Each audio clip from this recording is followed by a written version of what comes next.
Hopefully this will start up quickly. Quickly. We'll see where we're at. Seeing nothing yet. Ah, now I've popped up. There we are. Alrighty. Hey, everybody, how's it going? Sorry about being so late. Ended up having a little bit of a rough morning here with the wife's autoimmune issues and whatnot. Now we got everything figured out, and she's going and picking up her prescription. So, yeah, there's that. Lots of, things are never easy. Things are never easy, pretty much. But hey, Grits. Hey, Crystal. Hey, Avenge. Hey, Wombat. Hey, Lace. Hey, Jabby. Hello, Mickey. Hello, Lol Q. Let's see. Oh, you've got some of your friends onto Artie. Hey, thank you, man. I appreciate that. Yeah, tell your friends. That's the best way, in my opinion. Hey, Texas Motherbird. Hello, Kansas City Jayhawks. The whole team. I like to think that in my head. Just for some reason, the whole Kansas City Jayhawks, just every year, even with new recruits, just starts following me. For no reason. No other team. That'd be very funny. Hey, Patrina. Hey, Sherry. Hey, Misty. Hey, Angie. Hey, Velvet. Hey, Not Indexed. Hello, Lori. Alrighty, I've caught up. Hope I didn't miss anybody. Glad y'all have made it here. Thank y'all so much.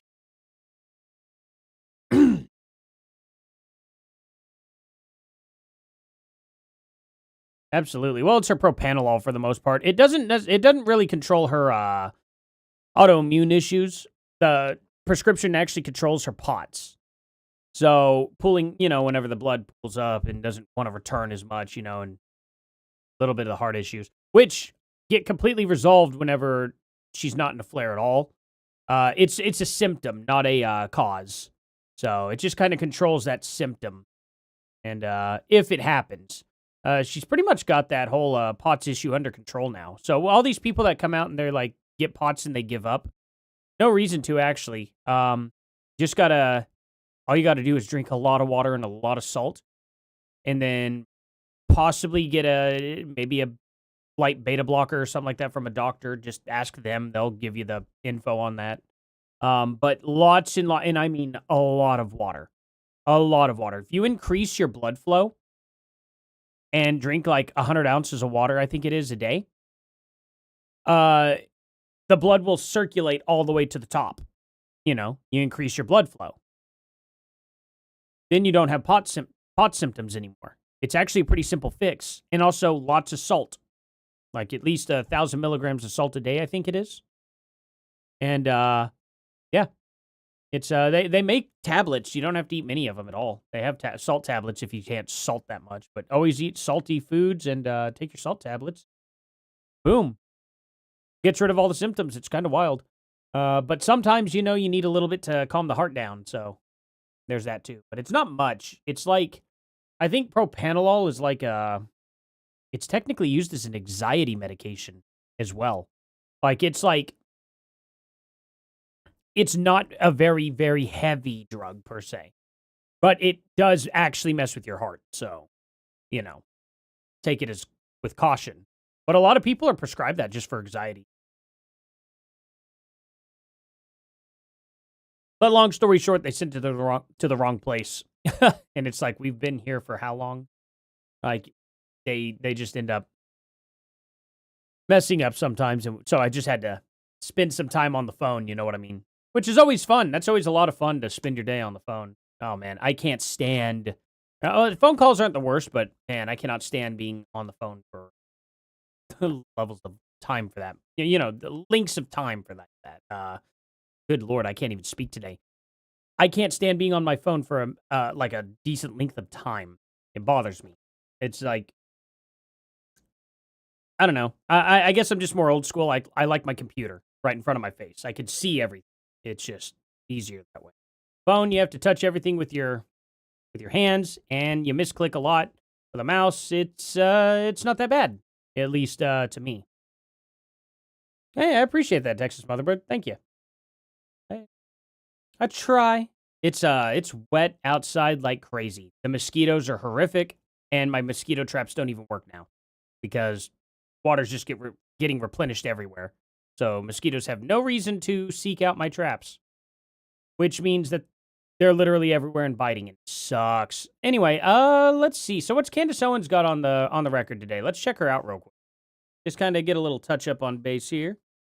Is it just me or is Candace Owens in her Ew. I've watched her opening 90 seconds about 13 times today on her pregos. Why are they mocking the widow like that so much? I don't understand. Like, they're making it a point now to, like, just mock her. And it's like, do you think that makes it... Do you think that's better? Like, it's not good.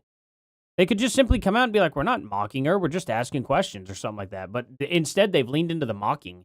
And, good for them, I guess, for leaning into it because it really shows who they are.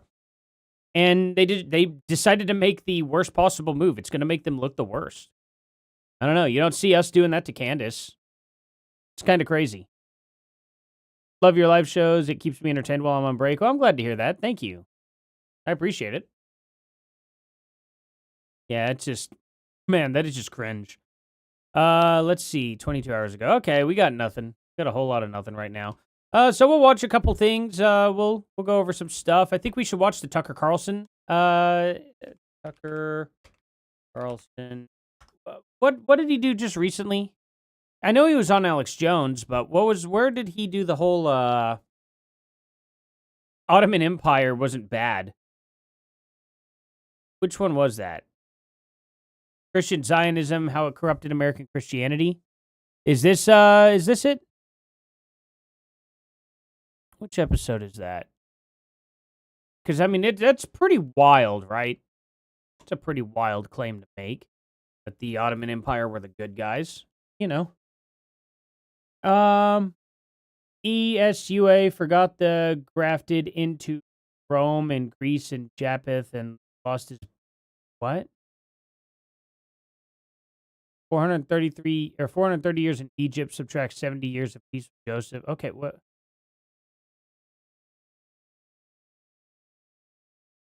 Oh, man. You okay? Persist the Prince. You doing okay there, man?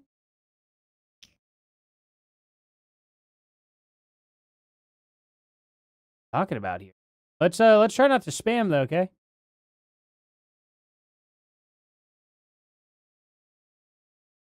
Let's see.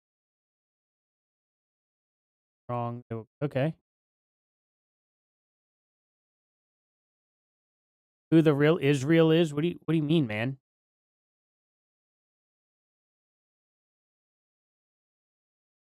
I'm kind of confused by all that. What do you mean the real Israel?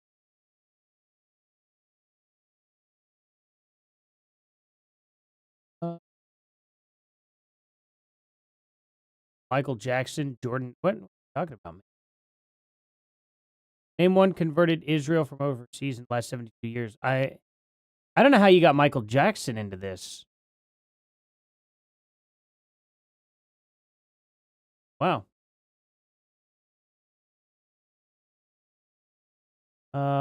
Okay.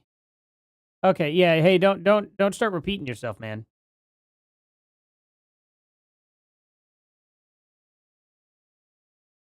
I don't know what in the world you're talking about, dude. Let's see. Yeah.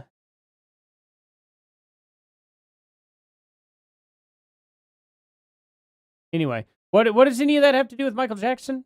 I have no idea what you're talking about, dude. That does not make any sense.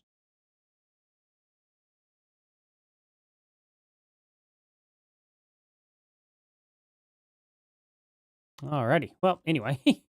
Yeah. It will... That's interesting. I think people kind of forget in the Bible that the people who ran Jerusalem, had Jerusalem, were the Greece and or the Greek and the Romans. So I'm confused by all that. That's if you believe in the Bible. I mean, people could choose to believe what they want outside of it, but the Bible clearly states that Rome and Greece had control over Israel at that time, at the time of Jesus, anyway. So, just pointing that out to you. That's literally in the Bible, and you can read it. It's in here. I would check that out. The Philistines is what they were called at that point in time. Anyway, so let's see here. Vandalism reported to Liner, good lord. Vandalism reported to liner of Lincoln Memorial reflecting pool in Washington, D.C. President Trump claimed vandals cut and pulled apart the hard rubber liner of the recently renovated Lincoln Memorial reflecting pool here. I just kind of wanted to go over this real quick. And why is this from Ed Krasenstein? What is this? Republican, Senator Tillis? What freaking parallel universe did I wake up in? You're telling me if it's true, damaging the reflecting pool lining is something Pirro wants to prosecute, yet they're releasing people who pled guilty to assaulting officers? I mean, look. They shouldn't be releasing people who pled guilty to pled guilty to assaulting officers. But is Pirro himself the one who got them off? Because if not, then that's completely redundant. That's a judge somewhere else. You know what I mean? But prosecuting him, yeah, they should absolutely be prosecuted. Like, 1,000,000%. Hey, I don't know. Like,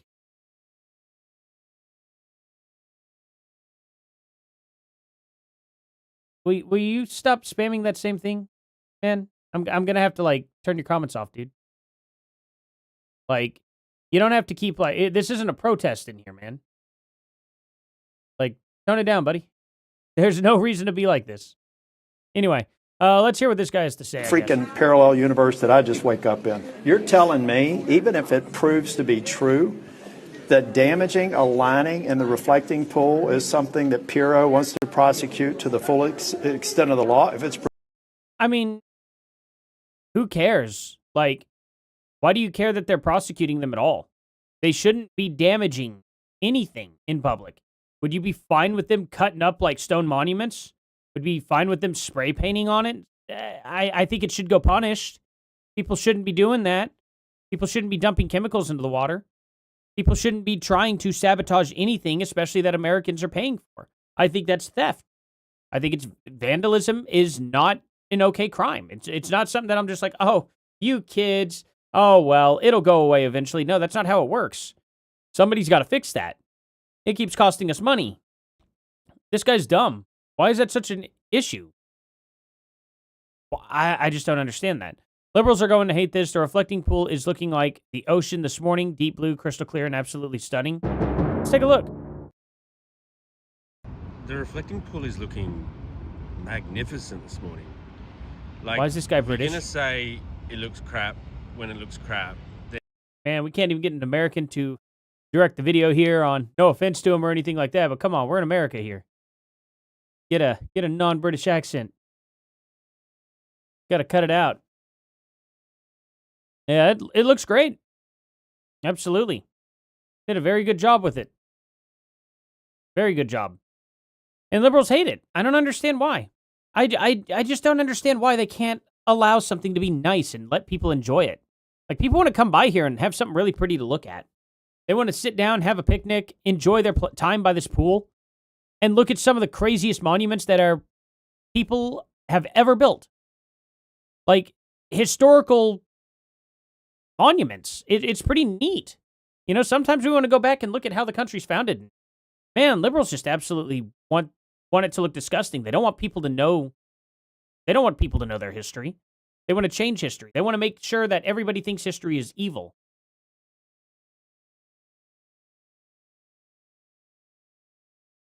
Man, I'm going to ask you one more time, Pursue the Prince. Like, just one last time, dude. Stop repeating yourself and spamming the chat, man. Please. Come on, dude. Like, what argument are you trying to have here, man? I don't understand it.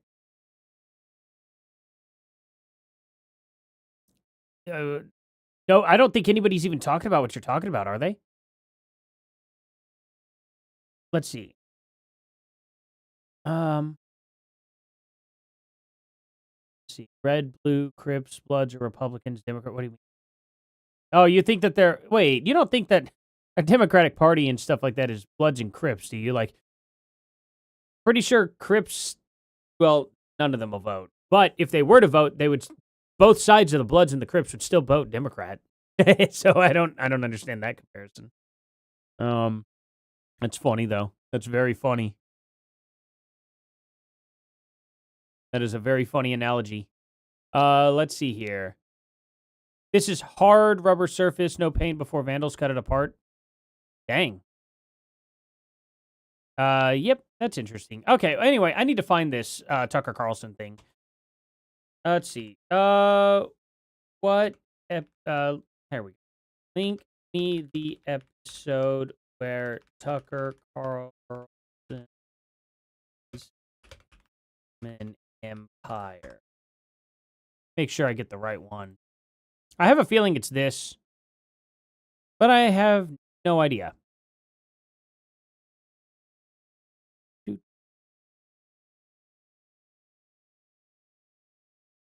Oh yeah, the USA is great for monuments and amazing attractions. I agree. Absolutely agree. Sorry guys, I'm a little tired. It's I need a good amount of sleep. I'm a little extra tired because I'm finally back up to my full weight in the gym and getting a lot less like, how would I put it? A lot less burnt out in the gym. It's starting to finally go the way it was right before I quit. So I'm almost back to normal, which starts making me really, really, really tired until I get used to that. So it'll probably be another 2 weeks before I'm just like in it, high energy, and everything's just peachy. You know what I mean? It just happens. And I got up at 5 a.m., so there is that. Here's the episode you're looking for. Theologian J.D. Hall. Okay. Let's see. So, origins of Christian Zionism. Origin of... Okay, yep. So it is just the newest one. Cool. Well, we did it. That was a difficult journey that we were on there, and we finally found the end, and the X marks the spot. So we'll go ahead and we'll watch this. How about that? Watch a little bit of Tucker action. The Tucker Carlson show. Let's see. Hey, he's here. Wait, who's here? Are you talking about me? Well, you're over there. I'm actually here. The Bible mentions false gods and demons. Yeah. Mention that. We're about to watch some, I think. No, not really. I'm not going to accuse them of being demons per se, but I do think that they are being very misled. Oh, me. Okay, you do mean. That's funny. I'm over here. Yeah. We're just chilling. My mods are, well, you know, it's a volunteer position, so I don't necessarily force my mods to be here or anything like that. JD Hall, thank you for joining us. I think you're one of the clearest writers on the internet, so it's an honor to have you here. I've been trying to figure out for several years. You write on... I gotta say, though, Tucker Carlson's set is probably one of my favorite. Honestly, all this antique stuff over here, and it's pretty slick. The chandelier up here, pretty awesome. Pretty awesome, I definitely got to say. It looks like he is in a man, it looks like he'd be in the 1860s hosting a podcast if they had electricity. You know what I mean? Pretty crazy. Hey, thank you, Velvet. Wait, congratulations to what? What did I do? Keep up the good work. Wait, did I do something? I mean, I'll take the congratulations. I appreciate it, but I didn't, I don't know if I did anything. That's funny, though. Oh, man. Funny. Yes, it is rustic and cool. I agree. I like this setup a lot. I love the clock up there. It should be, I think, this grandfather clock.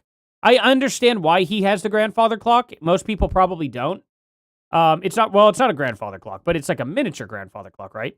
Do you all know? I'm going to quiz you guys. I want to know. knowing that what Tucker's theme here is, and I'll give you a hint. The theme for this whole downstairs thing is boats and fishing and stuff like that. That's what he really, really likes to do, right? So why do you think he has this clock specifically right there at the tip of my finger? Why do you think he has that clock? I'll see if you guys know what that's for. I'm genuinely curious to see. Give you guys a little pop quiz. I'm going to get schooled here probably. Y'all are probably going to know, and I'm going to think I'm hot stuff. You know what I mean? And then you guys are going to prove me wrong.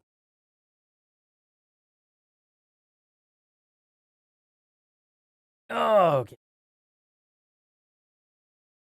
Dana Lash said something about J.D. Hall. He was kicked out of his church for embezzlement, domestic violence, and DUIs. Whew. Well, kind of funny. Kind of funny. He's in interesting shape, for sure. I'm kind of confused by it because I don't know. Ooh, man. He's got handles for his love handles. That's crazy. I'm not going to be mean. I'm not trying to be mean or anything like that, but it is funny to notice something like that. I've never seen anybody who have handles for their love handles. It's like cradling it perfectly there. Yeah, it's absolutely wild. Let's see. Oh, you can't see the clock. It's right here on my mouse.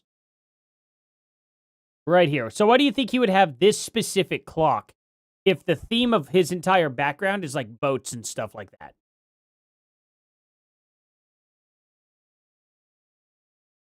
I'm just really curious. So, let's see.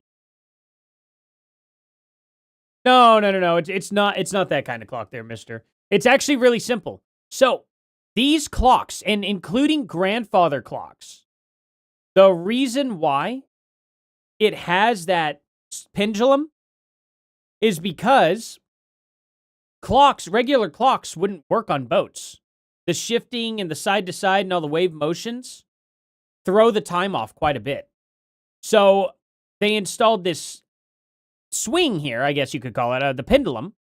And what it does is it keeps perfect time, and it makes the clock able to sway and balance on the waves. So it keeps time.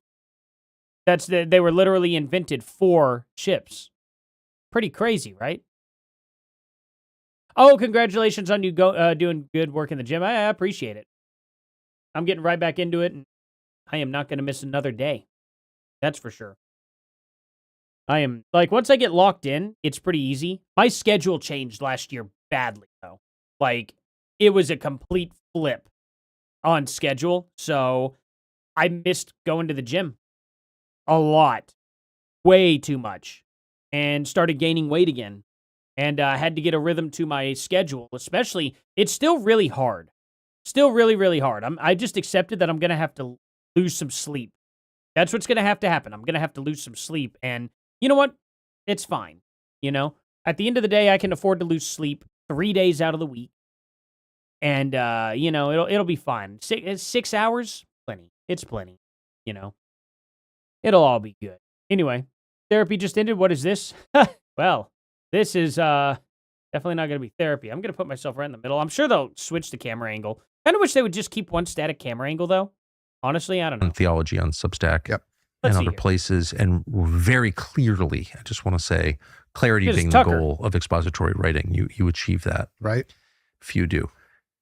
I've been trying for the last several years to figure out what Christian Zionism is, not because I have an inherent interest, but because it's affected the shape of the world, and a lot of people have died because of it, and it has real world consequences that we're living through right now. What is Christian Zionism? Where does it come from? Is it Christian? What's your assessment? Well, if you listen to people online, well, I don't know. Is Christian Zionism Christian? Yeah, it's also Zionism. It's like both. That's why they got both names. There you go. Saved you some time. This isn't too difficult. I'm going to put myself actually over on this side of the screen so we can just kind of watch Tucker a little more. I think that's probably a little more necessary since it's covering some Tucker. Wait, I'm funny and you broke your foot? How did that happen? Did I tell a joke and you slip and fall? I hope not. Now I'll feel bad. That wouldn't be good. Why does Tucker always look angry? He's getting angrier and angrier.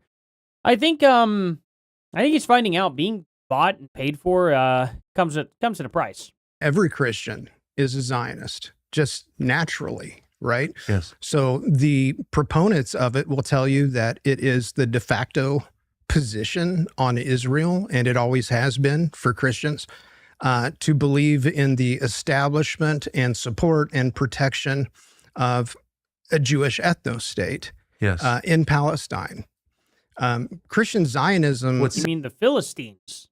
Doesn't it say in the Bible that those who bless Israel will be blessed and those who don't will be cursed? Yeah, and I'm going to go out on a limb and say that you've had probably about 1,000 different people tell you that. That's something that we hear every single day as Christians. I couldn't find it. I got my concordance out. I couldn't find it. Well, I remember the interview with Huckabee, and he couldn't find it either, which is weird when you cite it all the time. Or actually, that was Ted Cruz that couldn't remember where it was. I'm not sure that Ted even knew, like, if it was in the front of the Bible or in the back of the Bible. No idea. But yeah, so Genesis chapter 12. Cool. So you mean to tell me you caught a guy talking crap about things he knew nothing about? Reminds me of some people that we're going to be watching today, doesn't it? It seems like a lot of people are going to be watching today that do. Yeah, sometimes people do that.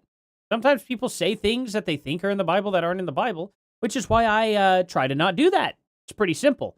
So you got him on a gotcha with that, and congratulations, because Ted Cruz, God knows Ted Cruz represents all Christians, just every one of them. So you got him. You know what I mean? I mean, Ted Cruz is a politician, not a very good one.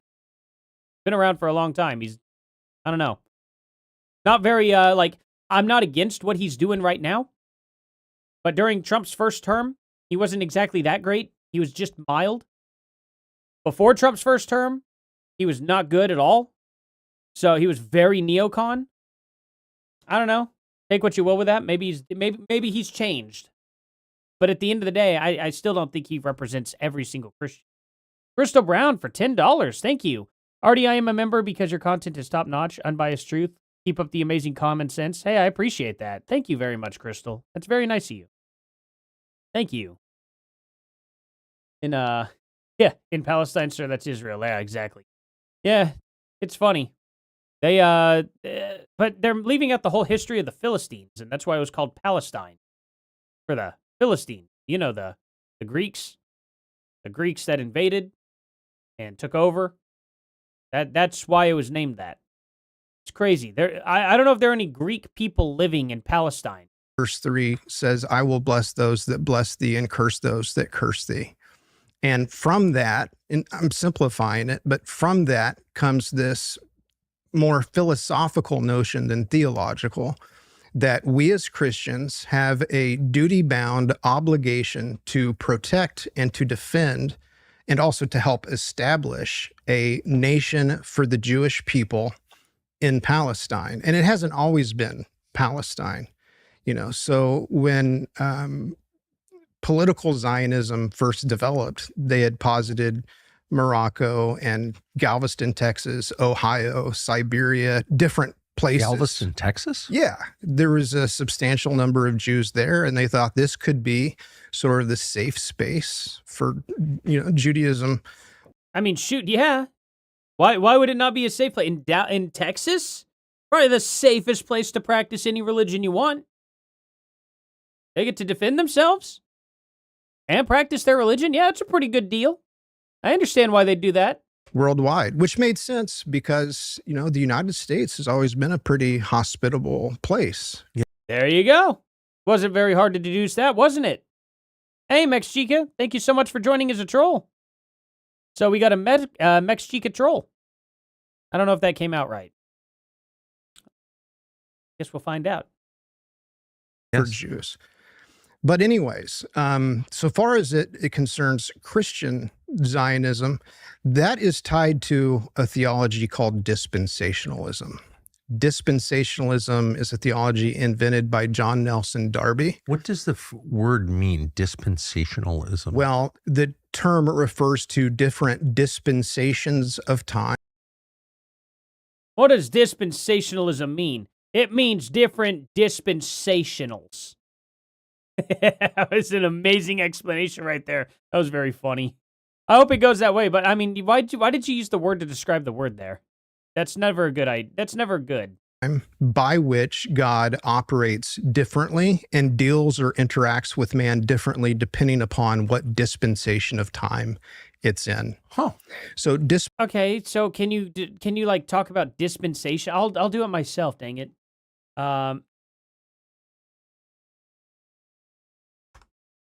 Okay. A dispensation is most commonly defined as a special exemption or permission to bypass a rule, law, or obligation. There we go. Thank you very much. You could have described it like that. Like, you are granted authority to go above the law for a specific reason. It's kind of like a one-time pass. You know, hey, it's illegal to cross over into Mexico and grab something, but hey, you know what? United States Ranger, we need you to go over there quickly, grab that, and get back over here without getting caught. There you go. A police officer, hey, something landed in someone's backyard. It's not legal for me to really necessarily go back there, but hey, I'm going to grant you this mission to go jump the fence real quick, grab what you need over there, and get back. There you go. It could be explained just like that, and instead the guy used the word to describe it. I don't know why.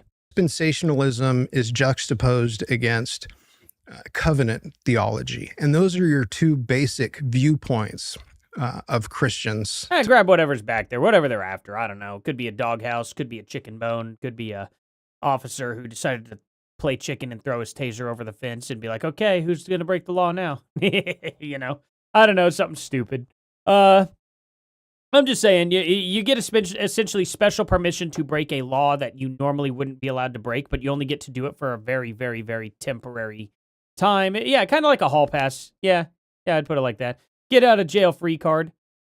You know, you get to do one illegal thing, but not you're granted a mission with it. Is kind of what it's saying too. You're granted a mission. It's like, hey, you can break this law, but you have to do this one specific thing. If you deviate outside of it, stuff, you know, you're not getting help. You know, kind of like a good example. I guess the best possible example would be when the FBI gets like an informant, and they want that informant to continue like dealing drugs or something like that to catch all these other people. And then this person's granted immunity because they did it on behalf of the police undercover.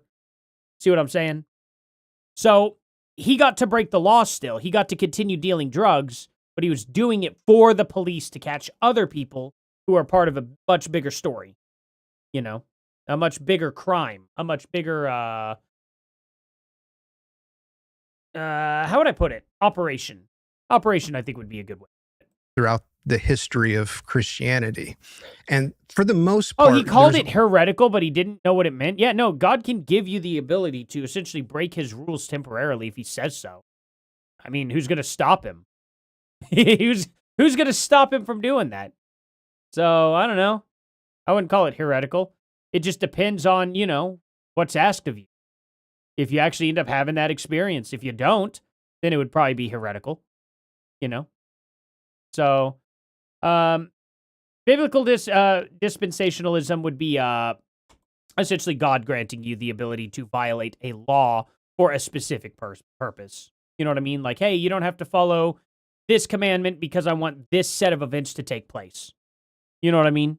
I need you to do this for me and, you know, something like that. You won't get in trouble if you do this. If you go into this village and slaughter all these people, right?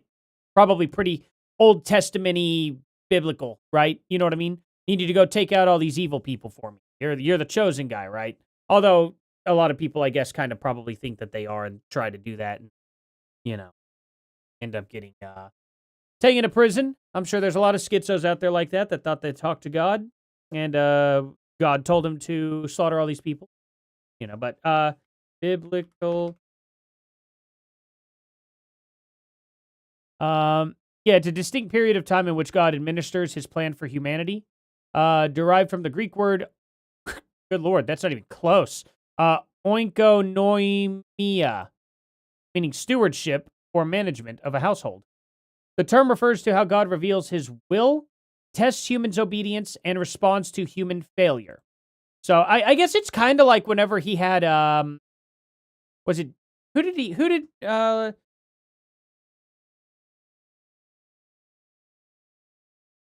who was it? Abraham to sacrifice his son Isaac. It's like that. So obviously would be against the 10 Commandments in a sense, even though the 10 Commandments were not around at this point in time. But it was still biblical law that you don't, kill people. So for him to go and get ready to kill his son when God's like, hey, I need you to do this, you know what I mean? He went and he was going to do exactly what God said. And then God's like, hey, you don't need to actually do it, but I did see you were going to do it. I granted you immunity if you did do it kind of thing, but I'm going to stop you now. You don't got to do that. I see that you are a God-fearing man, So when that took place, technically speaking, God was asking him to violate biblical law. But if God tells you to do it, you're going to do it. You know what I mean? So that essentially that's what he's talking about. And for Tucker to call that heretical is means he probably needs to be reading the Bible a little bit more, in my opinion. He's probably not reading it enough. See what biblical dispensationalism is? Yeah. I did that. I got the. Oh. Why did it? There we go. So, it's right here. A distinct period of time in which God administers his plan for humanity. Let's see. Genesis, the period of Adam and Eve in the Garden of Eden, which ended and they ate the forbidden fruit. Conscience, humanity was left to follow, where's God's promise and covenant is an example. God provided Mosaic law. These are and then Revelation, all that stuff. So it's kind of his whole plan. What was Isaac fall into this? That's how I'm reading it anyway. Maybe I'm wrong. Yes, the event where God commanded Abraham to sacrifice Isaac falls directly into the fourth dispensation. The dispensation of a promise. Genesis 12 to Exodus 19. Okay, so yeah, it's exactly what I thought. So yeah, it's one of those situations. But like I said, for Tucker to call it heretical is I don't know if you understand that. Maybe not necessarily. Maybe reading it isn't the problem. Maybe he needs somebody to help explain that part to him or something. But we'll see where he goes from here. We'll see. Only those two perspectives. And you can get lost into the weeds really easily. Yes. So John Nelson Darby, he belonged to Thank you so much. By the way, thank you so much for that $2, Crystal Brown. Wanted to make sure I properly thanked you. bizarre Irish appreciate it. sect. It was sectarian. They had basically schismed their way outside of the established church. Keeps turning They had off. several Oh, that's different not good. theological hangups. One is that they rejected all forms of church authority. They were what I would call sectarian minimalists. So they reject the organized church. They rejected the established church. And part of the reason is because their beliefs were so eccentric and weird, they would have been excommunicated had they remained in the established church. So after moving from Ireland to Plymouth, England. Am I doing new titles now? Kind of. I'm doing a little different things here on the channel. I'm going to be going through a lot of stuff, not, all in one episode instead of just covering Candace and then going to another episode. I'm going to try and make this kind of more news-oriented, I guess you could say, and have Candace more as a subject matter within the news categories instead of just one subject matter altogether. You know what I mean? It's going to be several subject matters per video now. At least I'm going to try for that. If it doesn't work out, then it doesn't work out. We'll see what happens. England, the notion of dispensationalism grew. And essentially, the difference between dispensationalism and covenant theology is that God in covenant theology is interacting with man in accordance to the old or the new covenant. And so the bulk of the church from the first days of the apostles through the church fathers, through the Protestant Reformation, whether we're talking Catholics or Eastern Orthodox or Protestant reformers, all of them are what you'd call covenantal in their theology. So you said And I'm sorry to be pedantic. I'm just trying to understand this because I Sure. really think it matters and you understand it better than anyone I've ever talked to. The premise is that God's promises change according to the time, according to the dispensation, the era, the epoch. So dispensationalism can be complicated. Yes. Classical dispensationalism separates the epochs of time into 7 different eras. It can definitely be complicated. There's something that's called leaky dispensationalism, which is a little bit less structured. But essentially, the big difference is this. Covenant theologians have always believed that God saves people via covenant. And there was an old covenant. That's what testament means, by the way, not testimony. It's the old covenant. And then there is the new covenant that has been established. And that Jesus came and inaugurated a new covenant. Yes. And he did that at Passover right before he was crucified.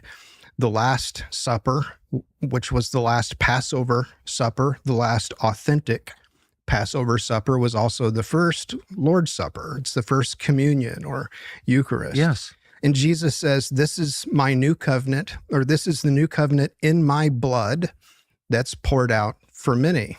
And so in the new covenant, Jesus Christ is the means by which God's people are saved. Yes. Okay. In the old covenant, the covenant people of God were Israel. Yes. And God, being very gracious, gave Israel rites and rituals for them to see as an explanation, a word picture of who their Messiah would be. So that when their Messiah came, they would say, obviously, that's what this is about. Yes. Passover is a good example. They'd recognize the Messiah. They would when he got there. recognize the Yeah. Messiah. In fact, it would be hard for them not to recognize that Jesus was the Messiah. He's crucified at Passover. He is the Lamb of God who takes away the sins of the world. I mean, all the imagery is right there for the Jewish people to see. Yes. That this is the moment that we've been waiting for. Jesus installs the new covenant in his blood. And by that, by God's grace alone, through faith alone, in Christ alone, we are redeemed by faith in that. And then we become God's chosen people. And so a covenant theologian is going to tell someone that quotes Genesis chapter 12, verse 3, I will bless those that bless thee and curse those that curse thee. A Christian...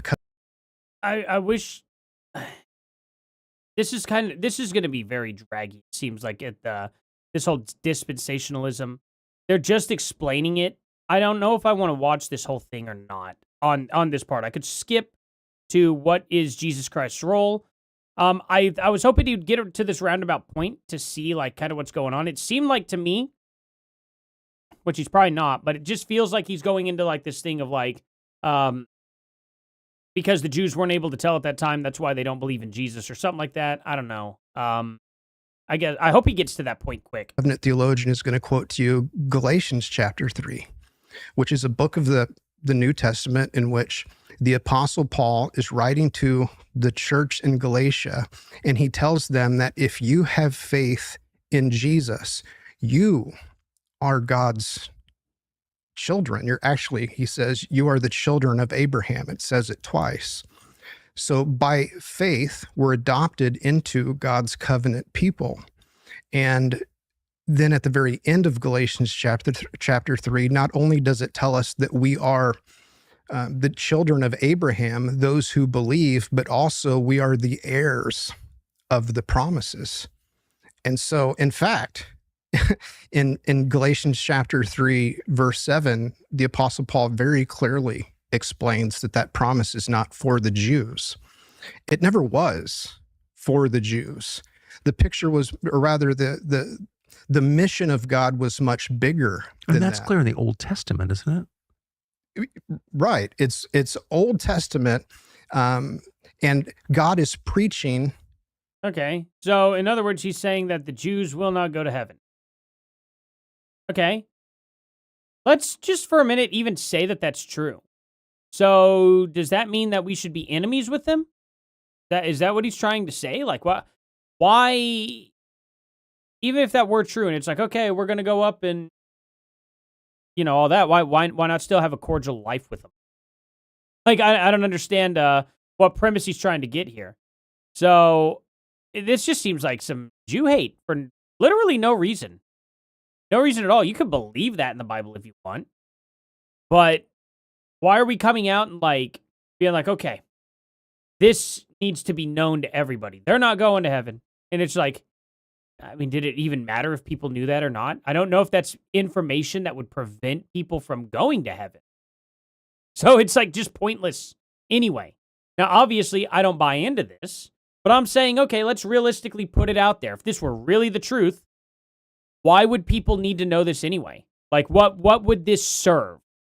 How would this improve my chances of getting into heaven? Oh, it doesn't? If it doesn't, then why should I care? Like, that's not something I should even need to focus on. The Bible says a lot of things that don't necessarily need direct focus on. It's not the point of the Bible. You know what I mean? It's really not the point. It's not like you must know this piece of information or else. Like, oh no, you weren't supposed to eat pork. Guess you're not going to heaven now.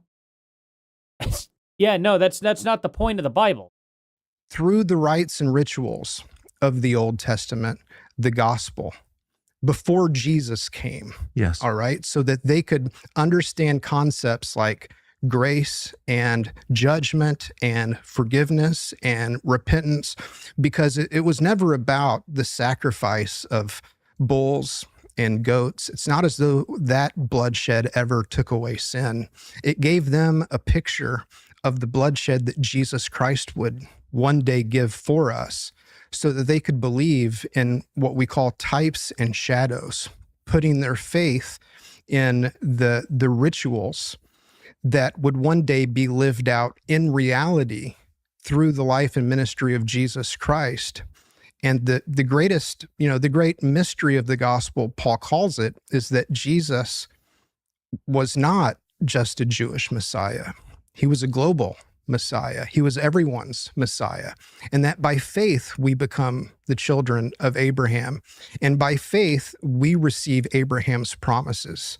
I was going to say a second ago, the very first part of Galatians chapter 3, he says, when the promise is given to Abraham and to Abraham's seed, Paul says, it doesn't say seeds, plural. It says seed, singular. The promise is not given to the Jews. Well, wait, now how do you determine which one it goes to then?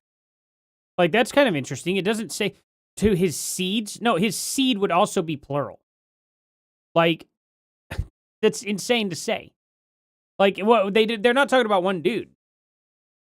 So that wouldn't make sense. Even a direct linear line would still end up being plural. It's multiple people. So that doesn't make sense either. So I don't know about that. That's a crazy way to kind of twist that up. That just doesn't even make sense. Man, this is grasping at straws. The promise is a reference to Abraham's seed. That's Jesus Christ, because Jesus was of the lineage of Abraham. So the promise is not bless the Jews and God will bless you. The promise is bless Christ and God will bless you.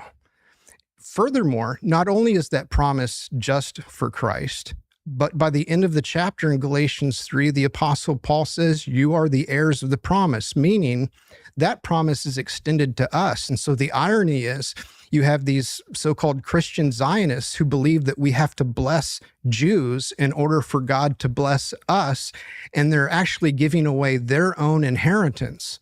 That's our promise.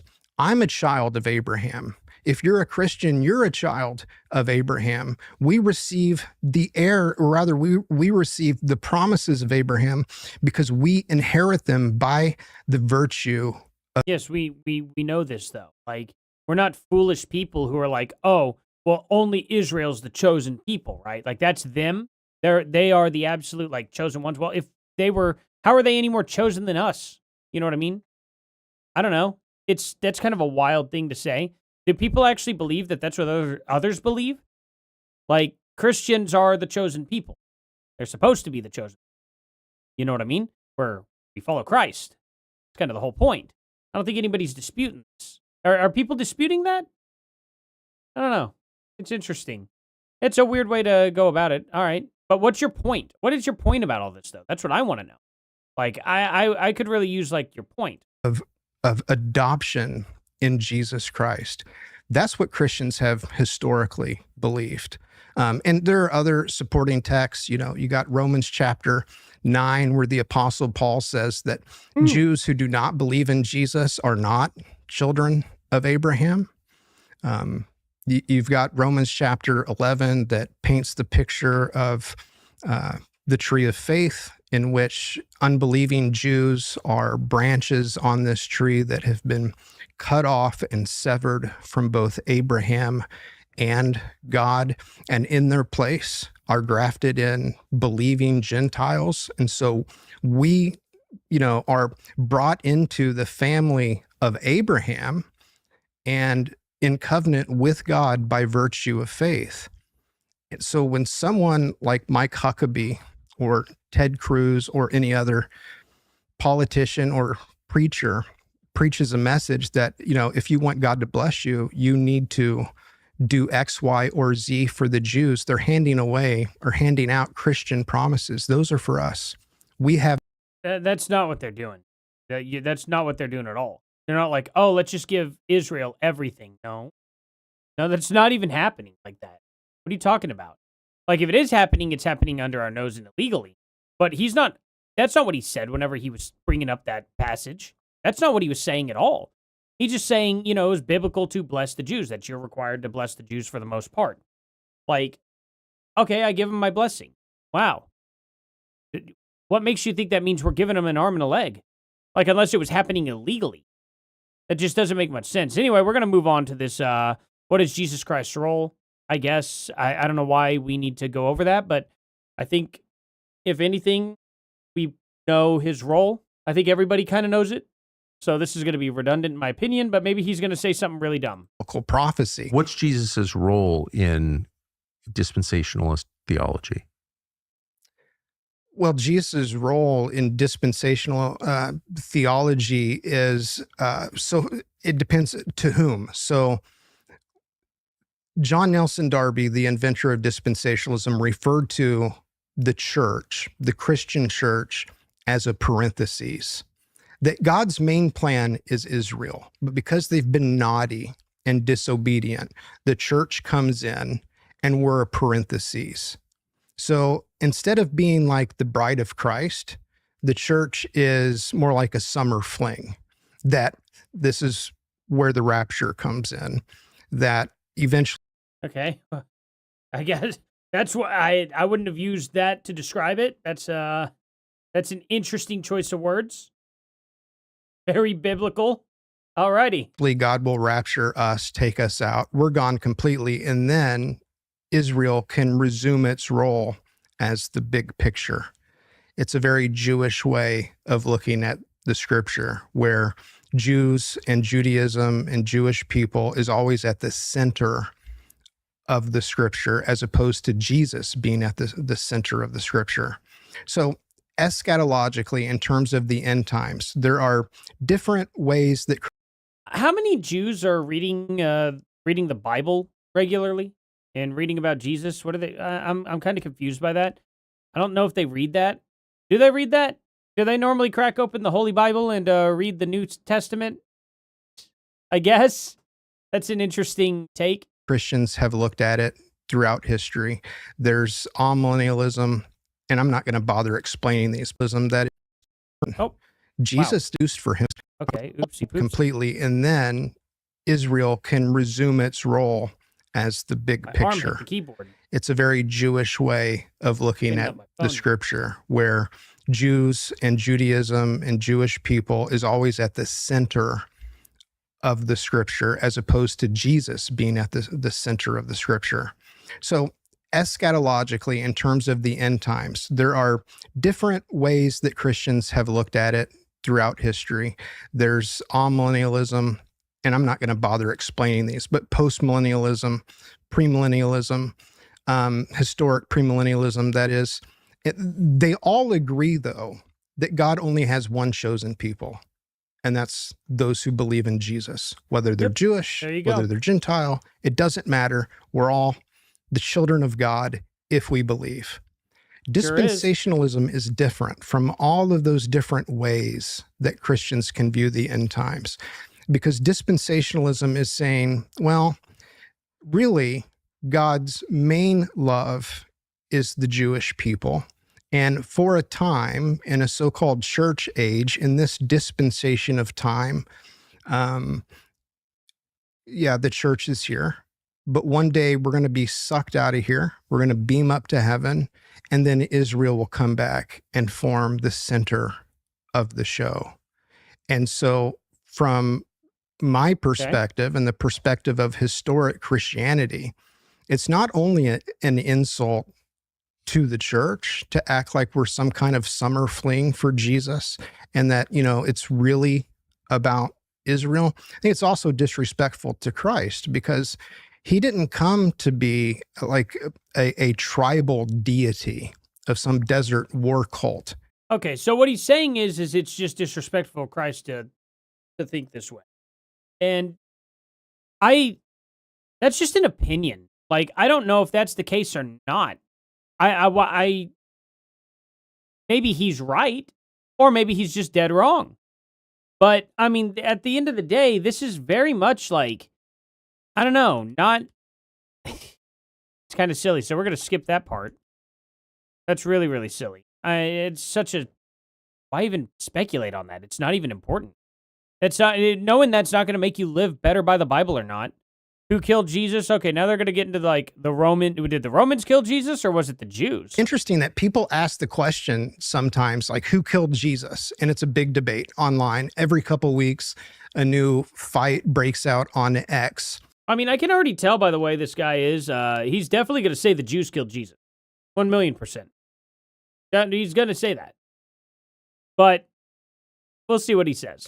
Where dispensationalists and covenant theologians are fighting about who killed Jesus. And of course, there's an obvious answer, right? Like the Jews killed Jesus. We know that because at least 8 times in scripture, the scripture explicitly says that. The first sermon ever preached was the Apostle Peter that started by saying, men of Israel. And a few lines later, he says, this Jesus Christ, whom ye crucified. So the Pharisees plotted to kill Jesus. If you remember in John chapter 4. When I mean who killed him, I mean who literally took his life. Who killed him. Not who turned him in. Not who betrayed him. Not who tattled on him. Not who got the Roman Empire involved. Who did it? And it was Rome. Like, they're the ones who hung him up on the cross. Are they trying to say that it was the Jews that put him on the cross and left him there? Jesus raises Lazarus from the dead. They see it. They recognize that he's the Messiah. The Sanhedrin, which is the ruling council, comes together and they immediately plot to kill Jesus. Like they knew. And Lazarus later. Well, it was an ancient cover-up operation, basically. They're going to kill the guy again. Right. So, and Jesus looks to the Pharisees and he says, you're plotting to kill me. This is what you're trying to do. So the question would be, why does the Bible seem to blame Jews for the death of Jesus? Obviously, they're the ones who turned him in. That's why. It's pretty straightforward, I think. They didn't believe him. They sicked the Roman Empire on him. But as for who actually, pulled the trigger, essentially, was Rome. Are the Jews a part of it? Yeah, they were. They were absolutely a part of it. They turned against him. They thought he was a heretic. They thought he was committing blasphemy. Yeah, I mean, it's all right in here. I don't know what the confusion is, man. Like, I just don't understand this guy's position, though. Like, it seems to me he's trying to get a little twisty with it. Obviously, they're involved. But it was technically the Romans there you go. that, nailed them to the cross. Yeah. How do you kill somebody again? Usually when you kill somebody, it's not just words. It's not telling on people. It's not doing all that. Usually when you kill somebody, you, drain the blood out of their body until they die. I don't know. It seems pretty straightforward to me. So yeah, Yeah, that's probably exactly it. So how are you going to twist this one up? It was the Romans who killed him. Correct. And the answer is, and well, Jesus himself, by the way, I should say, while he's on the cross, says, "Forgive them, for they know not what they do." Yeah, we know. And he's speaking of the Romans, not the Jews. He's talking about No. No. Because they were cheering for his death. They were cheering for it. And when the sky turned black, that's whenever he said, "Why are you forsaking me?" And, all that other stuff. And "Forgive me, for they know not what they do." It was all of them. It was all of them. It wasn't specific to the Jews. It wasn't specific to the Romans. It was every single person that was there getting enjoyment out of what they were watching. It's very clear. What are you talking about? See, that's kind of the problem right there, right? That's a little wild. It's literally everybody there. When did it say, "Oh, forgive the Romans, for they know not what they do"? those who were actually doing that, the crucifixion. If you think about what transpired before the crucifixion was done, the centurion recognizes that Jesus is the Son of God. Pilate very clearly was remorseful by the time he was done handing Jesus over to be crucified. Clearly. But within a few decades, you had mass conversions of the Roman people and all throughout the Roman Empire to Christianity. And by the 3rd century, you had the full Christianization of Rome.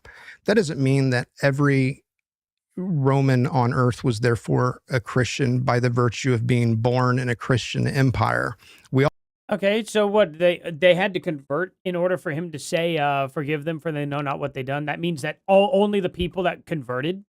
That's not even what that means at all. All have to have faith, personal faith in He's just Jesus adding Christ's stuff. death, burial, and resurrection. That's how we're justified before God. But you have the Roman people recognizing who Jesus is very quickly. The Jews who saw Jesus dead, buried, and resurrected, many of them followed after him, but many of them persisted to persecute him. Wow, just like the Romans. That's crazy. That's wild. But definitely not the Jews, right? Even though they converted, but they're screwed anyway. I mean, they converted, they followed Jesus. But God was like, "Doesn't matter, not you." Is that what you're trying to say? That doesn't sound right. I don't know anywhere in the Bible where it says everybody can transition into becoming a Christian. They can read the Bible. Unless you're Jewish, even if you do that, you are screwed. Doesn't make a lot of sense to me, buddy. And then within a very short not using time, that they're thinker too hard. stoning Stephen to death. Stephen, as he's being crucified, points out to the Jews, "You've always killed God's prophets, and you've killed Christ." And so the reason why I think the scripture isn't throwing the Romans under the bus, so to speak, even though they obviously had a hand in Under the chariot. Jesus' crucifixion, is because they saw ultimately who it was that they crucified, and then they repented and they believed.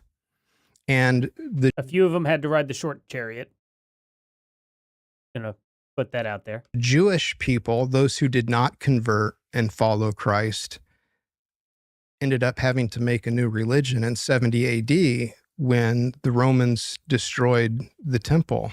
Because all of those rites and rituals that we discussed, that God had given the Jewish people for them to see and understand who Jesus was, the Festival of Booths, Passover, all of those various rituals and the different kinds of sacrifices all required a temple.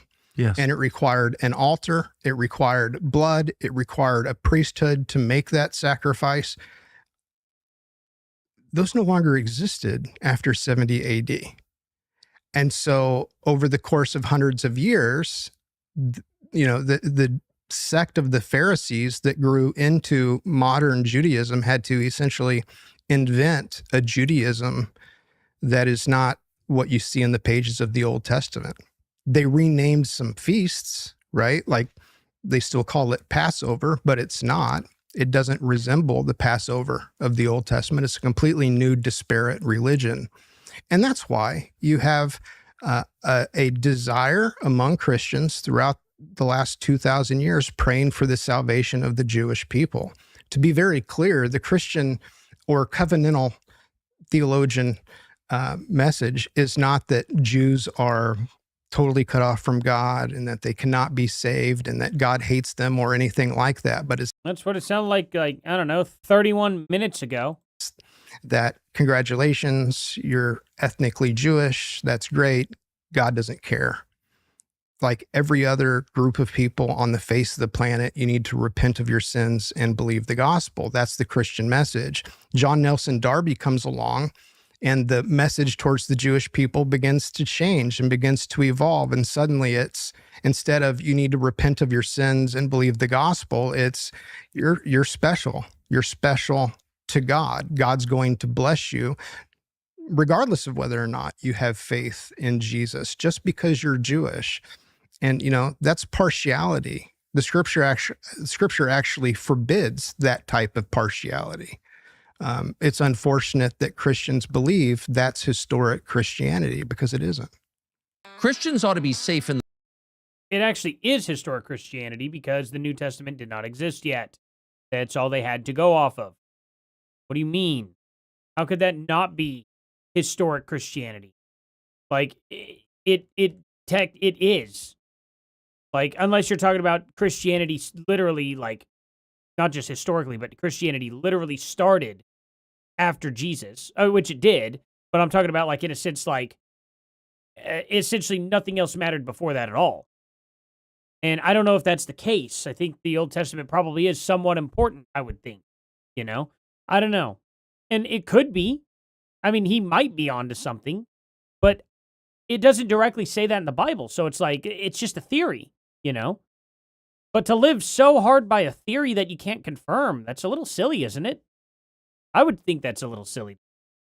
But people do it all the time. They find a theory that they like because they invented it, and therefore they got to push it off on everybody else because it's their thing and it makes them feel important. That's just how people are. I think it's pretty much that simple. I think that's what we're seeing. So anyway, motive, we're going to get through the rest of this. What was this? Who killed Jesus? Yeah, we know. So the Schofield Bible and how something. How Zionism took hold.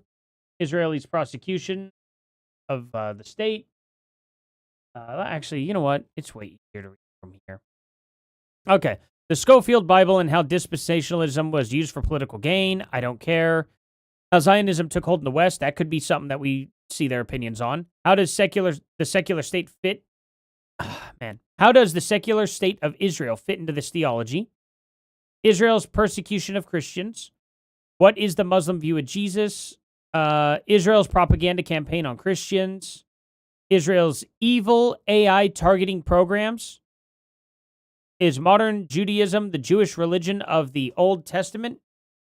What are Mike Huckabee's motives? Are Christians waking up? Can Christians support the war in Iran? So I think let's go to how Zionism took hold in the West. I think that's going to be the best. So then it comes to the United States point. where it really takes root. And that's about when? Let's this is see that. pre-First World War that this hits the U.S.? Yeah. So it would have been, what was it? Hank Pasto, the Bible collector here. Have you read through them all? Or is it just a nice collection? Because that is wild. 30 different ones. That'd be kind of trippy. I'd compare them sometime. That could be fun. 1907, I think, Yep. Schofield was published. And so, yeah, it came to the United States very quickly. And it just grew like wildfire because you've got Baptists, Methodists, Congregationalists. You have the Azusa Street Revival, Yep. which is just starting to kick off charismaticism. So anybody in that, in those circles, they're probably not going to a seminary. They're not mainstream Protestant that would have had the brick and mortar seminaries. Right. Your Presbyterians, your Episcopalians, and so forth. And so, good for them. They got to avoid most of the dispensationalism problem for quite a long time. But now today, they're ate up with dispensationalism, but it's really not theological for the mainstream Protestants. It's just, it's soaked in through culture, through various channels, but it didn't come through their seminaries and Bible colleges. As a matter of fact, Presbyterians, for example, they are the arch covenant theologians. Their doctrine should be hostile to dispensationalism, but you'll still find a lot of Tucker's funding from Qatar was promised 2,000 years ago. Probably. Presbyterians who will tell you that Jews are God's chosen people just because they, at this point, we're receiving this through osmosis as Christians. Yes. It's everywhere. As Christians, you're supposed to support Israel. With Carrie Prejean Bowler, if I'm pronouncing her name right, I think that she shocked a lot of people when at the Religious Liberty Council meeting, she had said, as a Catholic, we don't support Israel, or we're not Zionists. And that shocked a lot of people, as though she's Yeah, that shouldn't have shocked a lot of people. We knew this. What's your point? making that up. And they don't realize that the vast majority of Christendom has a confession of faith for their specific church that does not allow for the belief that the Jews are the chosen people of God. And I mean, look, in all fairness, I'm not too surprised that the Romans, who, ended up taking over Israel and occupying it the whole time and had, their 30,000 plus gods of everything, the god of wipe, you know what I mean? Like, got to have a god of wipe in order to make sure everything's clean down there. You know what I mean? Goes in there and doesn't like the Jews too much. I'm not too impressed with them evolving into them also still not liking the Jews from their origins. Kind of not surprised that the Roman Catholics did not like the Jews much. You know what I mean? Now, does that mean that they have divine abilities to understand? I mean, I don't know. Like, I don't know if it's that way or not per se. I'm not a theologian. I'm not an expert of the Bible by any means. But I'm just going to say, like, if you start off historically oppressing the Jews, and you're not even, like, of a religion that has anything to do with Abraham whatsoever, if you're thinking Zeus is going to throw some lightning bolts down, and, Cerberus is going to come up and aid them, has some way, shape, or form. I don't know, all the different gods that they had. And then they're going to continue into Christianity and still not like the Jews. I don't know. I understand why they didn't. You know what I mean? It's just historically they never did. I don't know. If it was a different group, if it was like, well, Baptists, you know what I mean? Maybe I'd be like, okay, well, that's interesting. Why not? But the Roman Catholics? Literally not surprised. I'm not surprised at all. There's never been a point in time in history where they were like, we really like Jewish people. You know what I mean? It just hasn't happened. Documented history, 7,000 years of it. Well, I mean, not of Roman Catholic, but you get what I'm saying. Like, the Greeks, the Roman Catholics, they just historically never liked the Jews. So it's just, most people these days aren't that aware of what their own doctrine is. That's right. So there's a sort of a doctrinal downgrade, so to speak. That's what Spurgeon would have called it. A theological dumbing down where Christians don't know what their own beliefs are supposed to be. Interesting. So... Oh, by the way, I'm not saying the Catholics do not like the Jews. I'm just saying I'm not surprised if that's the case. Like, of all the people you could have chose from, like, the only ones that I think would also kind of fit the bill would be, like, Muslims. They also historically did not like the Jews. I'm not saying all Muslims dislike the Jews. There are Muslims out there that do like the Jews. But I'm just saying if somebody tells me, you know what I mean, that, hey, this group doesn't like the Jews, I'm going to be like, oh, no way. Germany from World War II didn't like the Jews? I'm shocked. No way. You're like, someone comes out and starts telling me that. Did you know they didn't like the Jews? Yeah, I'm pretty aware. Or if someone were to say, yeah, modern day Germans don't like the Jews, I'd be like, really now? No, well, they only had a history of it. I'm not surprised. Do all Germans not like the Jews? No, of course not. There are plenty of Germans who like the Jews. But if you were to tell me they don't like them, it's not going to be a surprise. You're not telling me news that I didn't know. There does, even if you accept the precepts of dispensationalism as just described by you, it's still a jump to go from that to unlimited military aid to the modern secular state of Israel. Right. No? No, it's a huge jump. So Yeah, I'm glad you acknowledge that. it's on one That's a hand, massive jump. we can acknowledge, let's say I am a premillennialist and I believe that Jesus is going to literally come reign from Jerusalem one day. It's one thing to believe that one day a bunch of Jews are going to get saved and become Christians. That would be wonderful. If that happens, that's great. What does that have to do with me supporting the state of Israel today?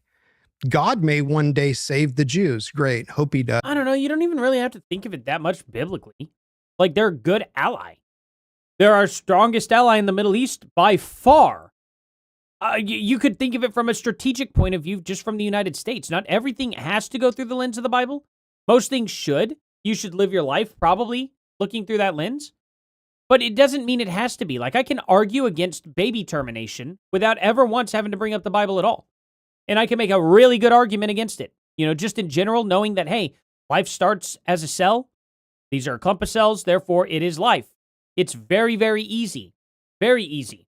You know, we know it's human life. We know it is indeed, because it is life, that means it is actually alive. When people go, oh, it's just a clump of cells. Clump of cells is life. No doubt about it. And it's human life. Terminating it is murder by definition. You don't have to use biblical at all. It's actually just scientifically that way.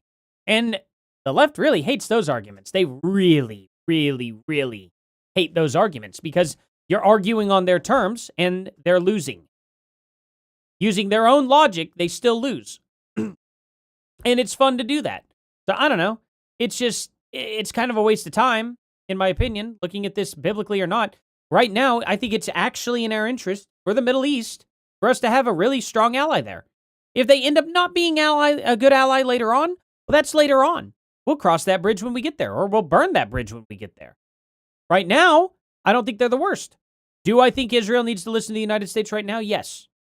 We've capitulated to them a little bit. I think they need to capitulate to us a little bit. I think that's how relationships work.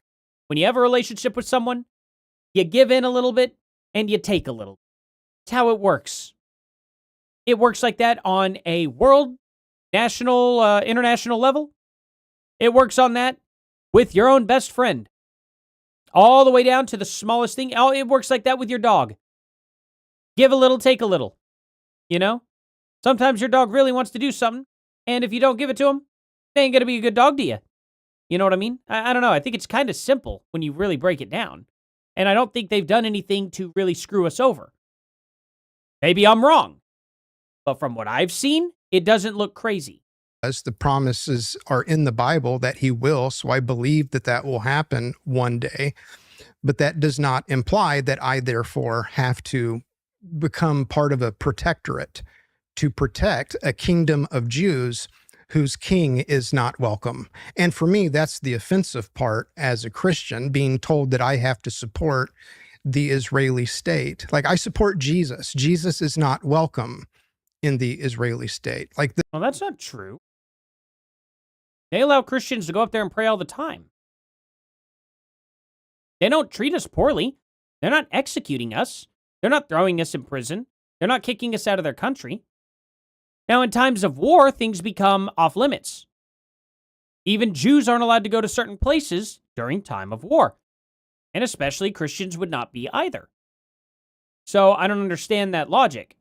Like, what are they doing to Christians right now? Like, even if they were doing something to Christians, which they're not, but even if they were doing something, would you compare it to Islam? And maybe somebody at that point in time would say, well, if they're going to treat us even remotely badly, remotely bad at all, then we don't need to be a part of them whatsoever, just like Islam. And maybe they'd be correct. But I don't see that happening. I don't see Israel punishing us. What have they done to us? Tangibly proven. What have they done to us? The right of return, for example, gives Jews the permission to come back no matter like their blood quantum. They don't have to be a certain portion Jewish, right? They have to be, if you have one grandparent out of 4 Jewish, you can come from anywhere in the world to Israel They'll let you immigrate and become a citizen. Yeah, they could definitely use some citizens. Yeah, that's true. Yeah, they would love to increase their citizenship, and have people in a concise, bring in more people that think alike. That's probably what the United States should do.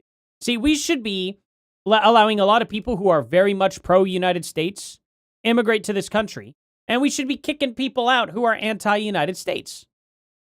And Israel kind of has the right idea there. Because That's the great. thought process is Jews need a safe place in the world, right? That's the philosophy. Unless you're a Christian. If you are a Jew who believes in Jesus, you're not welcome back. Is that true? Oh, that's absolutely true. Okay, well, let's find out. How many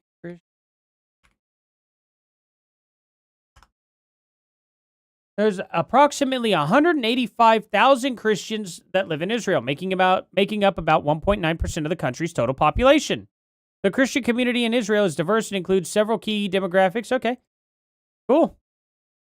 Nearly 80% of Christians in Israel are Arab Christians, who comprise about 6.8% of the nation's overall Arab population. Okay. How many Muslims live in Israel? 1.82 million. Dang, they got their Muslim game up. And you mean to tell me that they would rather put up with Muslims that could self-destruct at any second compared to a Christian? I think just most Christians like to live in America. I'd say a vast majority of Christians, let's see. Where do the vast majority of Christians live? Let's see. Oh, well, I guess that sub-Saharan Africa. I forgot about that. Latin America and the Caribbean. Europe. Yeah. Lots of places for Christians to live safely. So they're not looking to move into a war zone. You know what I mean? United States is number one. Top countries by total Christian population. So, United States, nearly 220 million Christians, making up roughly 11 world of the... Wow, we are 11% of the entire world's total. Crazy. Brazil, around 169 million Christians. That's crazy. Mexico by 118 million Christians. I mean, there's a lot of much safer places for Christians to live in the world than in the middle of a war zone. They probably choose to live there. Where do Jewish people get to go? They got Israel. I mean, they can live in the United States too, don't get me wrong. I would imagine that a vast majority of the population of Jews is not Israel. What place holds the vast majority of Jews in the world? I don't think it would be Israel. I don't think they have that big of a population. Let's see. So Israel has a population. Oh, wow. It is neck and neck. That's crazy. Actually, I didn't expect this. Israel holds 7.4 million Jews. The United States holds 7.4 million Jews. That's crazy. That's a wild split right down the middle. The largest communities outside of the top two are France and Canada and the United Kingdom. So therefore, automatically, if you take a look at it, the vast majority of Jews do not live in Israel. That's wild. Who would have guessed that one? So again, even the majority of Jews don't want to live in a war zone. Just kind of go figure, you know what I mean? Oh, didn't play. Yeah, so the way that You can be 100% Jewish by blood, yes, but if you profess Jesus, you do not have the right to return? you can be 100% Jewish. Probably not to return to the Jewish faith. You probably can't be part of the Jewish faith if you believe in Jesus. That makes sense because they don't believe in Jesus. By blood, in terms of your ethnicity. But if Kinda you like being a believe in Muslim. Jesus, you If cannot you think return. Jesus was your even savior, if you're not a very good Muslim. You're under persecution in You your know? home country, hypothetically, if that were to happen. So let's say they're persecuting Jews based on their ethnicity in some country somewhere. They don't care if they're a Christian, they're ethnically Jewish, they're going to put them to death. Yeah, the right of return would not allow them to return. The right of return specifically is for Jews who either remain Jewish or have not at the least joined another religion. So you're telling me that it's like, hey, you get immediate Jewish citizenship if you're a Jew and you believe in Judaism. Okay. That seems like a normal country. If you're a Christian, you got to work a little harder to get in the country. That's my kind of country right there. See, I would love it if America was like that, to a degree. Not necessarily on the religious aspect, but I get where he's coming from, right? Now, he may be lying about all that. That may not be true at all. But I'm just saying, like, it would still make sense. I wouldn't be that bummed out by it. You know what I mean? I'm not going to be that upset that they are choosing people that way. You know? You don't even have to work for the green card. Same with a lot of American citizens here. A good example, if you're just born here in America and you're an American citizen, or you're a child to American citizens, of course you're just automatically a citizen. Don't have to have any extra steps. We give extra steps to people who don't do that. The Jews set up a similar system, but for Jewish people with Jewish religion. Okay? They can do that. It's their country. If they want to vet their people however they want, they can do that.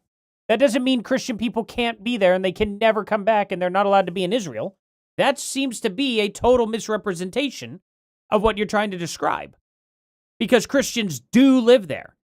And Muslims do live there. They had to have gotten in somehow. They had to have gotten citizenship somehow. Doesn't seem to me that they're banned.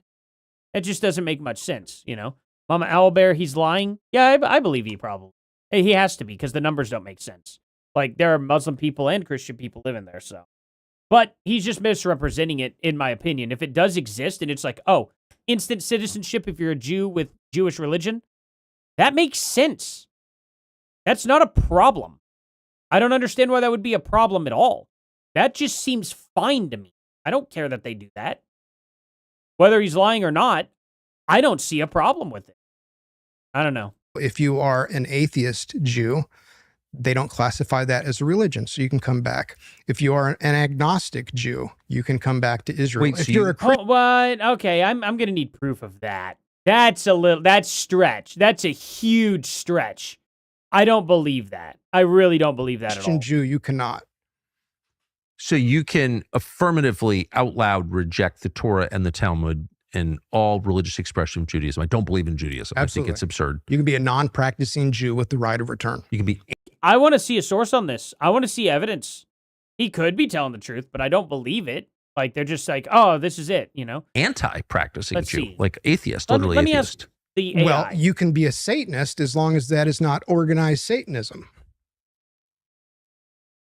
Unless you are a member with your name on the roll of an official church of Satan somewhere, let's just say you practice the occult, you can come in to Israel as long as you have not joined another religion. Okay, let's look at this.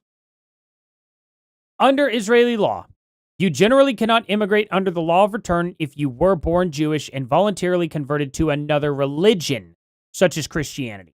While practicing Jews and non-Jews with Jewish heritage have rights to return, practicing Christianity alongside Judaism fundamentally alters your eligibility. Okay, hold on. Now, let's see. What if they were a Muslim Jew? Let's see. Under Israeli law, same rules apply to Muslim Jews as a Christian Jew. Okay, you generally lose your right to immigrate under law of return. Okay. How about a Buddhist Jew? Let's see. Under Israeli law, a Buddhist Jew can immigrate under the law of return, but only if their practice of Buddhism is considered philosophical lifestyle rather than an active devotion to a different religion. I guess I forgot. Buddhism is, okay, wrong thing. It's kind of like a lifestyle more than it is a religion. What's the other one? Oh God, what is it called? Not Hinduism. They could be a Hindu.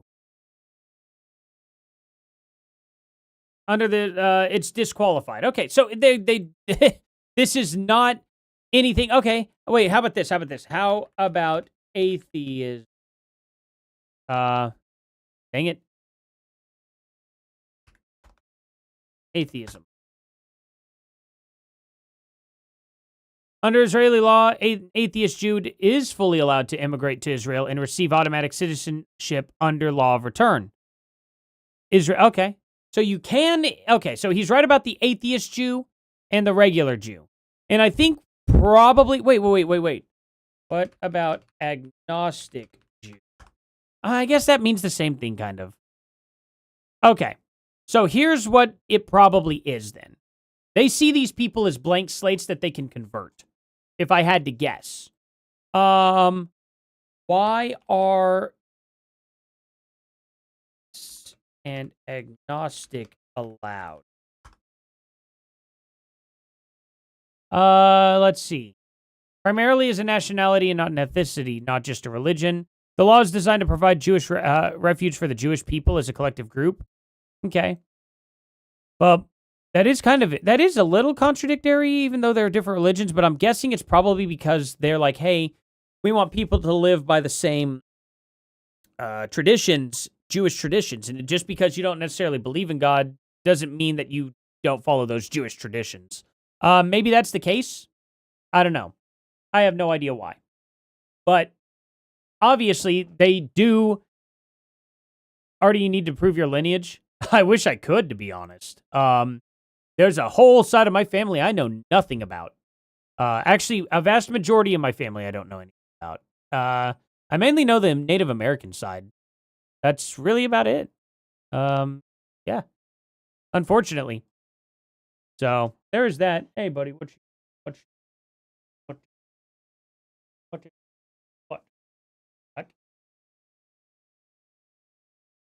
To throw that for you? I got this ginormous, heavy ball that he wants so bad. No, hey, stand up. You gotta get down. There we go. Silly dog. Yeah.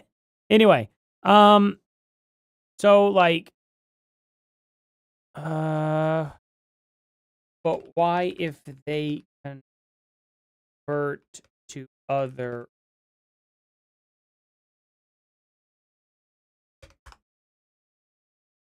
Let's see what that says here. The exclusion of converted Jews from the law of return comes down to fundamental concept. Israel defines Jewishness as a national and tribal identity, and converting to another religion is legally viewed as resigning from that tribe. How is atheism not? How would I phrase it? Resigning. Atheism is not considered resigning from the Jewish people because Judaism is an ethno-religion, meaning it is a distinct blend of shared ancestry, culture, nationality, and religious faith. Okay, so they just see people as not believing. They kind of see them as blank slates who are not bringing in a new religion to challenge theirs. That's what it seems like to me. No new religions. If you're going for specifically the right to return. Essentially, you lose the whole right to the law of return. You lose that. But that does not mean you cannot become a citizen. You just now got the extra step. So there's that. I am directly related to Elizabeth Warren. She is their queefdom, as we call them. So, yes. I'll be right back. I'm going to let this boy outside.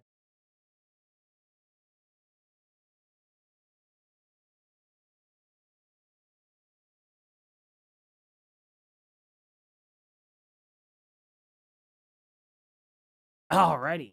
Like Christianity. Thank you guys so much. Definitely like, subscribe, and share, guys. Thank you all so much for being here. Check out members too if you're interested, because I'm gonna release these videos like early. Like I'm thinking about if I only do end up doing one video a day. If you guys end up liking, I'm gonna pull up the poll. I'm gonna show you guys the poll here, like right after this. Yeah, I don't know. This is interesting. We may have to get back to this a little later on. I started this stream a little late. And I was going to watch a little bit of this, too. That would be fun. But let's check out what Candace Owens is doing here. Because she should be ready. What did she do? Charlie's final ride to the hospital isn't adding up. Neither is Daily Wire's accounting. Oh, God, she's blaming the Daily Wire for his murder. Okay, I'm gonna take this. I'm gonna get us a new thumbnail real quick. If you guys are cool with that. Candace Owens, claims. Let's put the.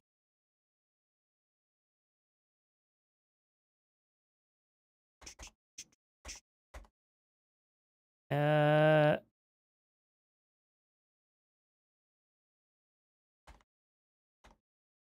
put Daily Wire. We can try to do this. Or let's see. How could I phrase this in a better way? Holy cow. Kelly McKinnon. Maybe they should follow the golden rule, love thy neighbor. Yeah, absolutely agreed. Well said for sure. Absolutely.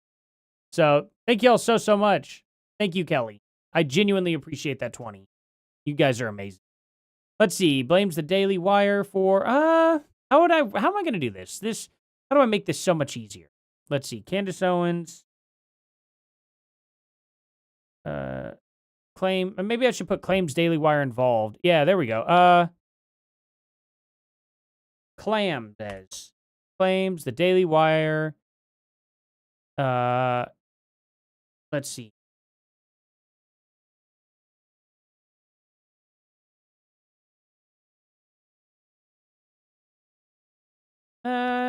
Maybe we'll the wire, and then we'll do boom. Much better. Let's see. I put clams. Wow. But I don't even know if I want that. Let's see.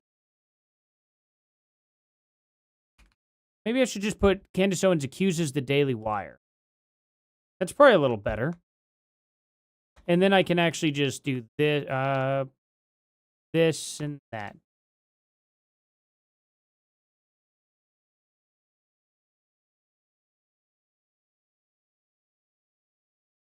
That'll be good enough. I think people will understand. There. Daily Wire. Yes. Then I go right on over here, and you guys aren't even going to notice that this thumbnail is going to change. It's going to change right now, and you guys were too. You didn't even know.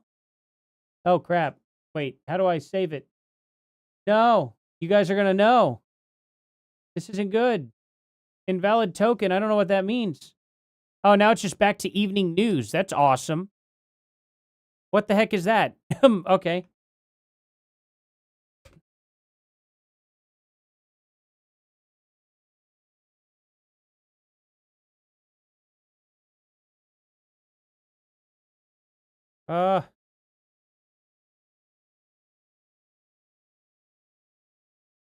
Hey, well, you guys definitely know now. What the invalid token? Okay, well, it's not being very nice right now. All right. We're going to refresh this. Apparently, Rumble is having a really hard time at the moment. A very hard time. Well, it won't even refresh properly. Okay, enter. Bam. And then we're going to do this. There we go. My title changed, though, for some reason. I don't know why. Went right back to the evening news. I had that earlier as the evening news, just as like a placement holder. But, yeah, I decided to change it back. I had Candace Owens, Tucker Carlson, all that stuff in the title. All right, it's still struggling to save. Hold on, let's see if it's saving. Oh, nope, it didn't save any of it at all. And now it's saying that I'm not even live. Well, that's awesome. Okay, well, I guess we'll try it again here. Save changes. All right, let's just check over here. Maybe it will show that everything is good. Yep, okay, cool. It's all good over here on YouTube. That's the most important thing. Alrighty, we did it, guys. Nope, not saving that. We're going to put this over here and this one over here, and then we're going to pull back our internet. Was this what we had? Nope. Don't have that. Here we go. Here's the Candace of the Owens. We're going to start watching this now. Oh, wait a minute. Oh, no, we're not. Cool. Okay, we got 15 more minutes. We can still explore this. That's crazy. Crashed my computer for some reason. Or crashed my stream. Alrighty, well, we can watch this for a little bit. I can't believe she's starting so late. What's her excuse here? Huh. That's wild. 14 minutes until she starts her stream. Isn't that crazy? Wild time. Wonder what's up with her. Anyway, all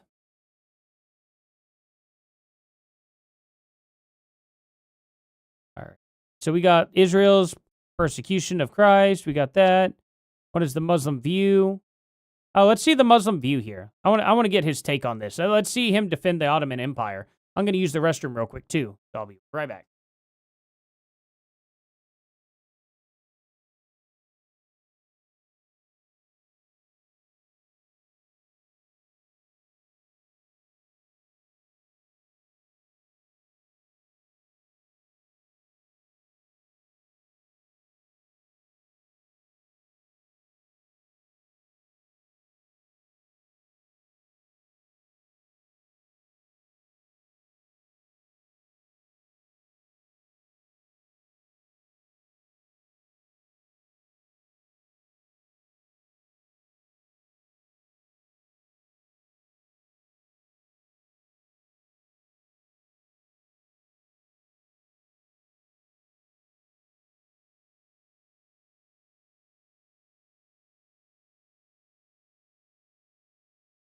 Alrighty.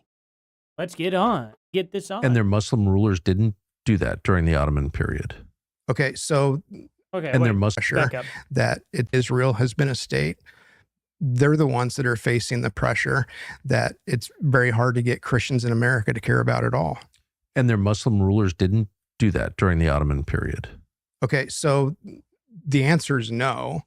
The Muslim rulers didn't tax churches during the Ottoman period. They were very kind to Christians. As a matter of fact, they took care of our holy sites. Well, that's bad. During the fire, did Christians tax?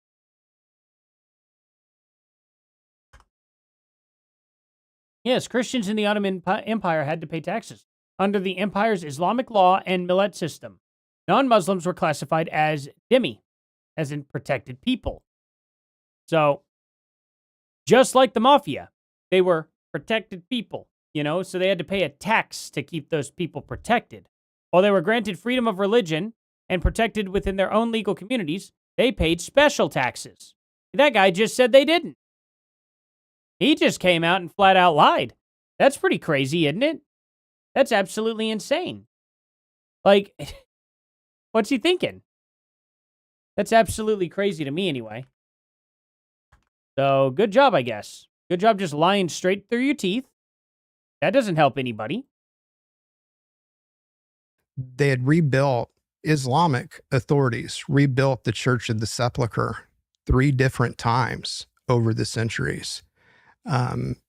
They had a law protecting Christian pilgrims on their journey. Like nobody messed with the The pilgrims. Ottoman Turks, the Muslim rulers of the Holy Land, rebuilt the Church of the Holy Sepulchre 3 times. 3 times. Yeah. Either completely rebuilt it or a major renovation. One time it caught on fire and they redid the roof. But if you've seen the Church of the Holy Sepulchre, you can imagine what it took to redo that. No, it's an enormous. redo that It's roof. enormous and decaying. Sadly, it's an amazing place. But Well, a lot of those sites have started to decay since 1948. that one definitely is decaying, and just physically, the physical building, the plant, is kind of falling apart. Some of the opposition to the Zionist project in Great Britain in the 1940s was on account of the Muslim authorities Yeah, thank you so having much, taken Jujubi. such good care of our Christian sites that it was a bit of a gamble to let Jewish authorities do that. I've heard people say if it wasn't for Israel, we wouldn't be able to go visit our holy sites. There wouldn't even be holy sites anymore. And it's like, who do you think has been taking care of them this whole time? It's been the Islamic authorities who've had, control in that region, that Yeah, no, I don't think because so. of the Islamic view of Jesus, they've actually been quite kind to the holy sites in the region. What is the Islamic view of Jesus? Well, I don't want to say that Muslims have a high view of Jesus. Is there going to be a but? The reason is because Jesus is not fictional. Jesus is real. Jesus of Nazareth is a real biological person. To this day, he still exists. He's in heaven. He's not here. I would say that Muslims have a false view of Jesus. It's not the real view of Jesus, but they're actually quite fond of him. And so they believe. Yeah, they believe him as a prophet. They do. Okay. But guess what happens if you believe in Jesus as the Messiah? You may probably get beheaded. Believe that Jesus was sent by God, that he was of God, that he said true things, that he performed real miracles, and that he's actually coming again. That doesn't make them Christians. It doesn't mean Muslims believe Jesus is coming again? They do. As a prophet, not as the Right. Messiah, but they believe in his return. So there's been an effort to propagandize American Christians on this question in churches as well. Yeah, I don't know how official it is, but it's when you listen to Christians talk about Islam, they'll say things like, well, we've got to maintain good relationships with Israel because Islam and Christianity are natural enemies.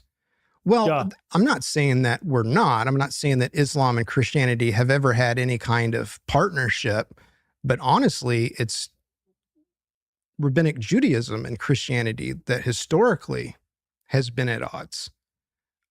It's You ever heard of the Crusades? Heard of anything about what the Ottoman Empire did, really? I don't know about that. I'd say historically, Muslims have killed a lot more Christians than Jews.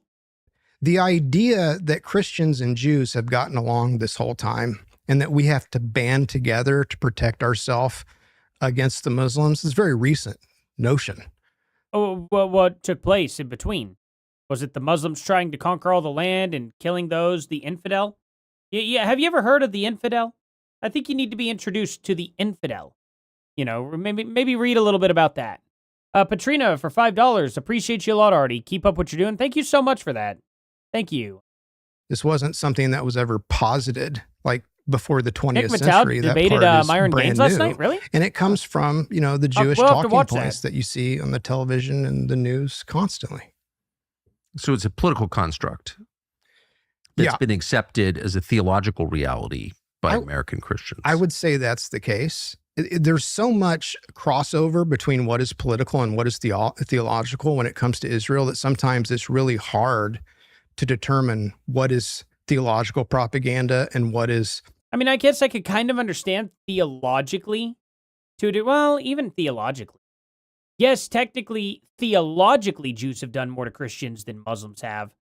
But also theologically, the Quran says to kill the non-believer and kill those who worship false prophets. And they think that if you believe in Jesus, rose from the dead, and is God, that you are believing in a false prophet, so they are probably going to behead you, as they historically did do. So, I don't know. Historically, who actually did worse? Well, Muslims. Theologically, if you're just reading the book and you take history completely out of it, I guess they're kind of neck and neck-ish. I don't know. It still tells them to kill people, so, actively telling someone to kill people versus the Quran, or the Quran, versus the Torah. I don't remember the Torah ever telling them to kill people that didn't believe. I don't think that happened, right? Mama Owlbear, why don't you look up terrorist attacks who commit 99% of all terrorism? The man is disgusting. Exactly.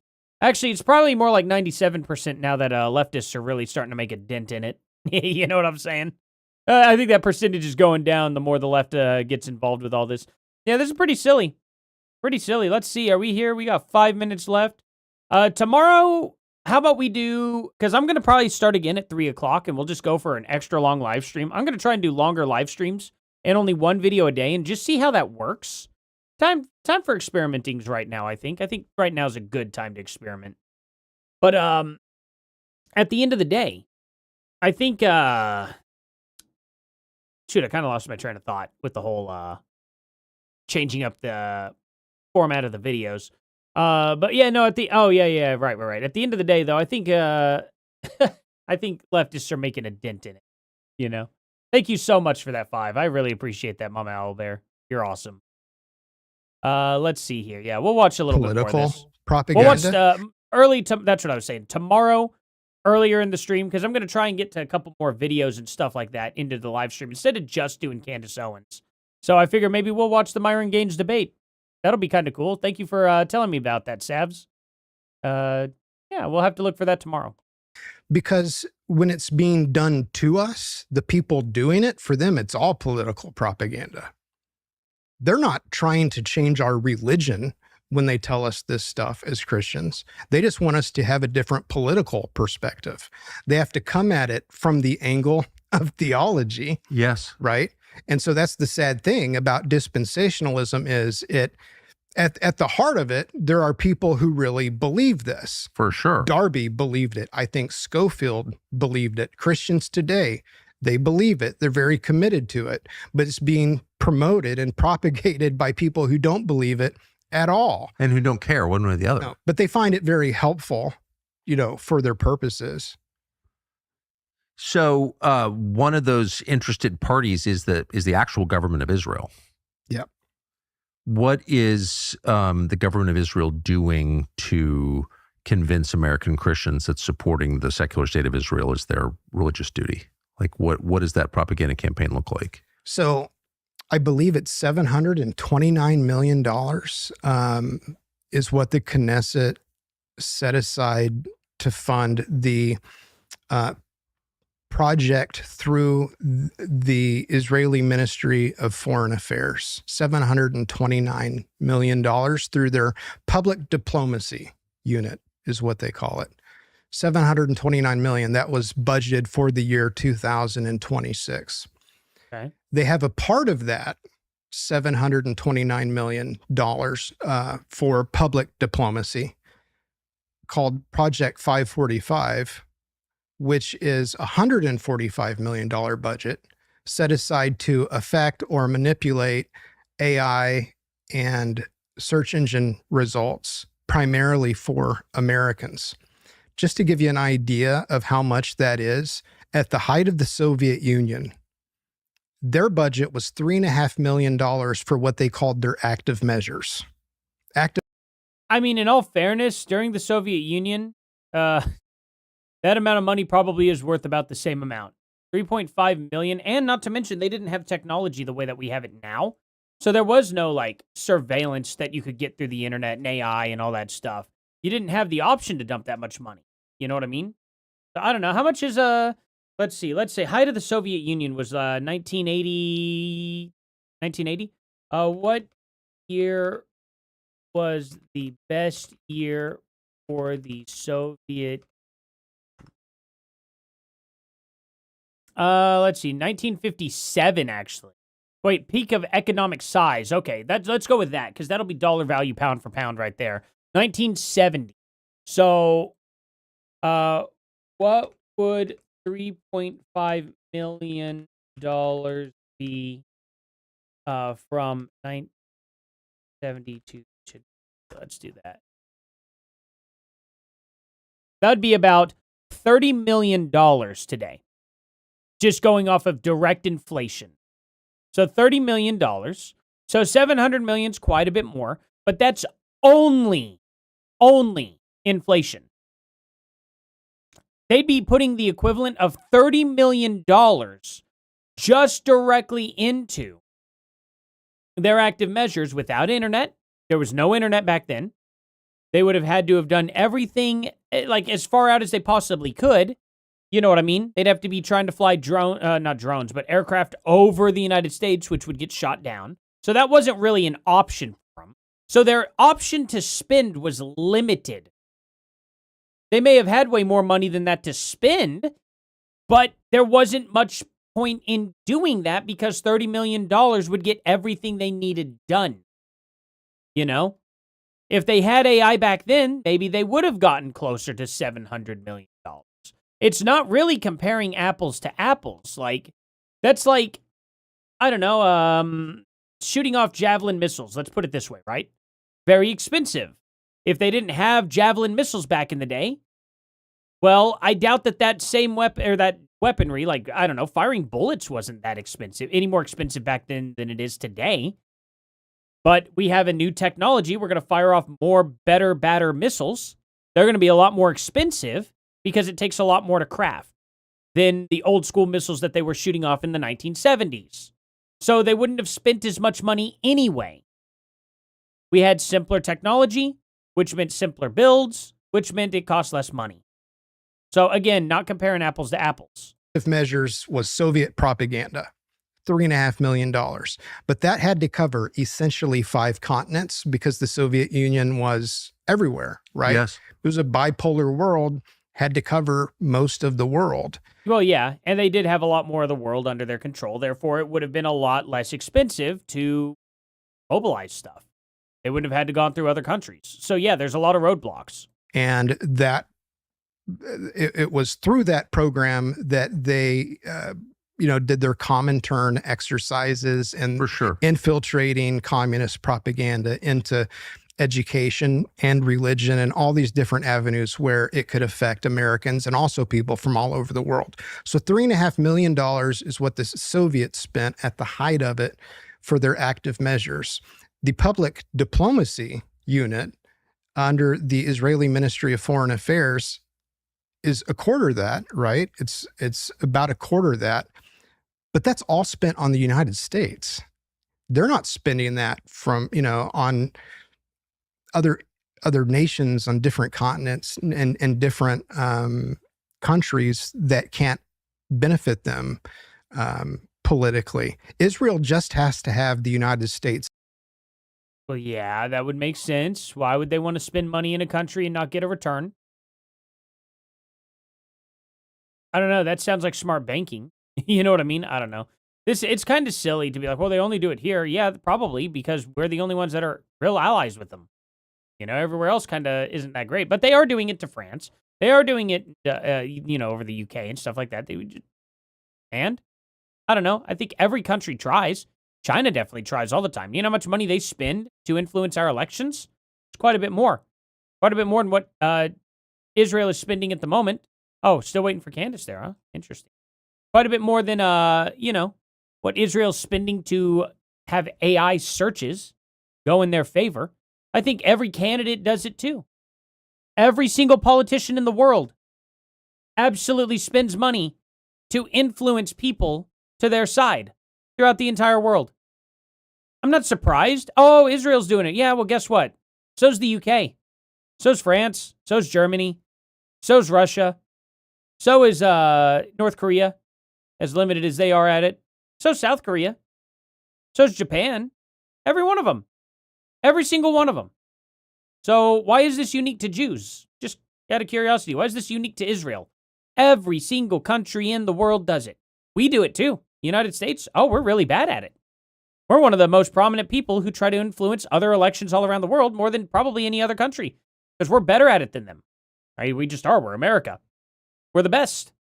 If we're going to do anything, we're going to do it better than everybody else is going to do it. That's just how it's going to go down. I don't know. I expect it at this point. Again, telling me something that I am not surprised by whatsoever. Of course, Israel's going to do it. Every other country's going to do it. Every other country is doing it. I'm not surprised by this at all. I'm not going to single out a single country for it. Now, a communist country, I'm going to put them at the focus because I really don't want communism in my country. Would I survive in a Jewish nation? I mean, I see Christians surviving in a Jewish nation, so I wouldn't worry about that as much. Would I survive in a, I don't know, what's another good example? Like, if everything turned into, like, how the UK runs it, their place, I could tell you this, I wouldn't like it, and it would be much, much worse off if we ran this country like the United Kingdom. But I would still choose the United Kingdom over, I don't know, North Korea, China, Russia, any other country that's communist, really, in general. I would take the UK system over that any day in my life. At any given point in time, I would never choose a communist system's all the way at the very bottom. So while I would sit there and agree that any nation trying to take over our country and get our country to be more ran like them is bad news for us, there are certain levels of bad news. And really, having our country completely taken over by Israel, in my opinion, would be a lot less worse than getting taken over by China. Would I like it? No, not necessarily. No, I don't think I would like it. I like my country the way it is now, and the way it was in the 70s and the 60s. That's where I really like my country. But if it did end up happening, I'd rather it be Israel than China. I don't think that's very controversial to say. Except for Canada. Canada sucks. No offense, Canadians, but the way Canada's ran, I do not like either. It is getting closer and closer to communism by the day. Patrina, for sending getting somebody to join a membership. Thank you so much. Rachel Willington received a gift membership. Thank you. Thank you very much for that, Patrina. That's very nice of you. But yeah, anyway. See you later, Sherry. Thank you for stopping by. This is an ally. It doesn't have to there we work go. hard to gain We're going to hear Brazil Candace in a second. as an ally, right? Or anyone else. We What else do we are got the here? ones with the veto Israel's power at the propaganda, UN and the Israel's Security evil AI. Council. Of course. All they need is us. So we're the ones that Let's see Mike are the Huckabee here. Well, I definitely look at them as the bad guys. I'll say that. As to motive, though, it's a little muddier, I think. I mean, I look at someone like Huckabee and it feels to me, unknowable, of course, but it feels like he really believes what he says. But it's so obviously in contradiction of what he says his faith is that there seems to be like a delusion or something going on.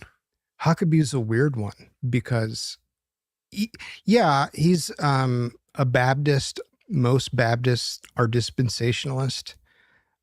But with Huckabee, you see things that I can only characterize as deceit. For example, Huckabee saying that with Jonathan Pollard, he acted in your interview as though he was vaguely familiar with Pollard. Yeah, I had him. He came by, he stopped by the embassy and I let him. He just wanted to say thank you, as though I could just do that, right? Just stop and talk to the ambassador. Hey, Rachel Wellington, thank you so much for also gifting a membership. I appreciate it. Zev Smiles is now a member. Heck yeah. Welcome aboard. But I was Welcome aboard. watching that interview and I had just done an article at Insight to Thank you, Insight, guys. my Substack, that laid out how Huckabee had been working for years to get him released from prison before he was All right, released. you guys, happy Wednesday to So everyone. I'm watching that and I'm going, did he Except Except Brian do now. Harple. Hold on. What an Oh, absolute Brian Harple. Why nutcase. is it- Pause the video. Pause it. There we go. Except for Brian Harple, huh? Is that how that's going to work? Oh, here we go. Einstein there. Adorable. Anyway, we'll leave it like that. And heck yeah. We'll get through this a little more. We're going to let her get ahead. So that way we could skip her dumb commercials and whatnot. Because we don't want to see those. Those are dumb. forget that he had been working to advocating for his release for years? Like 20 years. Yeah, it was a long time. So, has he been that much of a hardcore dispensationalist the whole time that as he was governor of Arkansas, or even before, he sees a spy who stole our nuclear secrets to give them to Israel, who would then give them to Russia? Did he even back then love the Jews so much he was trying to get a spy sprung from an American prison? Is that what actually happened? I'll have to fact check that. Because that's a little bit that's so hardcore dispensationalist. I don't really think that's a spiritual thing. In other words, I think that's a political corruption. I don't think that's a spiritual corruption. I think that the political corruption is using spirituality and Christianity as a shield to do evil and wicked things. Now we're talking. That actually makes sense. This guy actually said something that definitely makes sense. I do agree. I do think politics do corrupt and they do try to use religion as a shield. That does definitely happen. And that could certainly happen in Israel. They're politicians. I've said it from the very beginning of this channel. I don't trust any politicians. I don't think Bibi Netanyahu is some divine elected official or anything like that. I think Bibi could definitely be corrupt. I'll need proof of said corruption from him specifically, but it's always possible. Anybody who's trying to get elected these days, for the most part, most people are trying to do it for evil reasons. They do it to get rich off the stock market. They have insider trading. They do it to become an elite. They do it to stand on top of the world and put all the people that are putting them up there underneath them. Yeah, I mean, it just happens. It's every single politician. It doesn't matter where. It could be in China.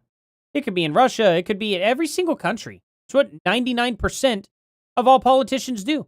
There's a lot of good politicians, though, for sure. And I'm not saying Israel can't find a good one. Maybe Bibi is a good one. I don't know. I didn't vote for the guy, and I don't live under his conditions. Maybe people really like him. Maybe he really does have Israel in its in his best interest, you know? Very good possibility. It might not, though. Maybe people don't like him. Maybe they're going to vote him out the moment they get a chance to. And if that happens, okay, I don't care. They voted out their politician. That's pretty normal. And I think that that's a lot of what you see in the dispensational marketplace of ideas, so to speak. Yeah, it's like You're every country. seeing a lot of good, honest, God-fearing Christians that we go to church with and we may work with, good folks, our Yes. neighbors, who have this mindset that, well, I have to support Israel because the Bible tells me to. Yes.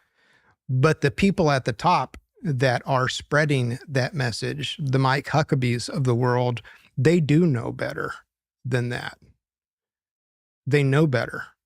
And they're defending things that cannot be defended, and they're doing so in the name of Christ. Is that, I should say for people who haven't followed your career, that you've been writing about kind of intra-Protestant disputes for a very long time, and you're one of the American experts on this topic. Now he's going to ask if Christians are waking up. I really don't care. I mean, they either are or they aren't to their whole religious ideology here. And personally, yeah, they're going to consider anybody who converts to their side, of course, as Christian waking up. Yeah, that's typical. I don't really need to listen to that. They're going to have their opinion that they are. Of course they are. And then they're going to be like, well, it's not to our liking, not to as much as we want, or it's going to be in just massive droves. I don't know. I don't really care. Can Christians support, what's the last part? War in Iran. Can they support war in Iran? Let's see. I'm curious about his answer on this real quick. Regarding the Iranian war Then we'll right get to now, Candace. is if you love Jews, the way you can prove that, if you really love Jews as a Christian, the best way for you to prove that is for you to give them money so they can buy more bombs. I don't know anybody that thinks like that. Do people think that we just need to give Jews a bunch of money? Is that what everyone thinks? I don't think so. I don't think I've ever agreed to that or ever said anything about that. I think they're allies. I think we ought to trade. I think we ought to protect each other. I think we need to help each other whenever it's convenient, especially. Israel's at war. I think we need to help defend them as an ally. I'd say the same for the UK, just a little bit less for the UK because they haven't gotten rid of their Muslim problem. But once they get that taken care of, by all means, I think we should give them the same amount of support. I'd say the same about France too. I'd say the same about Poland. Actually, Poland, 1,000,000%. I would 1,000,000% support Poland anytime, any day. Anytime, any day. You know what I mean? They've got great, they've got a really good country, a really great country. They don't import a bunch of people. They live fairly American for a bunch of non-Americans. Yeah, I think it's great. Okay. It's kind of wild. We don't do it with just Israel. I hope they know that. We don't do it with just Israel. We do it with all of our allies. Now, I'm unhappy with a few of my allies for how they've been treating us, but, at the end of the day, an alliance is a good thing for the most part. Unless we go hyper isolationist. If we go hyper isolationist, then screw everybody. We're America. And we're going to go isolationist. That's what we're going to do. If we don't do that, then we got to play nice. You got to have friends. You can't be global and have every single country, every single person in the world hate you. Can't have that happen. Because then you might as well go isolationist anyway. You know what I mean? So, I don't know. It's kind of funny. It's kind of a funny thing for him to say right off the bat here. To blow up more children over there. It's always the children, you know what I mean? We decided, okay, well, we don't like you, so let's just go after children only. I'm sure the adults are fine. We're going in there, we're sending in these like little stork missiles, you know what I mean? And they zoom right on into the house and they only take out the child. They don't take out any of the adults at all. So it's a crazy system we got. One of the crazy, like, I don't like it, but hey, technologically speaking, it's an amazing feat. How did he know we were doing that? That's some crazy technology. We're going over there. And we're only taking out children. We're not taking out any adults at all. Nothing to do with that. We're not taking out their military. We're not taking out their weaponry. None of that stuff at all. No, we're just going right after the children. That's what we're doing, right? This is amazing.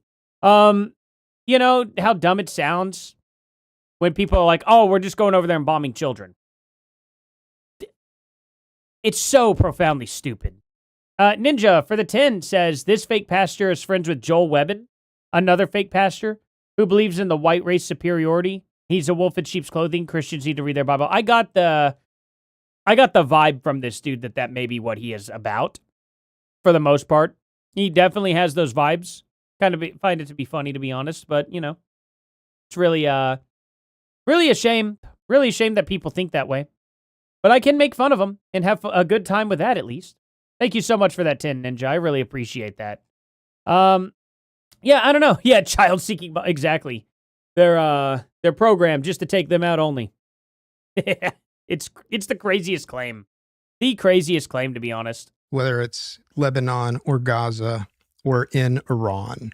It's like, how offensive is it as a Christian to be told that the way I prove I love Jesus is to give you bombs to murder people? I don't think that was the issue at all. I don't think that's even the problem. I think the problem is just trying to get them to stop bombing Iran, stop bombing Israel, and to get Iran to give up their nuclear deal. I think that's probably the issue. I don't think it has anything to do with religion at all. In fact, I don't think religion has once been brought up in any of this. Right now, Lebanon has tunnels reaching all the way to Israel. That's a big problem. They're trying to get rid of those. And then in Iran, we got rid of their nuclear deal. And we're not even bombing Iran anymore. We're not even involved with really Iran that much anymore either. That's kind of a thing of the past now. That's slowly winding down. Strait of Hormuz is open. Gas prices should be dropping like a rock. I mean, honestly, like, what's the issue? What is the issue here? It just doesn't make sense. I don't even want to go over the rest of it. It's just getting stupid. Getting more and more stupid. Oh, we're just over there bombing everyone. It's all so bad. Well, you know what? Maybe they shouldn't have dropped the first bomb. You know? Maybe we don't allow that to happen. Ooh, are we under a big old... Well, that's an interesting shape right here for... Nice. Good one there, guys. I guess they're in Wisconsin right now. Oh, wow. All of this huge area for big tornado risk. And then Wisconsin's the one up here getting hit. Kind of crazy. Alrighty. Let's take a look. Actually, I'm going to take a look at the news real quick and see if we got anything coming our way. I thought it was all supposed to end. Where is the weather? Okay, I'm on the weather. Yep. 20. Nope, nothing's supposed to come until 1 a.m. Oh, good. That's the perfect time for it to all start blowing in, is whenever the kids are sleeping. That's always great. Nothing like hearing absolute loud booming storms. And then, right in the middle of the night. You know? I'm going to start a GoFundMe to get me and the wife a king-size bed. Maybe that's what I ought to do. Yeah, the kids practically, they do not like to stay in their rooms at night. They just are in that phase now, and it's like, oh, here we are. My oldest is getting better. Weaning her down is, it's worked. We've been reading a lot on what the best way to get the kids to stay in their room, and seems to be working really, really well for the oldest. The youngest still isn't having it. Youngest still isn't quite there, wanting to be in the dark. And the sad thing is they share a room. They share a room together. Only because they want to. They're both girls, so it's fine. If they were a boy and a girl, I'd probably most likely have them separated by now. But the fact that they're sisters, it's hard. They get matching beds right across from each other. And then they got an entire playroom to where they had, oh man, they got the setup for sure. It's nice for them. See, I had a sister growing up. So I had to have my own room for sure because I couldn't play guitar or anything like that in her room. We couldn't have a playroom really because she wanted to play with Barbies while I wanted to play, with Saiyans, Dragon Ball Z toys, and video games. So, it was just complete separation for the most part. What was the, need a sound machine? They do got a sound machine. Absolutely. And my youngest is, in all fairness, my youngest is a lot more afraid of storms than my oldest. By a long shot. So, there is that. Nope. Y'all ready for Poindexter here? All ready for this? You remember 1979 in Iran? It was horrible? Absolutely. Absolutely it was. Insane stuff. Except Brian Harpole. What an absolute nutcase. Am I right? I mean, you Yep, guys he's the flooded us nutcase. with comments yesterday. Doctors and nurses and ER techs. You guys were just on fire about the absurd story he presented. There is no way there were nurses and techs that told you the opposite of what I was saying yesterday. I don't believe it for a second. I live in that world. What are you talking about, Candace? Oh, hello. Thank you. Kitty cat hat.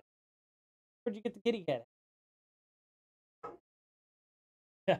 Why are you wearing 2 swimsuits? Oh my. All right. Oh. Hey. Let me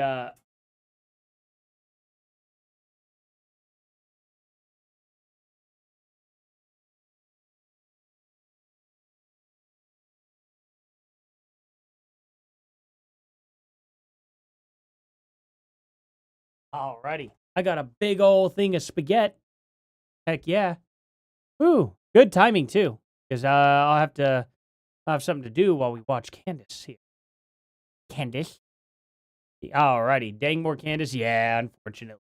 But also fortunately to a degree, because now I don't have to listen to her by myself. I can put up with it with you guys, which is way better. You guys make this a whole lot better than watching this by myself. I can tell you that. Candace reminds me of an AI bot. Just load some propaganda into her and she's ready to sell it. Exactly. Headed to Gary at 5. Hey, absolutely. I don't blame you, man.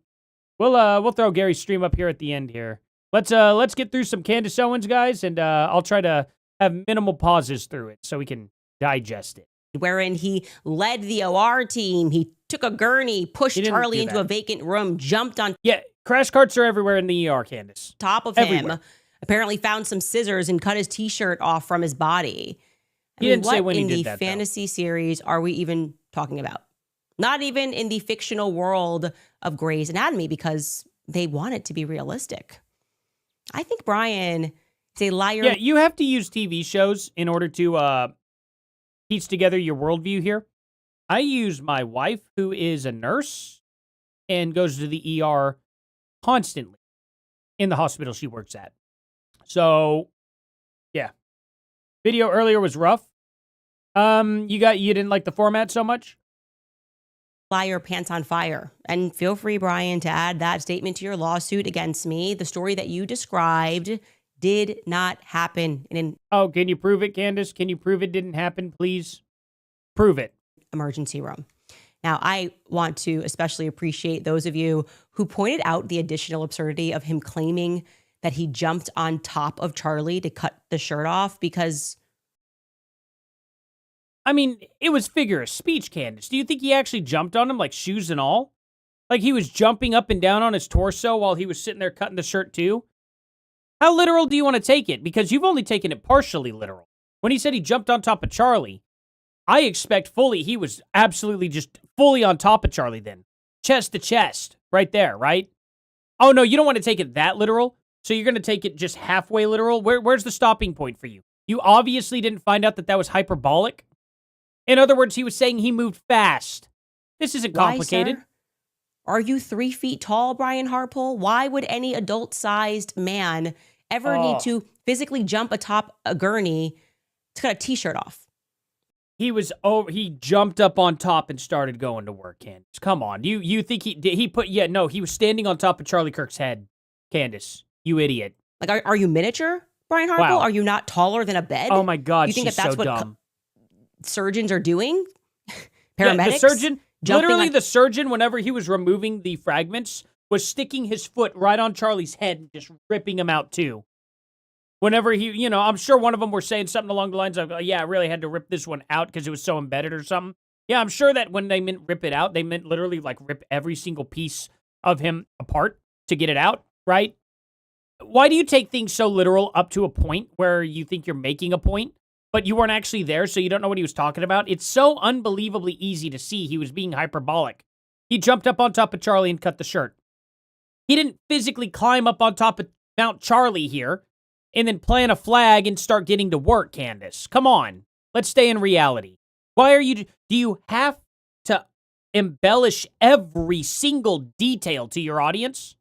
Top people to cut a shirt Every off. I mean, detail. it is an astoundingly dumb story the more you think about it.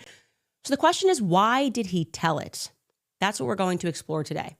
Because methinks it might be because it offers another clue as to what actually went down on the way to the hospital. Since they have conflicting stories, him and Frank Turek. We're going to talk about that.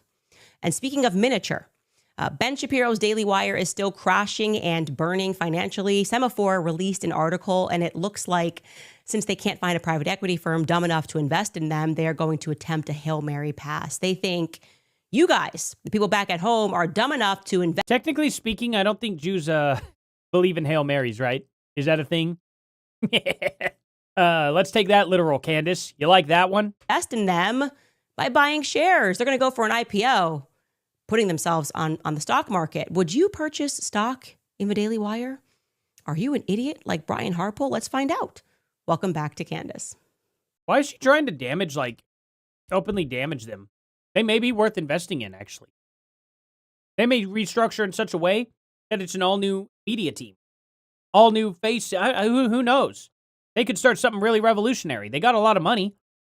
They may be able to start a show that is just too good.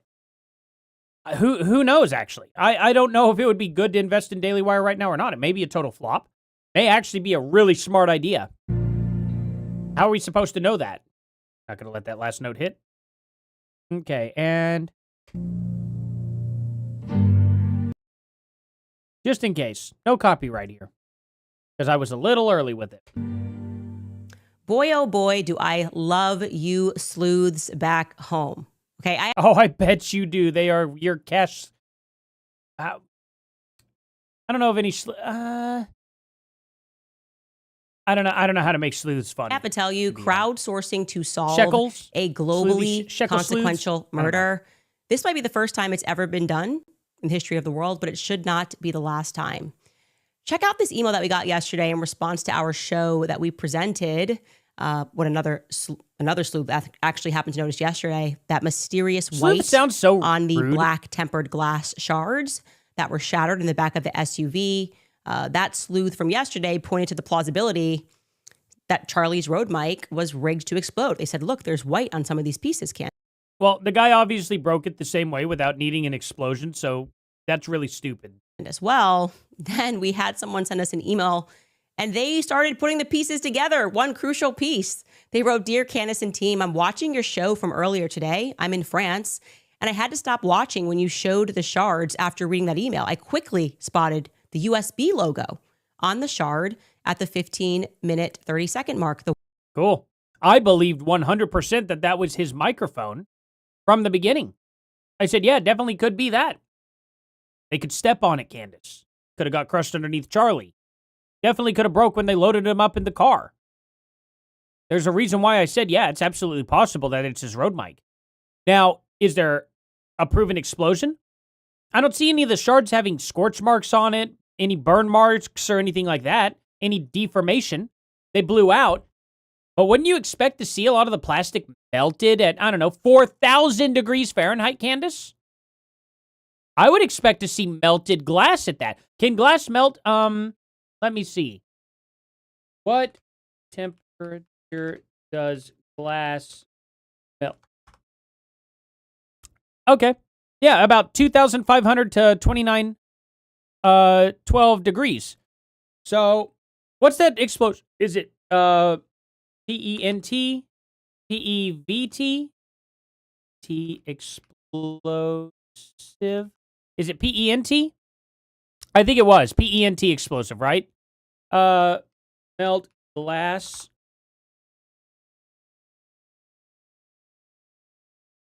PETN. That's what it is. Okay. Let's see what it says. PETM melts approximately 141 degrees Celsius. However, because its onset decomposition is very close to its melting point, around 60, it's extremely dangerous and rarely done. If you mean exploding, nope. I'm not thinking of the same thing, am I? What is it that Candace, do y'all remember what Candace Owens, called the chemical? I'll look it up here in a second. If you guys could, I'll try to see.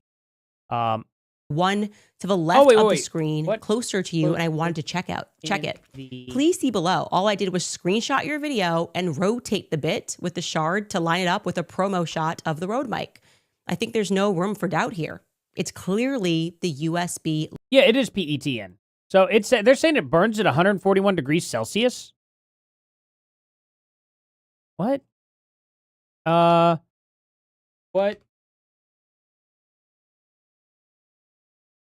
It take to set off PETN? Let's see. Saying thermal decomposition timelines 141 degrees Celsius or 286 degrees Fahrenheit. That's interesting because the page that Candace Owens cited, I was going off of her citation that it was 4,000 degrees. That's interesting. How much does it burn at? Oh, okay. So whenever it does explode, okay, so it only needs a 264 degree ignition. But what does it actually burn at? Which is right here. So you see up here, it says it needs 141 degrees. PETN reaches melting point. Rapid exothermic self-decomposition begins. The material undergoes a full thermal explosion at 396 degrees Fahrenheit. So almost 400 degrees Fahrenheit. I think I did say this. It's double boiling water. So that definitely would have ended up causing severe burns instantly. Just from the ignition. Like, just from the source of ignition. Now, how much does it actually burn out? When PETN reacts, there's a massive difference between its detonation temperature and its unconfirmed burning flame temperature. The reaction is 4,230 degrees Celsius, also known as 7,000 degrees during an explosive detonation. Let me see here now, just to make sure. Will that nation melt glass instant? There we go.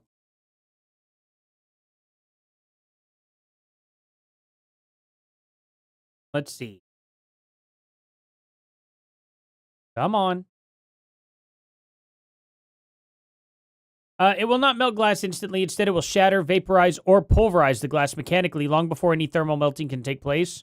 While a chemical reaction itself reaches temperatures hot enough to liquefy glass, the physics of detonation prevent instant thermal melting due to two main factors. The speed of the shock wave, so it pushes the glass away, of course. Okay. So, yeah. So, it won't necessarily melt the glass, but I imagine that we would see the residue behind after it explodes. I imagine it's still on fire, and that would still be melting plastic and glass behind him. Logo and or icon. Game over. Feel free to get in touch if you have any They'd have to get that fire put out immediately, and he'd be smoking Is there any smoke in the air? It just doesn't make sense. Show you, this is what they attached to like from See you later, our Jabby. show, Thank you for being here. the picture. And they then obviously flipped it and showed that that was the USB. I think this is incredible. Legendary Inspector. Maybe I kind of see it there. Kind of. It could be, but it's too distorted. You'd really need that image cleaned up. It's a possibility, but even so, I'm not surprised if it's his Rode mic at all. They could have just stepped right on it. And do you think this part would have survived? The plastic housing would have survived a flame? I don't know about that. Gadget finding. We did it ourselves. We can blow up that image and rotate it as well and put it side by side with the Rode mic's UBS icon. UBS icon. Okay. UBS, guys. Remember to plug in your UBS charger. That really is something I do feel like this is what we have to do. We have to get really molecular to close this case. I do believe firmly that it was Charlie's Rode mic bits that were shattered I believe it too. all over the car floor. Yep. And by the way, you guys were agree. so in the weeds on this that I even had opticians emailing me to inform me that it was not possible for it to be sunglasses on the ground. The emails were like, hey, I don't care, Candace. I don't know if you know this about sunglasses, but they're actually not allowed to shatter like that. There's a whole process in how they're created because obviously they are covering people's eyes, so they cannot create them in a circumstance in which they might shatter and glass would get all over people's eyes. It would be safety glass and it would be little round balls, yeah. Which also is what it looks like in the bottom of the car too, in all fairness. But I agree. I absolutely agree. It is the Rode microphone, Candace. I was clear on that yesterday. The problem is how did it break?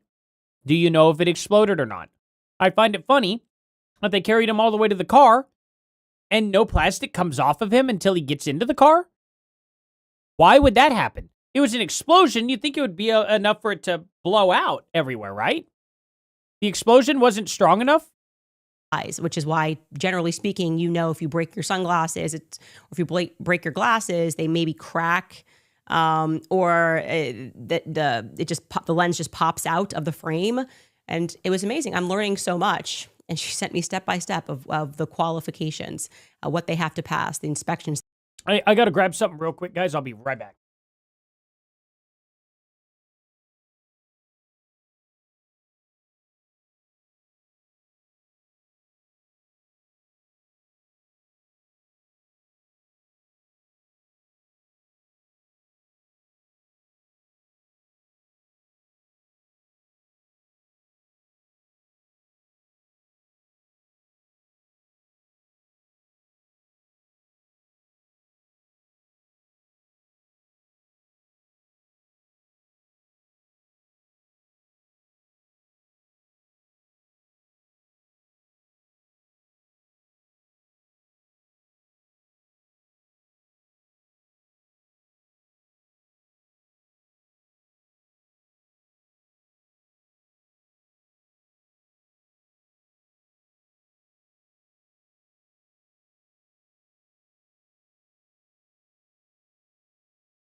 Oh, sorry about that, guys.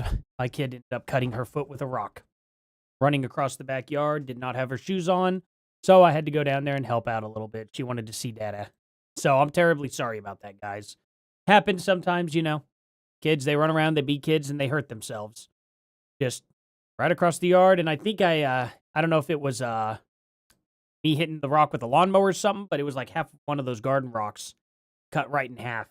And so it had a very sharp edge on it. She just happened to find it sticking out of the ground in the yard.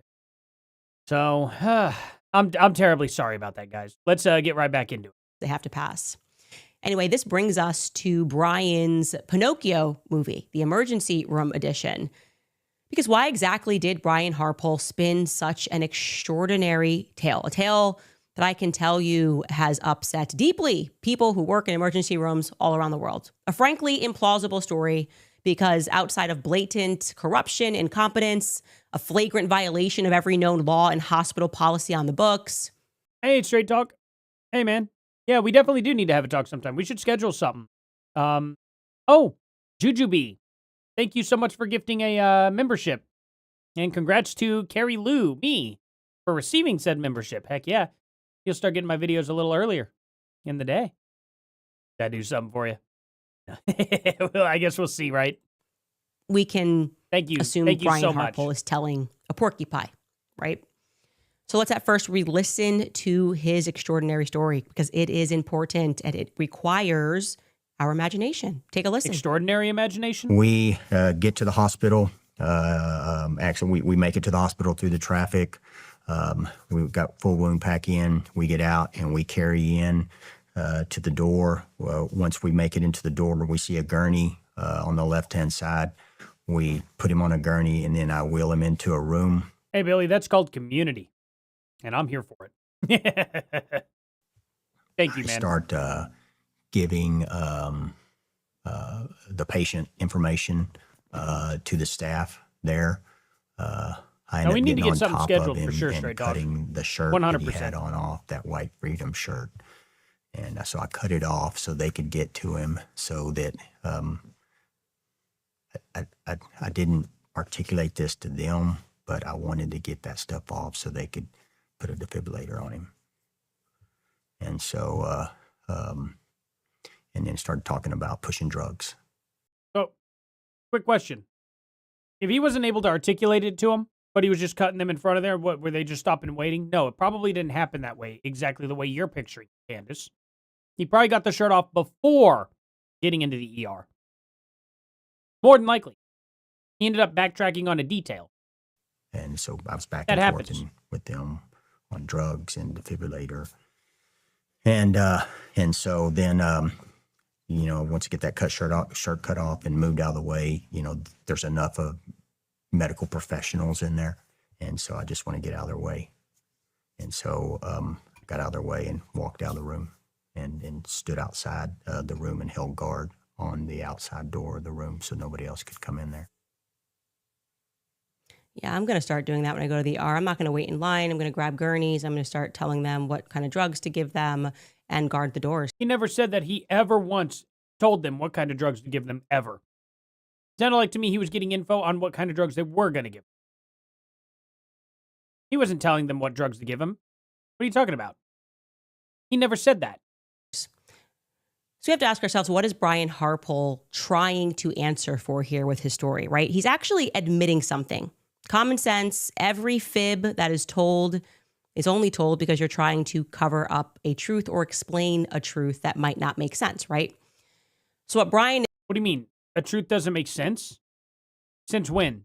is, I think, rather truthfully admitting here is that he was the person responsible for the removal of Charlie Kirk's shirt. Cool. Right? No other reason to insert yourself into that narrative unless that piece is true. Okay. Which, as we explore our rigged microphone theory, is an admission that Brian Harpole would be the person responsible for removing the biggest piece of explosive residue evidence, Charlie's shirt. He is No explosive residue happened. There was no explosive residue whatsoever. Get proof first before you say that. attempting to make that sound reasonable to the public. I was worried about the defibrillator, and that's the reason why I cut Charlie's shirt, in case you find that that shirt had been cut using scissors later down the line. Do you think the doctors needed that shirt? Did the doctors go, oh, what were you thinking, man? You cut his shirt off. Oh, God, now we're never going to be able to repair him. We're never going to be able to fix him. You think that was possible, Candace? Now, since I do not accept that a random dude took command over a hospital ER room and was grabbing gurneys and was can grab allowed a gurney to there, freely right there at jump the front. across on top of, pardon me, a bleeding... When you run right into an ER, it's there. You're in the ER. Crash cart right there. Toss him on it. Run him in. Try to get him in there to save his life. What, are you going to sit there and wait for somebody to come by and get him? Or are you going to get him right there to the doctor? If someone is almost dead or is dead, I am running them directly to the first doctor I see. As soon as I get into the ER, that's where he's going to go. I'm not going to wait in a waiting room. I'm not going to do that at all. Why would I bother? Victim with a pair of scissors in hand. Yeah, it's probably part of like a first aid kit. I don't know if you've ever seen one of those before, Candace, but they're this nice little red box. And there are scissors in them. Made for cutting clothing specifically. They have a nice little indent. They have this little flat piece so you can run it right along someone's legs so you don't cut them. They're pretty nifty. You should open one up sometime. I bet in your mansion you have a first aid kit somewhere. You should pop it open. It's probably by Cintas or something like that. If I had to guess, you'll probably pop it right open. There's going to be a pair of scissors in there. It's wild, Candace. I don't know if you know this or not, but you should probably check your own like first aid kits because they're there. You've just never opened one before. Is this the person who harmed him? I don't accept any of this. I have to then logically consider that Brian removed Charlie's shirt somewhere else, right? And the only other... Yeah, it was probably in the car. That's probably where I imagine he did it. Because he didn't say where he did it, so I'm willing to bet that he did it in the car to prepare them for getting to the hospital. Be the smartest thing to do. It's probably why the road mic is smashed everywhere. He was probably over Charlie, cutting his shirt up. He probably had to stand up on his feet because there's no room. There was no room for him to sit on his butt to cut his shirt off. So he's probably stepping right on that road microphone, and he's probably cutting that shirt right on up. That's why it's probably in 1,000 pieces. Just putting it out there. Mama Owlbear for the 5. I can't wait until Brian Harpool takes her for every single penny that the Macrons leave behind. She's an idiot, vile bully. I 1,000,000% agree with that. I hope they do. I think it'll be funny. Option would be in the car. Thank you for that. On the way over to the hospital. Now, beyond anything else, the story that Brian tells us about what did happen in the car does not match the evidence of what we see in the photos that we were never supposed to have in our possession. These photos were... I would like for you to explain that one. Never supposed to see the light of day. Oh, so really? let's review Brian's claims so that you understand them, okay? If they weren't supposed to see the light of day, why were they taken? You all a graphic of how they all piled into the car, okay? So we are in a GMC SUV. Incorrect. Charlie could have been here. Maybe his feet were out the window. Maybe he was turned the other way, and he was laying down this way, lengthwise. He could have been down here on the floorboard, all the way up here, all the way down to there. I don't know. No idea. This would be the smartest position, to be honest, though. This would be the best position for him to be in. Because up here, it has his legs elevated. That's how you return the blood all the way back down here, where his head is at a lower elevation. That would be absolutely the smartest position for him to be in. And if that's the case, why would he be in that position? Oh, because they're trying to save his life. They angled his feet up so all the furthest extremities are elevated up to return blood all the way back down to the head. So that tells me that they put him in a life-saving position. If they wanted him dead, well, they would have put his head out the window. Or they would have sat him up in the seat. They would have put his feet down at the very bottom. And they would have had his head up here at the headrest. They would have buckled him in. Then he would have just suffocated, and he would have been gone. But they didn't do that. They put him in a position where his body is elevated from the feet. That tells me that they packed the wound, and then they were trying to return blood. Didn't it pay to have a wife or a nurse to tell you this stuff? Great, isn't it? You've got Dan Flood there in the passenger seat. You've got Justin Davis driving. We have Brian Harpole, Rick Cutler in that middle row. Charlie is going to be across them. You note his legs are hanging out. Now, if he had to jump up on top of Charlie, you could see his foot would be over here. His foot would be over here. If they kick that road mic off and it's laying down on the floor, and he steps down on that road mic, most of it would be here, and most of it would probably scatter over here. Well, what do you know? That's where most of the plastic is. That's kind of crazy how that happens. He'd be facing Charlie, so his feet would be pointing this direction, down towards the door over down here, and then he'd be cutting the shirt off. He'd have a perfect elevated place to do it. He'd be standing over him. He'd be cutting down on that shirt. The Rode microphone would be on his left side, on over by his foot, which is where the microphone was. The microphone was clipped right here on Charlie's left side, or on his right side. He got hit on his left side. The microphone was on his right side, so the microphone would have fell down here, and he would have stepped right on it.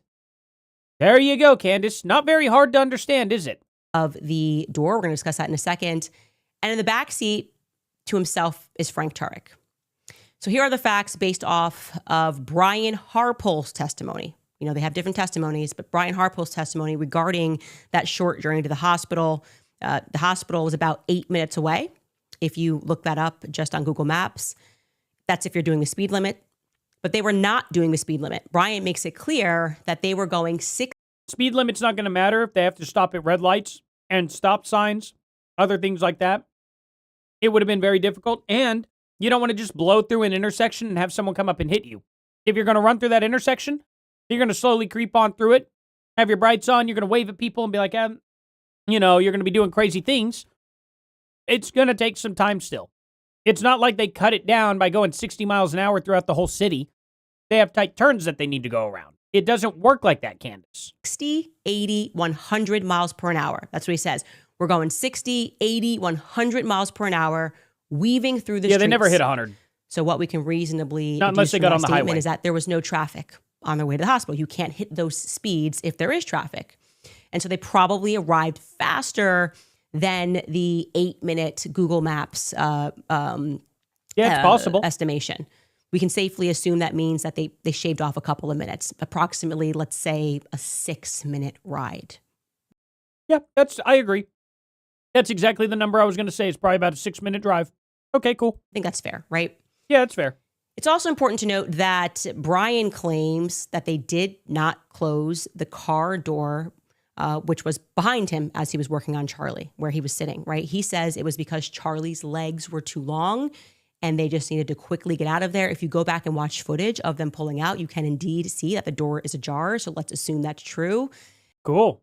And instead, how they dealt with this door, which was open while they're doing 60, 80, 100 miles per hour, sure, is Rick Cutler holds Brian Harpole steady as Brian is working on Charlie. Okay, so he's trying to stop the bleeding in his neck, according to Brian Harpole.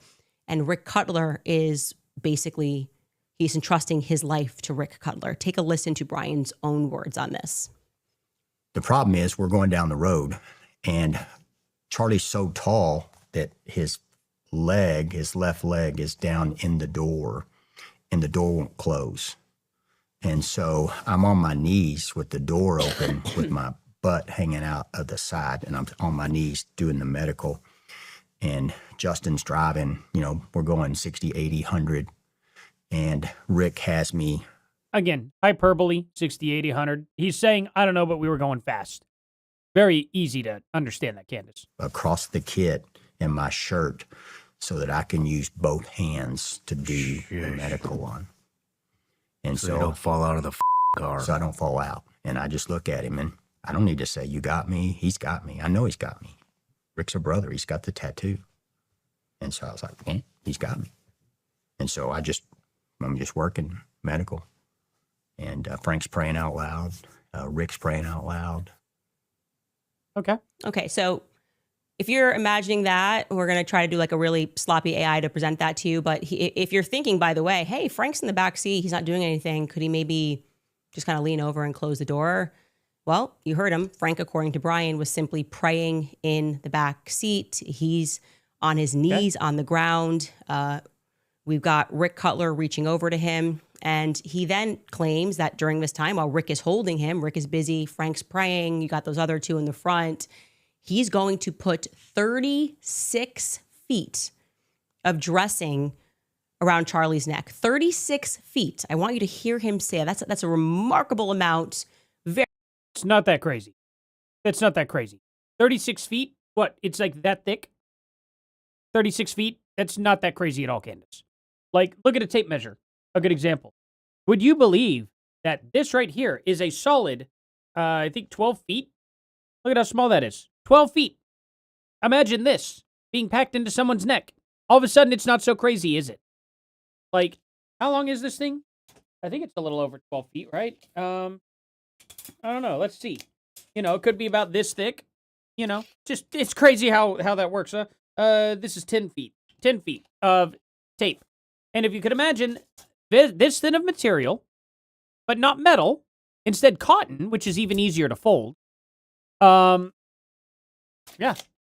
That's not actually very unheard of, Candace. That's pretty normal, I would say.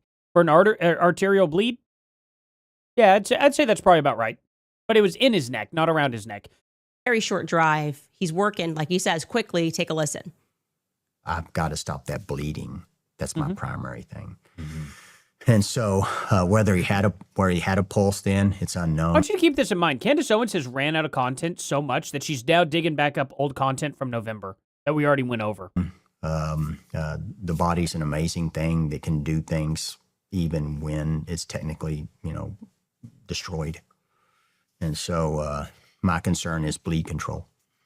And so I'm just, Rick's got me, Justin's driving, world's coming by. I'm working, I end up putting about 36 feet of dressing in him. And then 4 4x4s and then 2 hemostatic 4x4s. Sheesh. Yep. Now, yeah, again, I'm wondering, could Frank Turk have come in for an assist here? But he does make it clear that he doesn't know whether or not Charlie has a pulse. They're not doing CPR because his focus is on getting his wound dressed. Duh.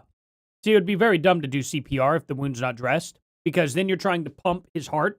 That's just going to send blood flying out the neck. And he also says the human body's amazing. I mean, we've learned that. It's so amazing. It stopped at 30.6, 3,000 pounds of energy coming at him in a bullet. So How do you know it's 3,000 pounds, though? Which bullet is that? If you're specifically saying it's 3,000 pounds, that's a specific bullet out of the 30-6. What about the bullets that shoot like varmint round? why not just keep going? Let's just hope for more miracles here, not check his pulse and not do CPR and just not do CPR. Okay, Candace, so you're the medical expert in this situation. Dr. Candace here on the job would literally start pumping somebody's heart until they bled out completely because she's an idiot. Never trust Candace Owens to be around you. If you pass out and you need CPR, I would not trust Candace Owens to do CPR. I think she would probably kill me. She'd think she's doing something right, but she probably wouldn't even let other people come near you, too. She'd be like, no, I know what I'm doing. You're supposed to do this. And then she'd most certainly probably end your life right there and prevent medical experts from actually helping. That's the kind of person Candace Owens is because she thinks she knows it all. CPR would have made things so much worse because the wound is not plugged. That's literally like jumping up and down in a boat when it has a hole in it. What do you think is going to happen? worry about stopping the bleeding with 36 feet.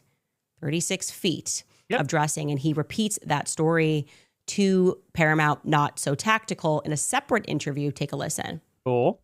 We're getting off the X and I don't starting care. to pile He up. repeats it. And you're not in a war, but it'll slip. Cool. Right. Yeah. And so I put them to Opening the. Okay, so 12 yards, 36 feet. He's opening the packs. He's talked about he's got 2 packs of this with his mouth. It's discussing how difficult it is to open those packs. Miraculously, there's no evidence of that in the car. What there is evidence of is that he used 1 4x4 EMS quick clot dressing, which he admits he used that just 1 pack. Here is the picture. We can actually look at the Do floor. you think it's possible with the door open and the windows open that they would have blown out the car? And we have So we have one here. We also have something underneath this bottle that you're not willing to talk about. There's packages over here. Things could have been blown around underneath the seats. They could have been blown out of the car. Who knows? the entire floor of the Doors back open. of where he was. And you can see that he's got that 1 pack, which he potentially opened with his mouth on the side. All of that looks to be a fact check true. And I just want you to see, like, this is 4x4 dressing. Here's the actual pack that's available online. Yep, we get it. I don't know what to think about why there's not more. Doors open, blows trash out. You ever had that happen, Candace? You ever accidentally roll down your window? You got a few too many pieces of paper in your passenger seat. They get sucked right out the window. Never. Okay. Why we can't see more. If he's pulling out all of this on the ground, I would expect to see more unless they mysteriously cleaned up the other packs that he was opening. Note, those 4x4 packs, those are just 10 centimeters. 10 centimeters by 10 centimeters, nowhere near the 12 feet, the 36 feet that he's talking about. Now, he certainly, and it sounds like, also had a roll of dressing, but those are sold at just 4 yards a roll. So Cool. He might have had a lot of them. It's possible that he put all those papers back into the first aid kit that he had as well. Are you saying that there's no first aid kit just because you can't see one in the pictures as well? So you mean to tell me that this dude was just carrying a single quick clot in his pocket? Is that what you're trying to have us believe? Because that would be way less believable, to be honest. why on earth did Brian have handy 6 rolls of dressing in his small medical bag in addition? Small medical bag? Oh, you mean, okay, let's see. First aid kit. Let's just see here. Let's just go shopping. We're just gonna select a first aid kit. The very first one here, this is $169. Wow, that's a heck of a name. All right. Yep, not saying that out loud. Let's see, what does it have? Folding page, designed for enhanced organization, all this other stuff. Okay, what all is the products? We have triangular bandage. We have all this stuff here. Burn, gauze, medication, CPR shield, blister, hydration, all this other stuff. Okay, cool. Oh, Candace, by the way, if you want to guess what comes inside. Hey, look, a pair of scissors. Hey, exactly the way I described them, too. That's crazy. EMT shears is what they're called. Super skin pack, all this stuff. So it comes with some stuff. Let's see, tool mod, wound closure, mini wound closure, one pack of 3 secure strips, 2 of liquid skin. Yeah, you can find a lot of different things online here. In fact, we can go through a lot of them. Why not? Let me just pop this open right here. You got these crazy $1,200 ones. You have this waterproof one. This is probably the most common one. Have one in the kit like this, if I had to guess. Oh, it's same people. Interesting. Comes with all this stuff here. I don't know. If I had to guess, he probably had a lot of gauze and stuff like that in this. You can also tailor them to be exactly the way you want it.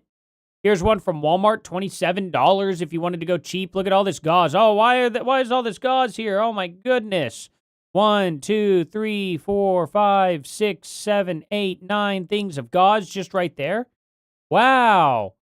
That's crazy. And that's just the $27 kit from Walmart. Look at all the gauze. This is all gauze material right here.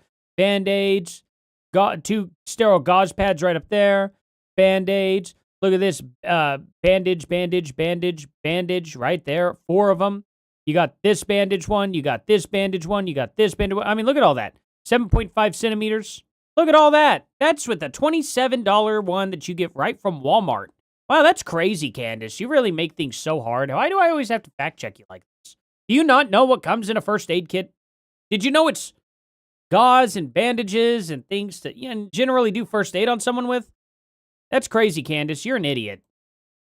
To clotting packages. That just seems to me to be very excessive, and like we should see some evidence of that on the ground. Okay? Not if you put it all back in the first aid kit. I'm just asking you to park that information in the back of your mind. There's a reason for that. If we continue to look at the actual evidence of the car, first aid.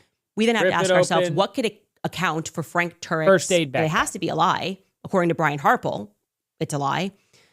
Frank Turek says that he himself, Frank, tried to start CPR. And to be clear, we can immediately determine that Frank Turek is likely the one lying in that scenario and not Brian Harple because Charlie was lying across the seats. Okay? His middle section was therefore not flat. You cannot conduct emergency CPR on a person that is laying across 2 captain chairs with. So you actually can, Candace. You're just not supposed to. Nobody says you can't. Like, you got to do what you got to do in the situation. I bet after they got him plugged up, which they probably got him plugged up in a matter of seconds, minutes even, and then they probably started trying to do CPR while they were still in the car. And it probably wasn't very successful because the conditions where he's in a seat, they wouldn't have been a hard surface for him laying on. But God, they got to try. What's wrong with that, Candace? Their midsection in the air, Brian, both of his hands are occupied. He would be, it's not an ideal position at all, but like he's the person that would be in the position. Yeah, and he probably was. They probably switched off because you do that. You count to like 30, and then you switch off with another person because you don't want to get too tired. If you're too tired, you're not going to be able to get involved again for a while. To address Charlie's chest area, it's not possible. Okay, you need a flat surface to do CPR. Everybody knows this, and Brian has already. You don't need one. It's the most optimal position to get somebody in. The biggest chance to give someone their life-saving treatment is to have them on a flat surface, a flat, hard surface. But if you don't have that available at the moment, you don't use it. There's no choice. You don't just leave them to die either, Candace. Like, Candace is all or nothing. She's so all or nothing. Oh, well, if you don't have a flat surface, then just don't do anything at all. Yeah, that's probably not what their mindset was, Candace. He admitted that it was him that was on the floor, down on one knee beside the chair because Charlie's legs were dangling off. Okay, here's a very bad AI diagram that we're trying to show you of what Brian Harpole is saying happened, right? Brian would probably be a little more backed up toward the end there. And of course, we know Rick is going to be pulled over to the side, holding on to him. Frank Turek is in the back seat. You're not conducting CPR in this environment. I can. Yes, you can. Not stress enough that CPR could not have been conducted. Candace Owens has never, ever, ever, ever done CPR a day in her life. I was at least trained on it when I was doing security. Candace is dead wrong. There are scenarios in security where we went over, if you don't have the proper things you need to conduct CPR, do it anyway. It's not forbidden to do CPR if you don't have the best setup for it.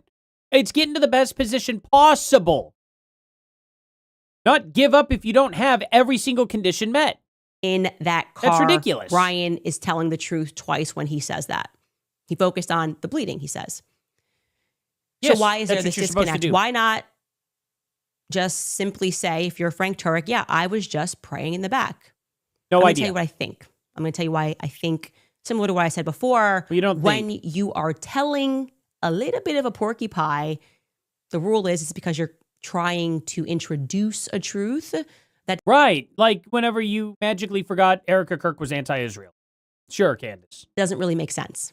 Right. Okay. So it here's wouldn't what make I think, sense, would it? Not what I know. This is the allegedly. Like how you forgot Erica Kirk is anti-Israel. If O.J. Simpson did it, okay?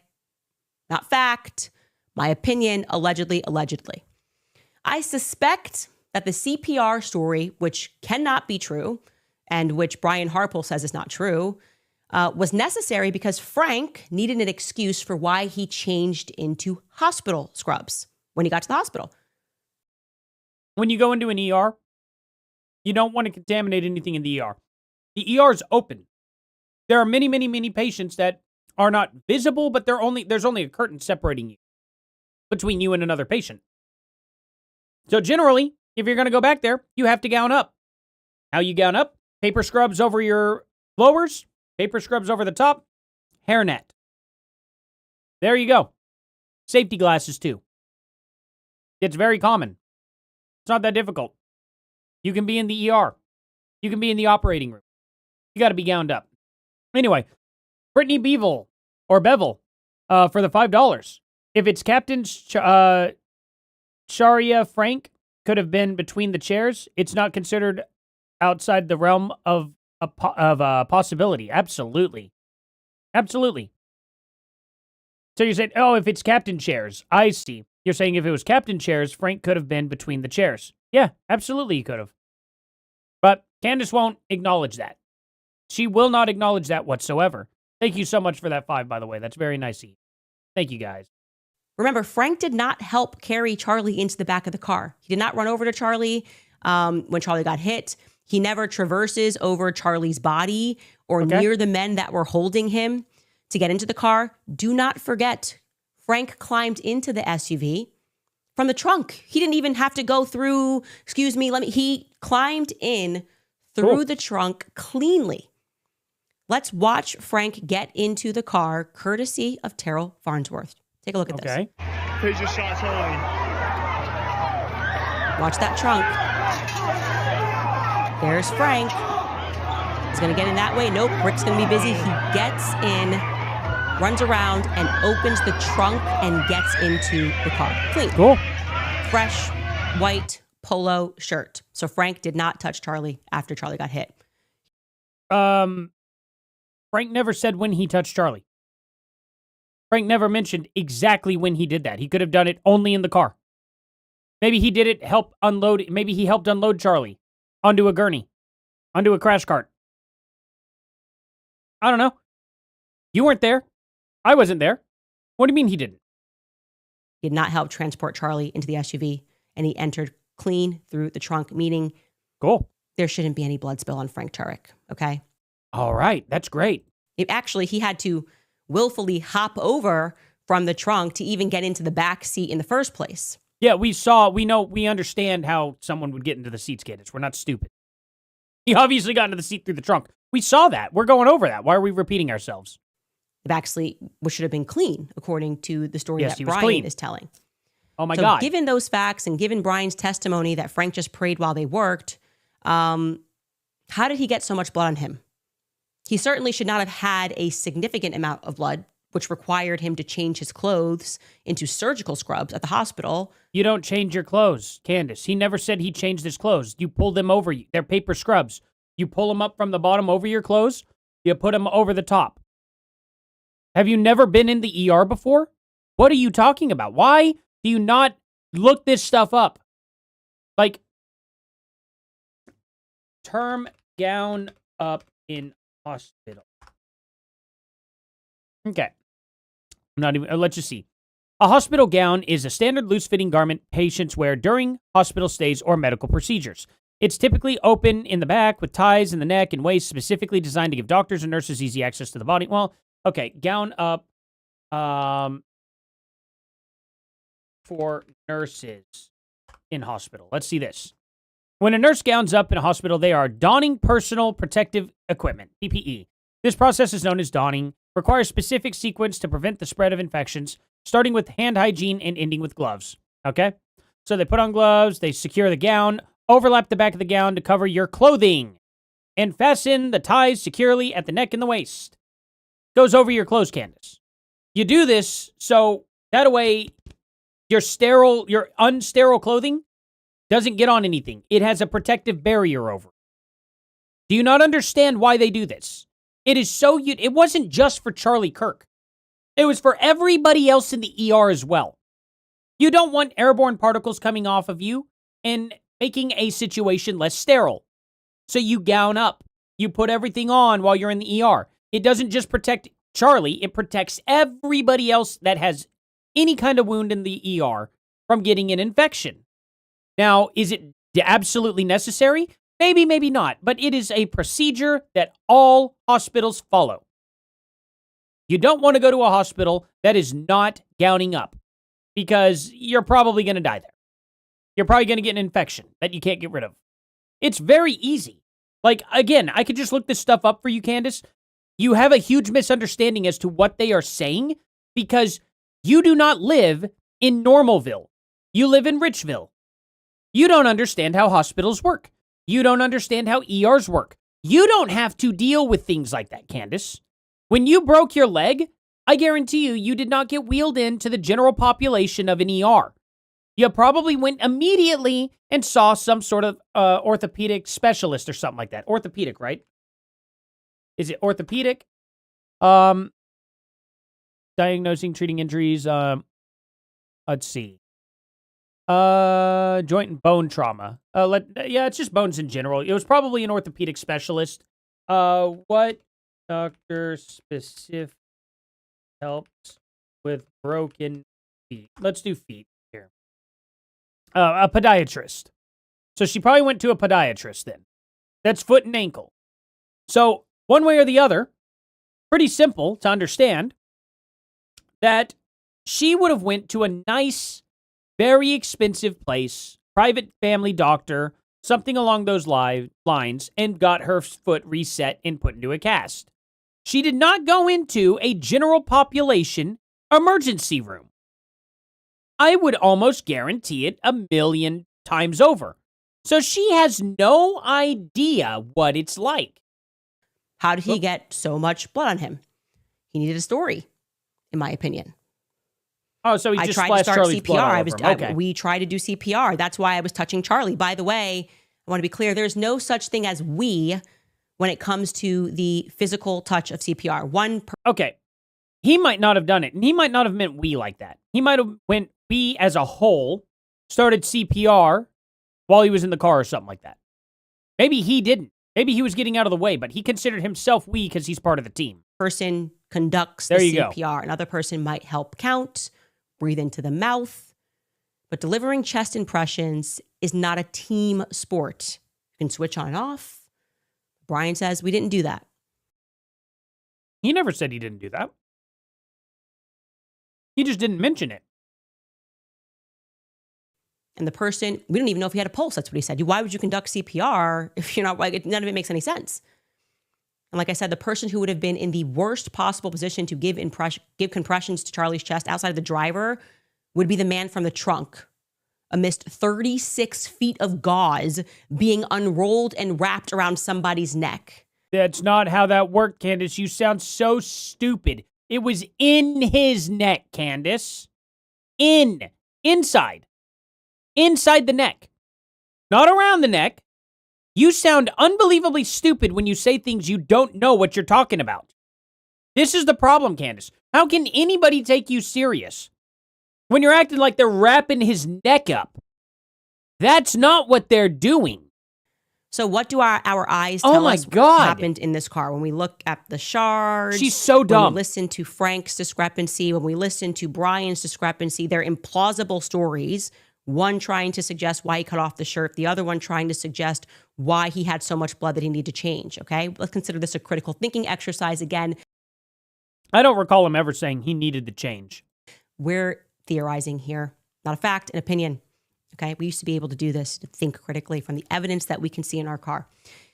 It looks to me like we can conclude firmly that Frank did indeed touch Charlie, and he got a lot of blood on his hands in the process. How do we know? Look at the back seat where only Frank was sitting. Here are the photos that we showed you. We're going to zoom in here. Okay, forget the brown bag, but let's zoom in to see there's blood on the seat. Yeah, there is blood on the seat. It's almost like he was probably bleeding profusely. Crazy how that works, huh? Anyway, Mama Owl here for $10. Thank you so much. Frank Turek needs to take the pennies left after the Macrones and Brian Harpool take everything. She's got nothing, and she's stretching for new material now. We're going on 10 months. Listen to her. Vile. Absolutely. Thank you so much for that. I really appreciate it. You are 1,000,000% correct. That looks to me like somebody just sort of wiped their hands that had blood on their seat, okay? It looks like someone who was sitting in the back seat wiped onto the leather seats. Okay. That doesn't look like wiping to me. I don't know what that exactly looks like. I can't make a conclusion. It could have all been just from this and this pressed right up against there. That's kind of what it looks like to me a little bit more. It looks like it came directly from this bag, but it also could have sprayed over there too. You also see some things like up here. Oh, that's my head. There. So you can see things up there like that. You see that there's blood coming all the way up underneath here too. It's all the same right up here. So who knows? Who knows why? It could have been, what's his name? Brian Harpool could have slipped a couple of times and caught himself on the seat with bloody hands. Might not be Frank Turek at all. Might be Brian Harpool's hands because he may have needed to balance himself several times hanging out the car. Who knows? Could have been from his feet. Could have flown off from Charlie. We have no idea how that blood got there, Candace. We have absolutely no clue. Eric Goss for the $10 here. Was she about to ask why you would do CPR on someone without a pulse? Also, chest compression, people usually swap out after 2 or so cycles. It's very physical. Even firefighters do that. Absolutely. Everybody does that. Everybody does that. It's very, very simple. It's very tiring. You're trying to push somebody's heart to their spine. That's essentially what you're trying to do whenever you do CPR. That's not an easy thing to do. K-Posto for the 5. Frank did change his clothes. A nurse came to him later and saw the blood on him and gave him a change of clothes. Okay, absolutely. Yeah. So, I mean, even if he did have blood on him, whether he did or didn't, it's not really that big of a deal. I don't understand what she thinks. Like, she's dragging this out for so long. Well, he did have blood on him. Well, he didn't have blood on him. Okay. Is this pertinent to anything at all? Is anything going to be proven from speculating on this? I don't think so. She's trying to build a narrative with something that she doesn't know. We don't know if he's lying. We don't know if he isn't lying. We have no clue. But you're not going to just be able to speculate on this and figure it out. But she can definitely keep an audience's attention whenever things keep shifting. If she keeps making things shift, it keeps it interesting. Oh, there's some new information here. Ooh, he's lying about this. He's lying about that. But she isn't able to prove that he's actually lying. And that's the big problem. Claims without evidence are worthless. That's got to be Frank Turek. Do we agree that Brian Harpole didn't jump over to the seat to wipe his hand? That he could have fell, Candace. He was standing up, remember? Somebody had a hold of his shirt. He may have slipped. He may have just simply tripped over Charlie. There's not a lot of room. He could have tripped over his own seat. We have no idea. We can't agree on that, Candace, because we weren't in that car. You can't just make something up and be like, can we agree that this happened that I invented in my head? No, we can't. What we can agree on is we don't know. Rick Cutler couldn't have because he's 100 miles per hour. Most likely that's Frank Turek, who was sitting in the back seat. Okay, now you had to change it. Can we agree that that wasn't him? And then you change it to, can we agree that it's most likely?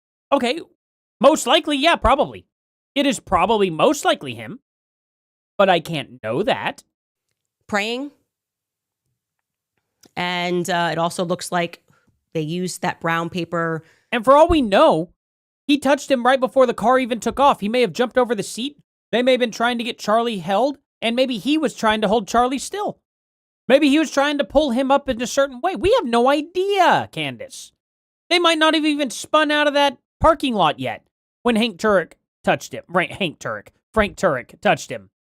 And that may have been the only time he touched him. We don't know. Casey Haddad says, if a conspiracy theory goes viral, it's not real. They can and have censored us before. Yeah, I mean, anything's possible. Anything's definitely possible. I'm not against anything Erica. Good Lord, I cannot talk today at all, guys. I can agree that Candace can say all this stuff and speculate and all that. What I really just hate about it in general is the fact that she is saying matter of facts without proof. That bothers me. I don't like that.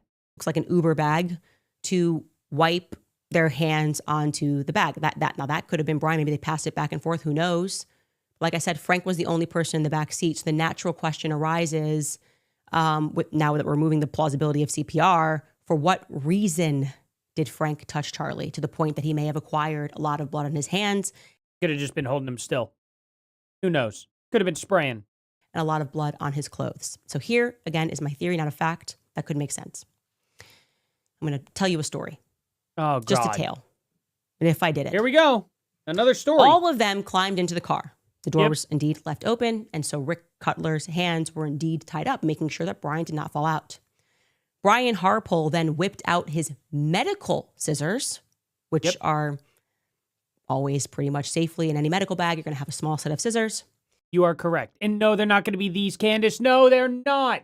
Oh, God, why do you suck? Oh, I hate having to pause and fact check. Can't we just get through this video? Let's see. What did I type in? It was a first aid kit. Okay. First aid kit right here. $27 Walmart. $27. Okay. You can upgrade to the $31 one for 223 pieces instead of 184. Okay. What does it come with? Well, look at those giant pair of scissors. Look at that. So let's get on to where are they? Here we go. Okay. What are these? Candace, what are these? What are those? Do those look like that they are just tiny little scissors? No. It even has a name. It has a name. They are, what do we just call it? I keep forgetting what they're called. They're shears. Let's see. View all item details. Shear. Okay. Let's see. Oh, they just call them shears. I thought they were like clothing shears or something like that. Cloth shear. What is it? Shear. Whatever. So they come with shears. They shear off clothing. Medical shears is what they are. Comes in a $27 bag. It's so unbelievably embarrassing when you have to constantly fabricate. Why is this a hand-drawn photo of scissors? This is from pencil. Look at that. Why wouldn't you show us what's in an actual medical bag? You could have pulled it up. Instead, you show us a drawing of scissors? And he began cutting Charlie's shirt off of him in the car with about 5 to 6 minutes on the clock. Yep. Now, you should understand that it is not easy to cut through cotton using medical scissors. That's not what they're. It is the easiest thing to use, actually. That is what they are designed for. They are specifically designed. Like, look. What do medical shears cut the best? Medical shears or trauma shears are engineered to effortlessly slice through dense, fibrous materials that would ruin standard household scissors. They cut best through clothing, heavy-duty denim, winter coats, leather jackets, and or wet or dry fabrics, safety gear, thick nylon seat belts and woven straps, footwear, tough leather boots and shoelaces. Like, they are specifically designed to cut that, Candace. They are remarkably easy to cut through as well. Funny how that works. So unbelievable. Yeah, trauma shears are pretty big. Actually, Eric Goss for $10 or $5 here. Yeah, trauma shears are pretty big. I prefer the folding Leatherman ones that has a holster. Absolutely. That's what my wife has. Absolutely. So, you know, you got to keep them. You got to get the nice ones for shoe. Man, what is wrong with me? Am I that tired? For sure. Wow. Thinking about cutting shoes off with some scissors later, I guess. King the Conqueror. Heck yeah, man. For $5. She makes it seem like Turek is thinking logically about whether to give CPR, etc. in the heat of the moment. Yeah, exactly. She kind of forgot that there was an emergency going on. Everyone's just calm, cool, collected. They're lighting up their cigarettes and they're like, haven't done this since NAM. You know what I mean? It's unbelievable. They're designed for.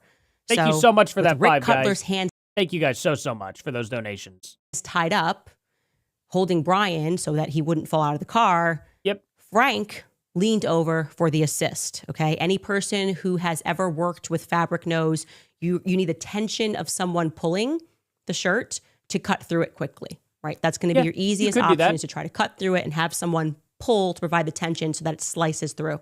Yeah, that's ideal. Once the shirt was cut, they lifted up Charlie to pull it from under him, and that's where all our road mic glass. They never needed to actually pull the shirt, though. What they would have done is they would have just cut the sleeves too, Candace. Then they would have left it. And when they lift him up, the shirt would have stayed behind. I don't know. They didn't need to, but okay, you could put this in there if you want. Went. All of the shattered road glass pieces that were on Charlie under him got wiped off of his body, brushed onto the floor. Floor, right? Could've.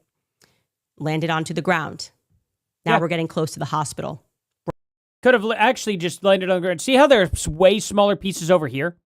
All these small little pieces all in here, all this glass, all this stuff around. See how there's less pieces the further away it gets? That tells me it dropped here.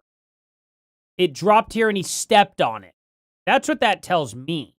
Brian then realizes we should have been providing neck assistance, not cutting off his shirt. And so he grabs a pack, maybe two, of Quick Clot. Oh, okay. So now you're going to fabricate stuff now. Okay. To put on Charlie's neck. Because otherwise there wouldn't have been any evidence that anybody was working on him. For some reason, he did all that and did not even bother to pack the wound first. Couldn't have happened in the opposite end. He couldn't have packed the wound first and then taken the shirt off and then done CPR. No. Definitely shirt had to have come off first. On that very short ride, as they were going to receive them at the hospital. Hey, Kate Pasta, we'll see you over there on Gary's channel when we're done with this. They didn't put him into an ambulance potentially is because they needed to remove Charlie's shirt and did not want people to ask questions about why or notice that there was this microphone bits that were all over Charlie's body. Now, under that totally imagined scenario, that would of course mean that Charlie arrived to the hospital without a shirt on. He was shirtless. Yeah, good which would have been an possibility. inexplicable oddity that would require, well, Kash Patel's FBI team to swoop in and to seize the cameras expeditiously, which they did. We didn't understand at the time. Why would they seize the cameras on the outside and on the inside of the hospital? We asked ourselves. That might be why. Again, we're using our imagination here. It makes sense to me that there was an oddity on camera with how Charlie showed up in that SUV, whether it was the wrong time, maybe, but I think it was his condition. Okay. Because it would have been an impossible thing to explain if for some reason somebody had leaked the footage of inside of the hospital emergency room. It's a lie so stupid to say that you jumped on top of him, all of which would have been filmed, right? FBI just got to step in and clean that up. That's not, if that's the story we're going with, there can be no cameras of what happened on the inside. Why not? Sounds like they got the cameras. Every single true crime story ever told, ever. The police always get the police, the FBI, they always secure the footage from the hospital. Always. Because it establishes a time frame. It establishes an endpoint. So you're just wrong about that. Eric Goss for the $20 there. Thank you so much, man. This is so painful. I worked ER for about 16 years, and my Leatherman shears could slice off shirts and thicker clothes like hoodies in seconds without the need of anyone to stretch or hold the material. Absolutely. Oh, absolutely. I mean, it's possible that he could have held on to it. I mean, I would have tried to assist in any way I could have. Maybe pulling tension would have been good for, would have been better. I don't blame Frank Turk for trying to intervene at all, or trying to help. But at the end of the day, too, they could have been using crappy scissors, too. Depends. I would imagine Charlie Kirk would have had the best of the best first aids, but maybe not. Maybe they cut corners. Who knows? Maybe they're like, small first aid. The Walmart one doesn't look bad. For $27 to get that much gauze and stuff like that to help, it would be pretty ideal to have that stuff, especially for a gunshot wound. It's not a bad deal. They may have just had the $27 one there, So, I don't know. It's one of those situations where I'm not super against it. I'm not super against the idea of him doing that. But yeah, you're right. I mean, those scissors, they're going to cut. They're going to do their job. Even the cheap ones, they're brand new. They're freshly sharpened. They're going to dull a lot faster because they're cheaper garbage. But at the end of the day, first time use, they're going to do just fine. Just fine. It's going to shear that off like no problem. So she just doesn't know what she's talking about. And this is the face of someone right here that I would imagine. Thank you so much for that 20. Wow, Brittany Bevel for 5 again. I work at a rural hospital. People show up to the hospital without shirts on all the dang time. Has she never been to an ER? She's an idiot. Yeah, I agree. 1,000,000%. 1,000,000%. Of course he would have showed up without a shirt, In my opinion, that's what happened. Thank you guys so much. Y'all are amazing. Now, why do this? Why remove his shirt? Well, because explosive residue is extremely contagious, so to speak.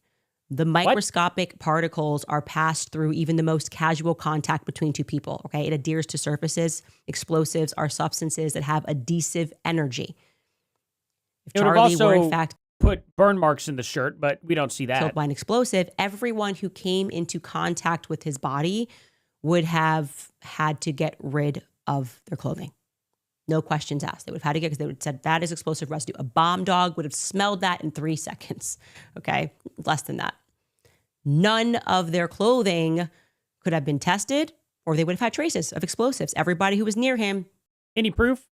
Their clothes have to be abandoned. And you sure as heck, like I said, better keep the bomb dogs at bay. So it's just as well that they all admitted, came out and talked about how they got into these scrubs. Not even that, but they also said that they threw out their clothes. But they, again, provided you with a reason, so that's not suspicious, right? Frank Turek told the story of why we'll never be able to see his clothes ever again. Take a listen.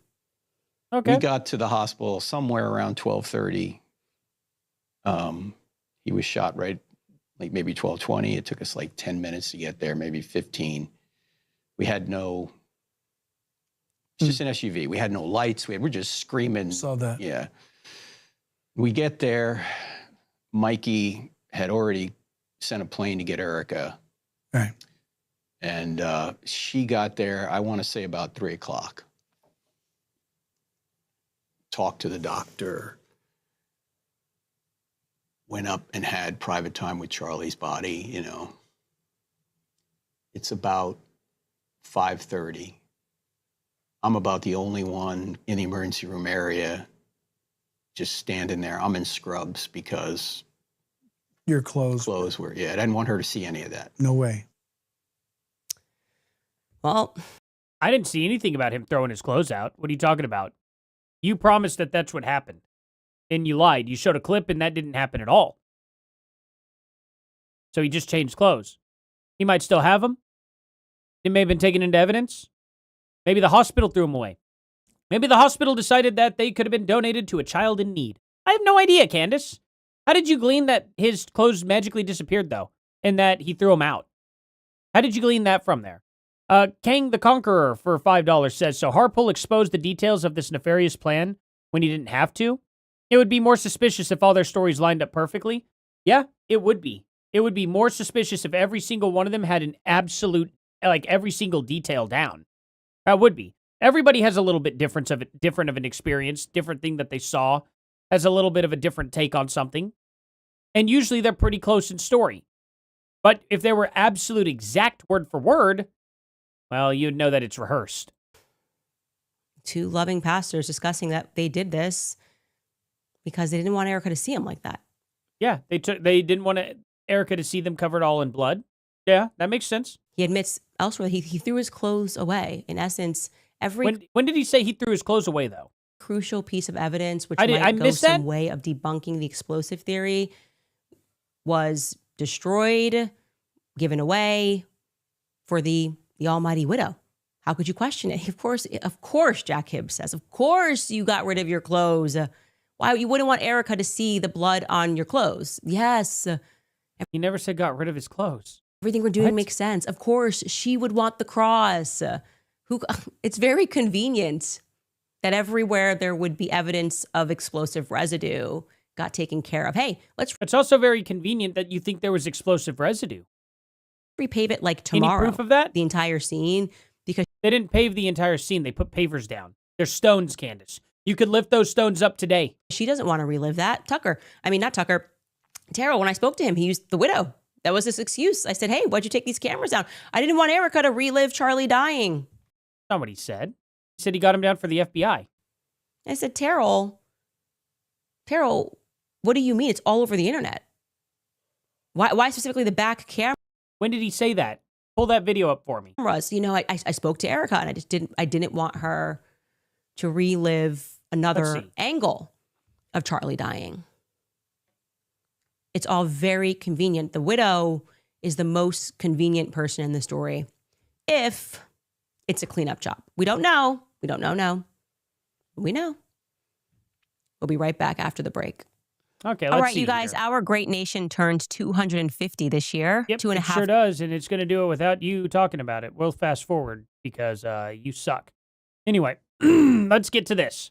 Earl Farnsworth gave two conflicting excuses for removing the SD card from the camera position behind Charlie Kirk in the incident. First excuse, he initially claimed that the police instructed him to remove it. However, law enforcement later stated that they never gave him those orders. Second, when did law enforcement say that? I'll have to look that up. Second excuse, after the police denied his first claim, he changed his story and argued that he removed the SD card to prevent it from being stolen. I mean, that is interesting if he did change his story there, but did the police actually say this? Defense attorneys also requested to seal dozens of... Okay, so no. The answer is no. That's not right. Okay. So I don't see any proof that the police... Where did the police refute this? I'm curious. The contradiction and refutation by law enforcement were officially detailed in legal mentions and court filings submitted by the defense team of the suspect, Tyler Robinson. Really? I don't remember that happening, but maybe they do. Maybe maybe they will present it when we see them in court then. But I don't think that's the way that happened. But we'll find out. We'll see if they present it in court, and if that's the case, then he's lying. That would be very interesting to see. The question is, why would he be lying? And on top of that, why would I not believe that the police wanted the evidence? They probably did want the evidence. I would instruct somebody to get that. I'd be like, hey, we're police, we're not medical, so we need to, obviously secure the scene. Make sure to get that SD drive for us then. Because they clearly had the scene under control. I would think. Maybe, maybe not. Centuries We'll of see in court. possibility growth and some of the greatest minds in human history. Oh, right. It was never found. We don't want to see this. It contains more measure. It broke. Crap. How special? There we go. Question. Great question. I see someone in the comments asking a question. What about Charlie's pants? Great question. We don't see them listed in evidence.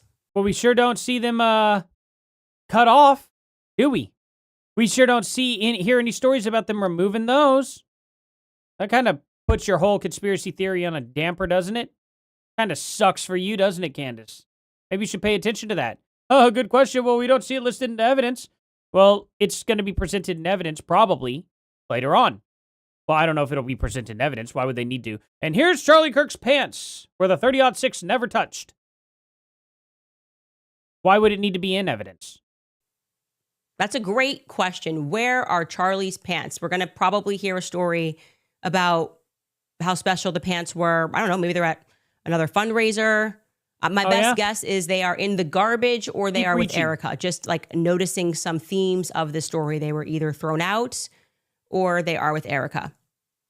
We'll find out. If anybody knows. Well, see if you can win them in an auction. Maybe. I don't know. See if you can get them from the donated place and test it for residue. The answer to that question, hey, anybody at Timpanogos who recalls this incredible scene, please reach out to us. We'd like to know. By the way, speaking of my amazing at-home sleuths, I was really surprised by how many people emailed us regarding my assessment from Erica's entirely the definition of different signature. That it correctly informed me when I researched this that is a sign of dissociative identity disorder. And we talked about that yesterday. Really? So many people reached out to me who have dissociative identity disorder or who had it, and all of them with the same stories. A trauma happened in their youth. They watched their dad kill their mom. They were abused as a child, and that they developed this ability to completely dissociate. And there was one person who said, not only is what you're saying fitting perfectly with Erica, given everything that we know about her and her alters, so to speak, which means the different personalities that she has, like the holier than thou presentation of when she's married with Charlie, the anger that we see. But they said that is also a dissociative identity disorder is one of the telltale signs. But when you get angry, you're just pregnant. That's your excuse for your mental illness. Okay. Is the eyes. And they sent me this. I don't know if we have it right because I'm reading this from my phone. And it says, yes, dissociative disorders can show observable physical changes in the eyes, including a strained look, unblinking stares, or opening the eyes harshly. Like, you mean like whenever you get mad and you go, like, kind of what you do with your kid every now and then if they're doing something wrong and you go, like that at them? Is that supposed to be dissociative? When I do that to my kids, is it bad and evil? When I see them grabbing a pair of scissors up on top of the countertop and I just go, and they go, and let them go. That's supposed to be me being dissociative? Really? Okay. That people immediately noticed about Erica. Sure. While dissociation is a mental defense mechanism, it heavily interacts with the autonomic nervous system and trauma responses, directly altering your facial tension and your pupil dilation and your eye movements. This is from the NHS website, by the way. Physical changes in the eyes during a dissociation is the trauma stare, which is known as harsh widening. When a person dissociates, the body's fight or flight system can spike, which floods them with adrenaline, which forces the pupils to dilate and the eyes to open harshly. Like, that was the thing that we were like, she kept doing, and we were going, what's... I don't know, or she's just pissed off because you're an idiot. Could be that. You really like to overcomplicate things, don't you, Candace? What's going on? Another element of this is the fixed blank stare, which is like they're in a trance-like state. Oh my God, Candace, you are such a waste of space. Personality. Why are we talking about this? You are not a doctor. What are you doing? This is unbelievable. government did a lot of experiments with that. The CIA and trained people to intentionally disassociate people that their personal mental abuse. Don't care, and the care. CIA is involved in intentionally creating these abused people. There's a lot of that being project item in So funny semaphore messing with regarding the Daily Wire. Okay, before we actually even get to the Daily article, Wire. Here which we was go. I don't need to hear Candace try and diagnose somebody when she's not a doctor and she's not seeing them in person. That is so unbelievably stupid. You need to stop with that, Candace. This just goes to show how much of a psychopath or a loser you actually are, or both. Obviously intentionally placed in semaphore to attract potential investors. I just want to show you this tweet from Dave Rubin, who the public sort of recently learned might not be smarter than a fifth grader because he went on to that debate show Jubilee. I've done it in the past. Charlie Kirk's done it in the past. Ben Shapiro was on it in the past. You're surrounded by 20 progressive participants and you are debating them on something that you're passionate about. So I debated them on feminism. And I guess Dave Rubin decided he was going to wing it on foreign policy and Trump and economics. And he got positively destroyed. In case you missed this, it was trending for like a week. We hadn't covered it. Okay. Particularly, he got destroyed on the topic of Israel and Trump's successes, because my best piece of advice for debating anyone is to not take the obviously immoral and indefensible position in the debate. Like, don't. You're an idiot, Candace. The obvious, whenever you are getting into a debate, inform yourself very well on the topics that you are going to cover. Don't just wing it. That's what really she should be saying. But instead, she's like, oh, don't choose the wrong. If you go into a debate, that'd be like going into debate like with a Democrat, and your advice for the Republican is just don't be a Democrat. Yeah, duh. That's why you're going to debate the Democrat. That's what she's saying right now. Well, don't take the bad side, the indefensible side. Oh, you mean don't be a Democrat? Okay. Yeah, that's what I went there to do. But the Democrat's going to come in. They're not going to lose just because they're a Democrat. If that were the case, look at Destiny. Destiny knows how to control a debate field, and he knows how to lead people into answers that are false. He can bring false information up very quickly and use it to his advantage because you're not able to fact check him right there on the spot. So he can say whatever he wants, and he's more than happy to lie about it. So sometimes you have to be very, very well prepared for what he's going to say and counter that very, very, very well. That's called being prepared. Knowing your enemy, knowing what they're going to say, and then being ready to debunk everything that they say. That's how you win a debate. Not just going, oh, don't take the indefensible position. You can actually take the indefensible position and win every single time, Candace. So you're just, again, you're not a good debater, which is why you would never in a million years debate. You would lose badly. Very, very badly. I could take the most indefensible positions, learn all of their strategic talking points, and learn exactly how to debate from that angle and win every single time. Debates are not just the better, like the correct person wins the debate. No, it's the more knowledgeable person wins the debate. That's why people like Destiny are capable of winning debates pretty easily, even if they're completely and totally in the wrong. It's not about actually being correct. It's about being informed. Being informed about your fake position will still get you better results, knowing that it's a fake position. Let's put it that way. Barande, nice. For $2 here. This is why she didn't debate Neff. Exactly why she didn't debate him. She would have gotten destroyed, and she would have been humiliated live. That's exactly right. Thank you so much for that, by the way.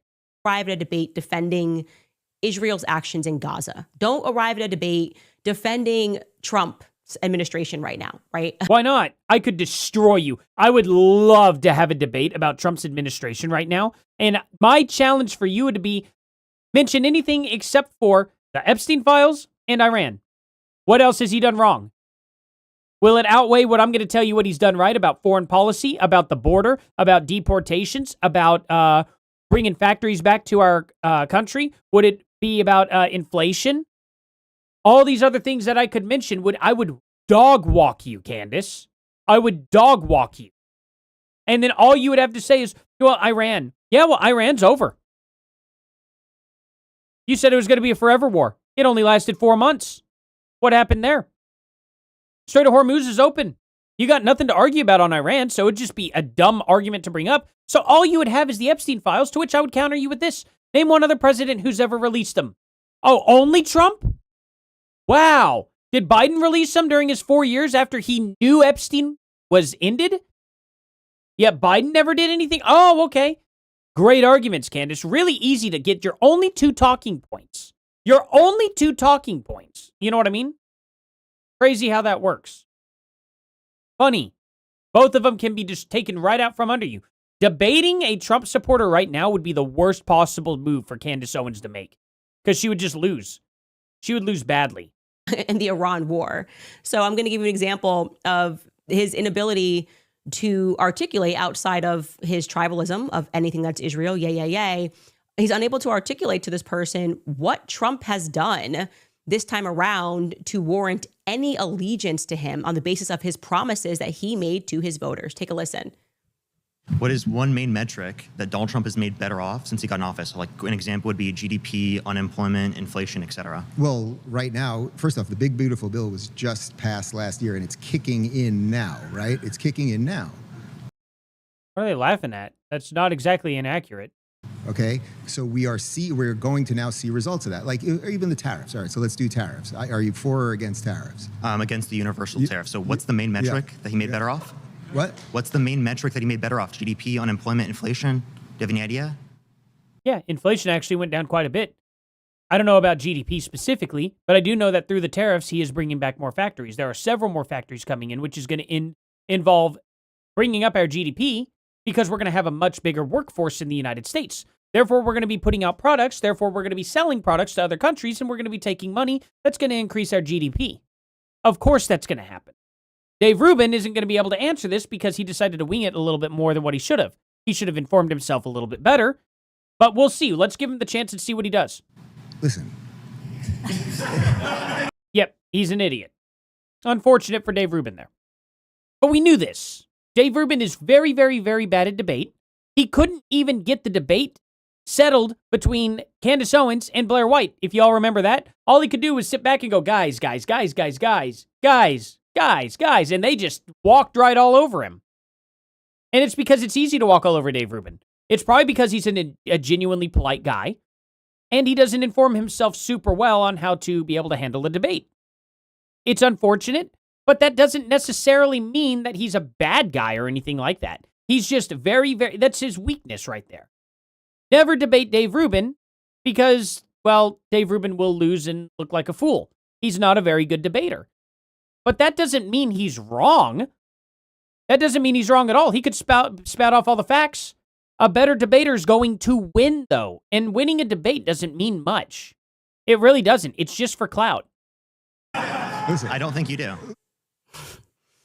Narrator, he did not. He had not one point that he could deliver of what Trump did, but Trump allows Israel to bomb people and schools indiscriminately.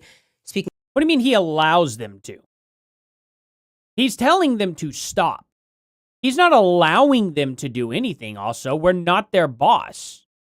Just like they're not our boss. It would be a little weird if we controlled Israel. Don't you think? They're kind of a separate country.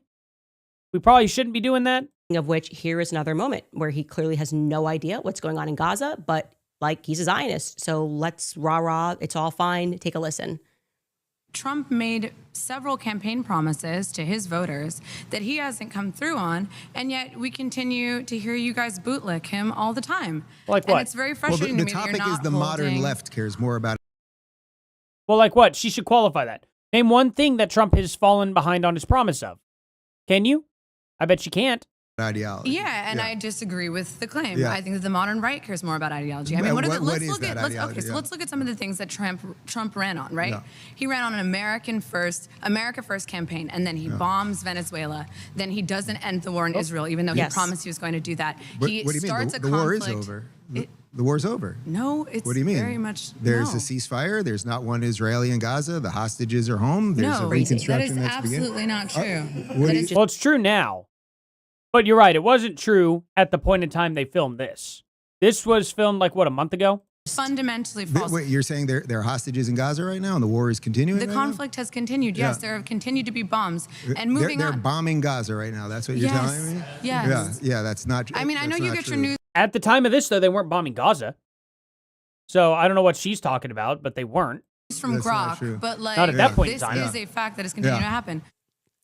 There's the fact check that Candace so easily got away from. Let's see that fact check. It's from That's not Grok, true. but like Okay.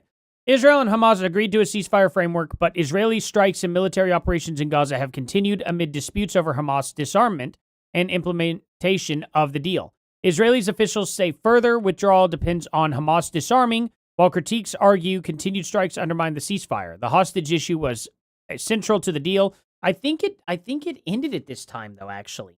Let me see. Is Israel still bombing Gaza? Let's see. Yes, Israel continues to carry out near daily airstrikes and drone attacks in Gaza, so they're doing that now.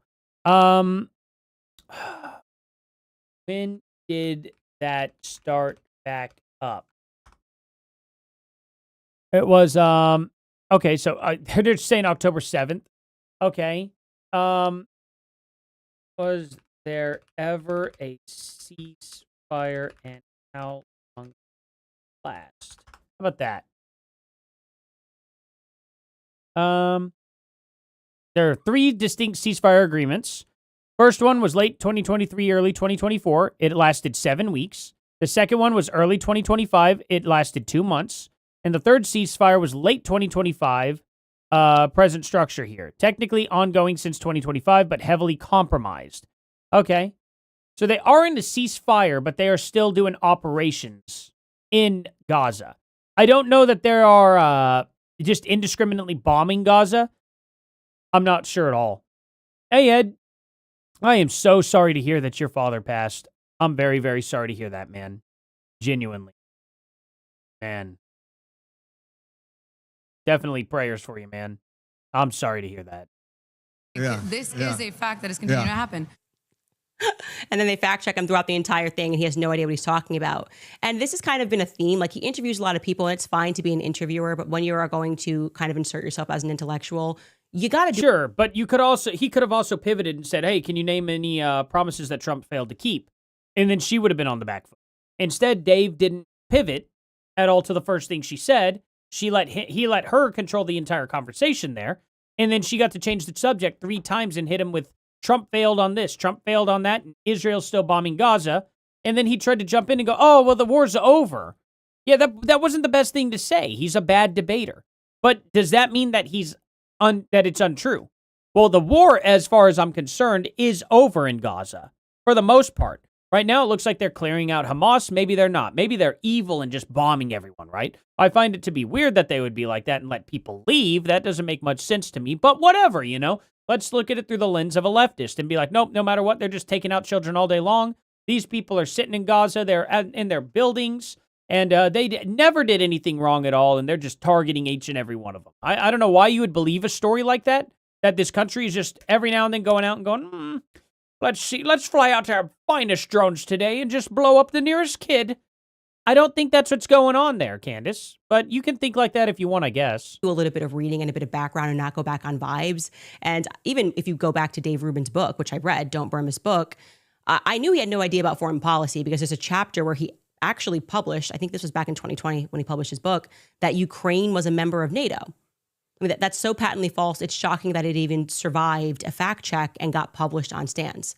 So he just has no idea what's going on. And he strikes me as someone who only reads headlines. So my suspicion was all but confirmed when Semaphore dropped an article about the Daily Wire, and Dave Rubin just tweets this, just full Zionist tribalism.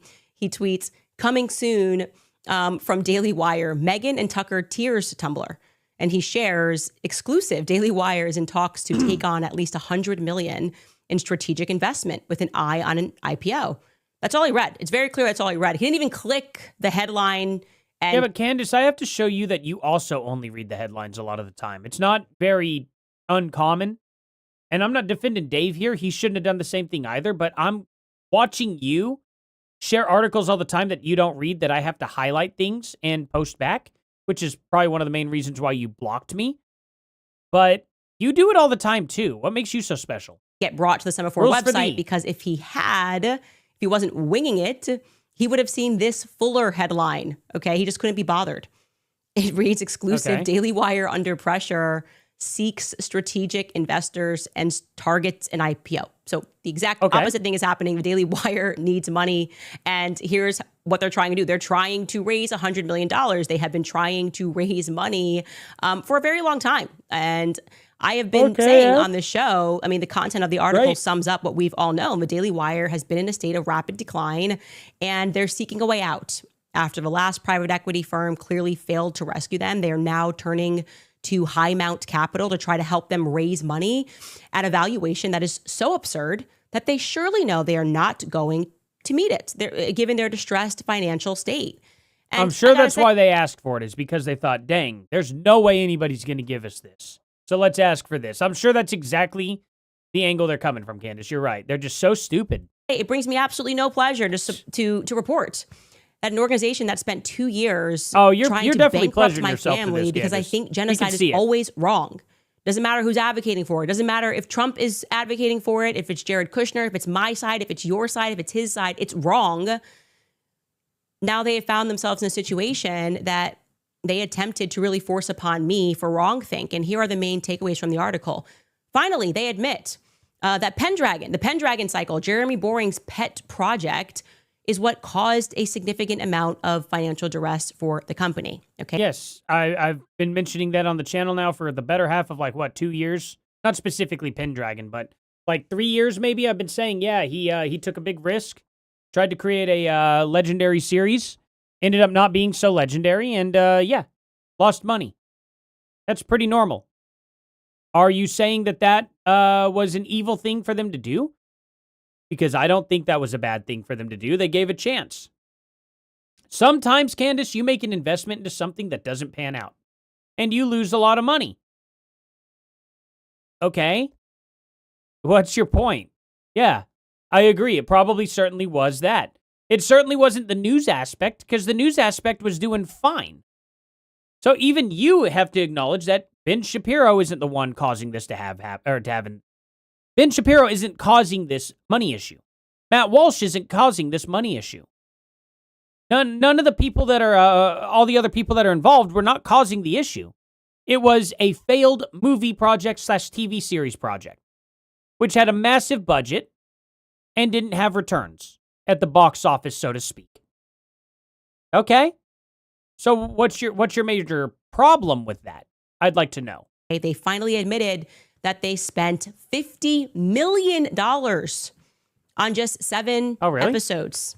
That is, just you understand how crazy and insane that is. That might be, hold on. They spent, actually, by the way, to be clear, I've been saying the whole time, more than $50 million, closer to 60, but at least they're finally admitting that it wasn't $10 million or $7 million as it had been reported in the past.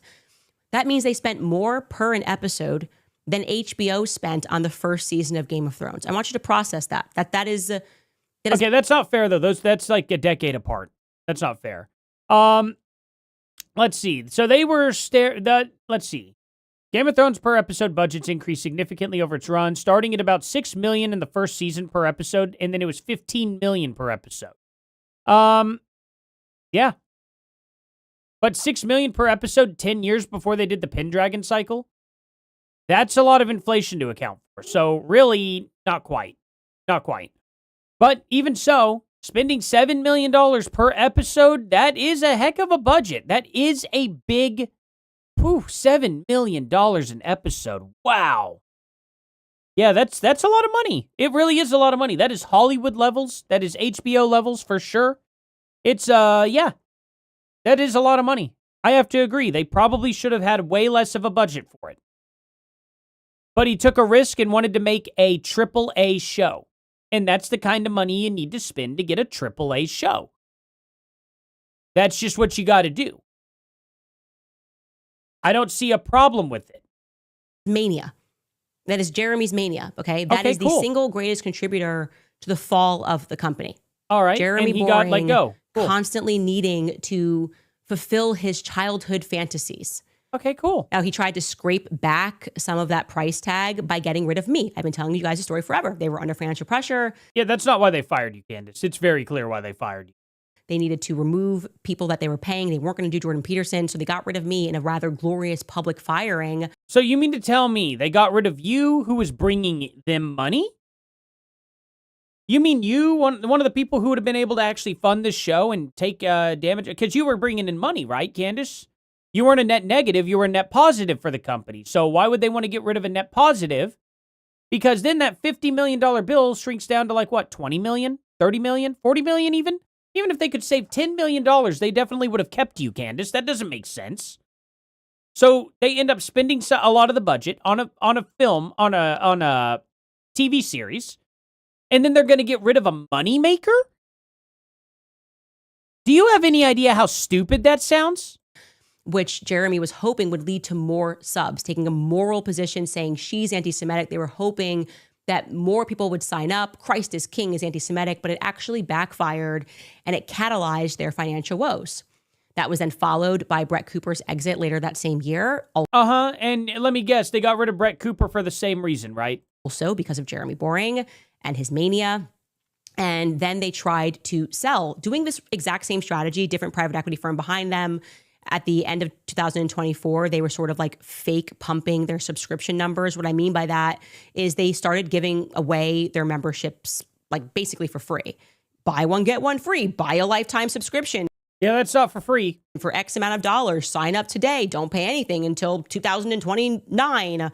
You get the idea. The gist of that is it allows a company that's struggling to pretend that they're having a boost in subscriptions without having to say, but we're not making any profit. Like I could get 10,000 subs if I offered them all for free, right? You can say things like, we had our highest years in subscriptions without saying, because we're giving our subscriptions away, right? This is an example. Buy 1 year, get 1 year free. That's for the ability. Oh, that's not even close to what I thought it was. That's even better for them. Buy 1 year, get 1 year free? Really? That's not a bad deal. That's actually really good. Sell to people that your company is doing well when you're actually struggling. It's like a everything must go sale, right? Not really. Then they go, we had the highest day of revenue. Yeah, because you offered everything for $1. Like, I love this stuff because as many of you know, I used to work. Is that not supposed to be a lot of money? Imagine if you had like 7 million people as an audience, or like 14 million people is what a Daily Wire has, right? How many subscribers does Daily Wire have? I think it's 14 million, was it? Let's see. So between them all, it's let's see. So 7, 8, 9, 10, 11, 6, 20, 21. So 20, a little bit over 22 million subscribers between all of their people. Between Daily Wire by itself has 3 million subscribers, but Ben Shapiro has 7 million. Jordan Peterson also has 7 million. Daily Wire has 3 million, or Daily Wire Plus, specifically Daily Wire Plus has 3 million subscribers, which is actually really all I need. So 3 million subscribers at Daily Wire for $1 would be $3 million a year. 3 million. That's a lot of money to bring in yearly. And that's just subscribers. That's not ad revenue. That's not super chats. It's not donations. It's not any fundings of projects. It's not a GoFundMe for a certain series, that's probably really what Jeremy Boring should have done. Jeremy Boring, if he were to play it smart, he should have been like, hey, I'm making funds for the Pendragon cycle. We're going to put in some of our own money, and we're also going to ask for donations. And then they could have had the whole movie kind of donated up too. And they probably wouldn't have lost any money. That probably would have been the better way to do it, but I guess they decided not to burden any of their fans and stuff with GoFundMe, which, I don't know, you probably should have done that. Work in private equity, and that particular firm that I worked at in New York City specialized in distressed debt. So I got really interested in looking at how struggling companies tried to make the numbers look better. Like we had our best year of subscriptions. Okay, and Semaphore actually produced a chart showing the decline of a Daily Wire. It's remarkable. The revenue growth has slowed. They've admitted that they had no subscriber growth this past year. Their advertising, go back to the advertising on the right-hand side, seeing how that has dropped. I love that it's all happening the year when I left. And you can see their subscriptions. Do you? I thought you said you didn't like to revel in it. Oh, Candace, you're such a hypocrite. You're such a little hypocrite. I love that it happened the year I left. Ha, ha, ha. I don't like that that's happening, but I love it. Good job, Candace. Really smart. As well, a complete collapse has happened. So why is this happening? Well, because they're thank you for being here, unnecessarily man. awful to I everyone. appreciate you. I've never seen a person less capable of making friends, or at least not making enemies. You don't need to be friends with everybody, but than Ben Shapiro. It's a bizarre Really? talent he has. He thinks that people disagreeing with him is a declaration projection of war. for someone who's burned every This is how the bridge. company is run from top to bottom. They hate you if you don't agree with them. And even their editor-in-chief, I can't think of the guy's name, he spends his time just throwing insults on Twitter aimed at 19-year-olds, calling them Hitler and anti-Semites. You mean like Buckley Carlson? Really? Okay. If they discuss something like the USS Liberty, they do that. Okay, that's not a company, that's a cult, and a cult cannot survive.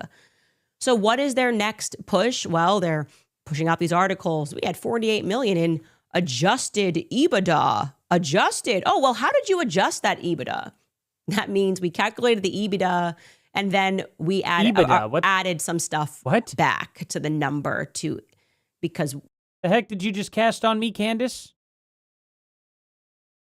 All right. We don't count this money that went out the door. I mean, you could adjust EBITDA until the cows go home, until we can see your books.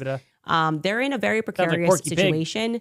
That is a reality. And like I said, this is what happens when you just can't accept that some people disagree with you. And so what they mentioned in this article is their next thing as they're going out to companies is that they think that they can successfully IPO it. And that is a last-ditch effort to turn to people at home and go, hey, the Daily Wire is going to... Yeah, good point. What is her attacks on Nick Shirley and everyone else that she just randomly associates, with bad people? She's just like, oh, pro-MAGA guys? Oh, let's trash them really quick. Every time a new MAGA guy comes up, gotta trash him quickly, even though he had nothing to do with this Charlie Kirk case or anything like that. Go to the stock market. Never said anything negative about Candace you either. own a piece of the Daily Wire. And when that happens in that situation, it's like a Trump meme coin. It's worthless, but of course, the people at the top get fat and rich, relying on people that have less money to put their money into the markets. And so it's going to be you. The same people that they have basically shaped this company to now refer to as anti-Semites, as literally Hitler, as idiots. I mean, watching Ben's show, for those of you who do it, how much content can I see clips going out on X of him talking about Tucker Carlson and me? Is it really riveting to learn that Candace Owens is going to Russia with her family? Yeah, it is. It's actually pretty riveting when you go into a war zone with your kids. That's pretty riveting. I'd say that's actually pretty decent news to have. Hey, look at this. Idiot takes kids into war zone for fun. Yeah, I'd say so. You didn't just go there for that, though. You lied. You ended up going there for many speaking, many interviews. You were working there. You went there for a job. You didn't go there for a vacation. That's not even close to what happened. And you were sitting across one of the biggest child traffickers on the planet who's banned out of 81 countries. And you had a conversation with them like they were your buddy. Yeah, I'd say that's pretty pertinent news, Candace. I'd say that's pretty decent info. Because if Ben Shapiro was sitting across and talking to one of the biggest traffickers in the world, I'd probably have a pretty big problem with that. I'd probably have a pretty big problem with that, Candace. I bet you would too. That, Tucker Carlson and Megyn Kelly are this, that, like, what? Now he's like, you guys pick up the tab. We failed. We won't say sorry. We've been dissing you guys at home for being moral and having a position and saying Christ is king. But now we're going to trick you into getting behind us in an IPO. So what do you say, Goy? What do you say? Are the Goyim here and present and willing to invest in the Daily Wire? I think Paramount, not so tactical, might. Go for him. I would pretty much leave it at that. We'll be right back after a break. Wow, what a clever one. Oh, Paramount Tactical would fund him. You'd love it if he did, wouldn't you? Here's the deal. I'm not a big fan of the Daily Wire myself. I side with Steven Crowder for most of it. But you were against Steven Crowder when he was talking bad about the Daily Wire, and you said none of this would happen. And now you're out here saying all of that happened, but you won't give Steven Crowder any credit for it, will you? Now, you hate that guy. You absolutely hate that he was right, and you won't ever admit that. You will never admit that. And you're sitting there saying, oh, well, they talked bad about us, and now we have to pick up the tab. It's more like Steven Crowder has to pick up the tab, right? Not you. Definitely not you, Candace. You stuck by him because it was making you money, and the moment it stopped making you money, you turned against him. Because that's how you really are. You're not about truth. You're not about fairness. And you specifically told Steven Crowder that they would never screw over Brett Cooper. That who does he think he is? And that Brett Cooper can handle herself. Well, now how do you feel about Brett Cooper in the Daily Wire? Oh, it's funny, isn't it? Funny how hard you defended that. You are so fake, Candace. It's unbelievable. All right, you guys. Now I want to do something.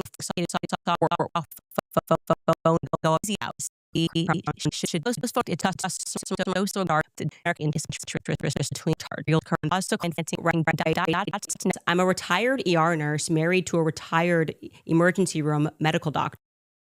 ER medical doctor, yep. And Harpol's story is so absurd.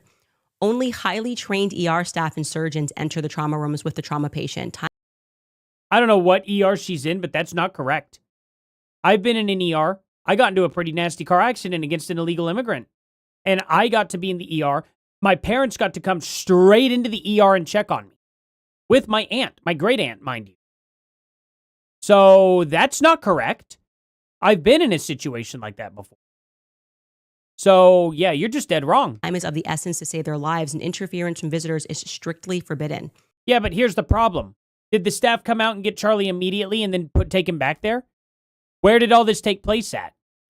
Yeah, exactly. I mean, so many people were writing this in. It was just incredible to see. Yeah, they're Gina idiots. Schubert writes, I'm a nurse working in a hospital for 22 years. No way that happened, as Brian Harpole says. No. I mean, even the idea of just like scissors and jumping on someone, they'd be like, is this person finishing the person off? We don't know what's happening. Is this person here to hurt him? Like, Candace is full of crap. None of it makes any sense. Absolutely full of crap. Also, I wanted to add here, someone... Getting commenters, bots online telling you how it is when I am literally married to a nurse. Now, she mainly does med surge, but they have to run to the ER constantly. Beds are lined up against doors, against hallways, because they don't have enough room. I don't know where she got this info from or who these people are that are commenting, but they are so dead wrong. Emailed us with very good knowledge. I would just say this person was very high up the chain. How do you at a know police it's good department. knowledge? He said, you should be able to find what district attorney, because only a district attorney could release that, like the cross necklace, back to Erica, the microphone. That would require a signed release. That would only be if they suspected that those items were part of a crime. They would only be if they suspected it to be part of the crime. That doesn't make sense, but maybe you could find it. Maybe they did sign it off. We'll have to see. From the district attorney. So that never happens. It is considered evidence unless a district attorney signs off on it. So how did Erica get all of these artifacts back? Great question and a lead that we will explore. Also, you guys, wanted to let you know, I saw all of your comments and emails. It's a rabbit hole regarding the Toole witness, Sarah Toole, who changed her story 3 times. We will have that information for you tomorrow. We're going to look into the witness tree. I was positively shocked. She even explains it. She goes, I believe you had somebody on your show a few minutes ago that said it was 200 yards away. So she's like, I believe that to be true. That's not changing her story. She ended up only saying that she thought she saw him get shot in the heart. And then she said, well, he definitely got hit in the neck. That's not changing your story as a witness. That's not being able to see properly what had happened. How would you know? If you saw if blood just erupting out of somebody, would you immediately know where the wound was? Not necessarily. It depends on what you see, how far away you are, and everything like that. You're talking about an eyewitness account. A college student. I guess not really, because her changing her story was odd to begin with. You guys noted she was smiling, of course, the whole time, which I didn't even point to because the story was so absurd. I didn't even get to the part that she was smiling. Could have been leftist. A lot more there than meets the eye. We're going to get into that tomorrow. Maybe. Jana also wrote from yesterday, nurse here, OMG, this man has me hollering. He did not wheel him into a room and get on top and cut off his clothes. Are you insane? My wife didn't have a problem with this at all. Never in any ER hospital setting would this happen ever. Not only are you rooming patients, are not... I like how this Jainism on 1248 here is a dude playing guitar for their profile picture. An actual older dude, it looks like to me, too. Yeah, I believe that you are a nurse, buddy. You're a nurse in an ER? Yeah, BS. Nice profile picture. Are not discussing drugs Sure, or dude. a defibrillator. Oh my, OMG, I'm hollering. This is insane. You are not a hospital employee, medical staff, sir. Nazaman? Yes. I also had wondered Sure. regarding the defibrillator if he was also creating a reason for why Charlie's chest might have some bruising. 'Cause that was a weird thing to say. Do you not know how CPR works, Candace? You break bones doing CPR. What would a defibrillator at all have anything to do with the bruising? What? I set it up for them. It like implies that they did it or they asked him to set that up for him. And I'm wondering if that's because there might be some marks that they know as a part of the autopsy report that they're going to explain as, well, that was from Charlie got defibrillated. So That would was be just in the back of stupid my mind. because you wouldn't get a bruise from that, Candace, and a defibrillator might not even go off. If you put the stickers on him and he's got a normal heart rhythm or no heart rhythm, the defibrillator itself will refuse to shock him. Did you know that? It will not let out a charge. It has to be able to detect the heart rhythm, and it has to be in some sort of abnormal rhythm to shock it. It's very dangerous because you never want to shock during a T-wave. If you shock during a T-wave, you kill him. So there's very specifics as to how to use a defibrillator, and most of the time now they're all electronic where you put them on him, and the defibrillator itself will say exactly what needs to happen, and it will decide if it needs to shock or not. You don't get to decide. And we'll see. Comments from today's episode. Marlowe's writes, I'm a Catholic Lebanese born in Australia. Thank you for speaking up about what is happening in Lebanon. Our media what you want me to look up? nothing as Australia is also controlled by Israel. Love you, Candace, Christ is King. Yes, I'm aware. I got banned from Australia because the Zionist lobby of Australia band together and said that I was a danger. Weird that you're still allowed to listen to my podcast. Is it somehow not dangerous? Is it only in person? Am I going to harm someone? Funny thing is I was doing my tour about motherhood and feminism. Okay, well, if that's the case, then why is TPUSA a dangerous entity to be touring? I don't get it. But I got kicked out anyways. So yes, I would agree with your assessment there. Sure. Ashley writes, hi, Candace, congratulations. Also curious what cousin Mia's opinion is about Erica when you both walked out of that meeting months ago. Mia wasn't feeling it. Didn't pass the vibe check, couple of moments. She just was not feeling it. I will leave it at that. Jungle Mike writes, Erica's interview on Fox News where she says, Shabbat Shalom, Daddy's home. Could that be a reference to the Yeah, they went to the nearest hospital. Did they say that he didn't? Did I miss that? The nearest hospital? I must have missed that. Yeah, they went to the nearest hospital, I believe. It sounds right to me. And you still haven't given those Australians their money back. Oh, what the heck? Yeah. This is how we know she's full of S. All that worked in a hospital. Yeah. Yeah, it's funny. I bet most of these nurses commenting are probably not hospital nurses. I bet I know what's going on. These are home health nurses. That's probably who's actually commenting. If they really are nurses, they are more than likely home health nurses that think they know how a hospital works.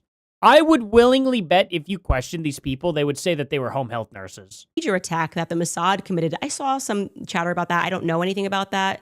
I don't think so. I think she just kind of accidentally rhymed there when she said that. Shabbat Shalom, Daddy's home. He threw it on his phone. And then James Lee sort of made that. It was just like funny that it did kind of sound like she was rapping a bit.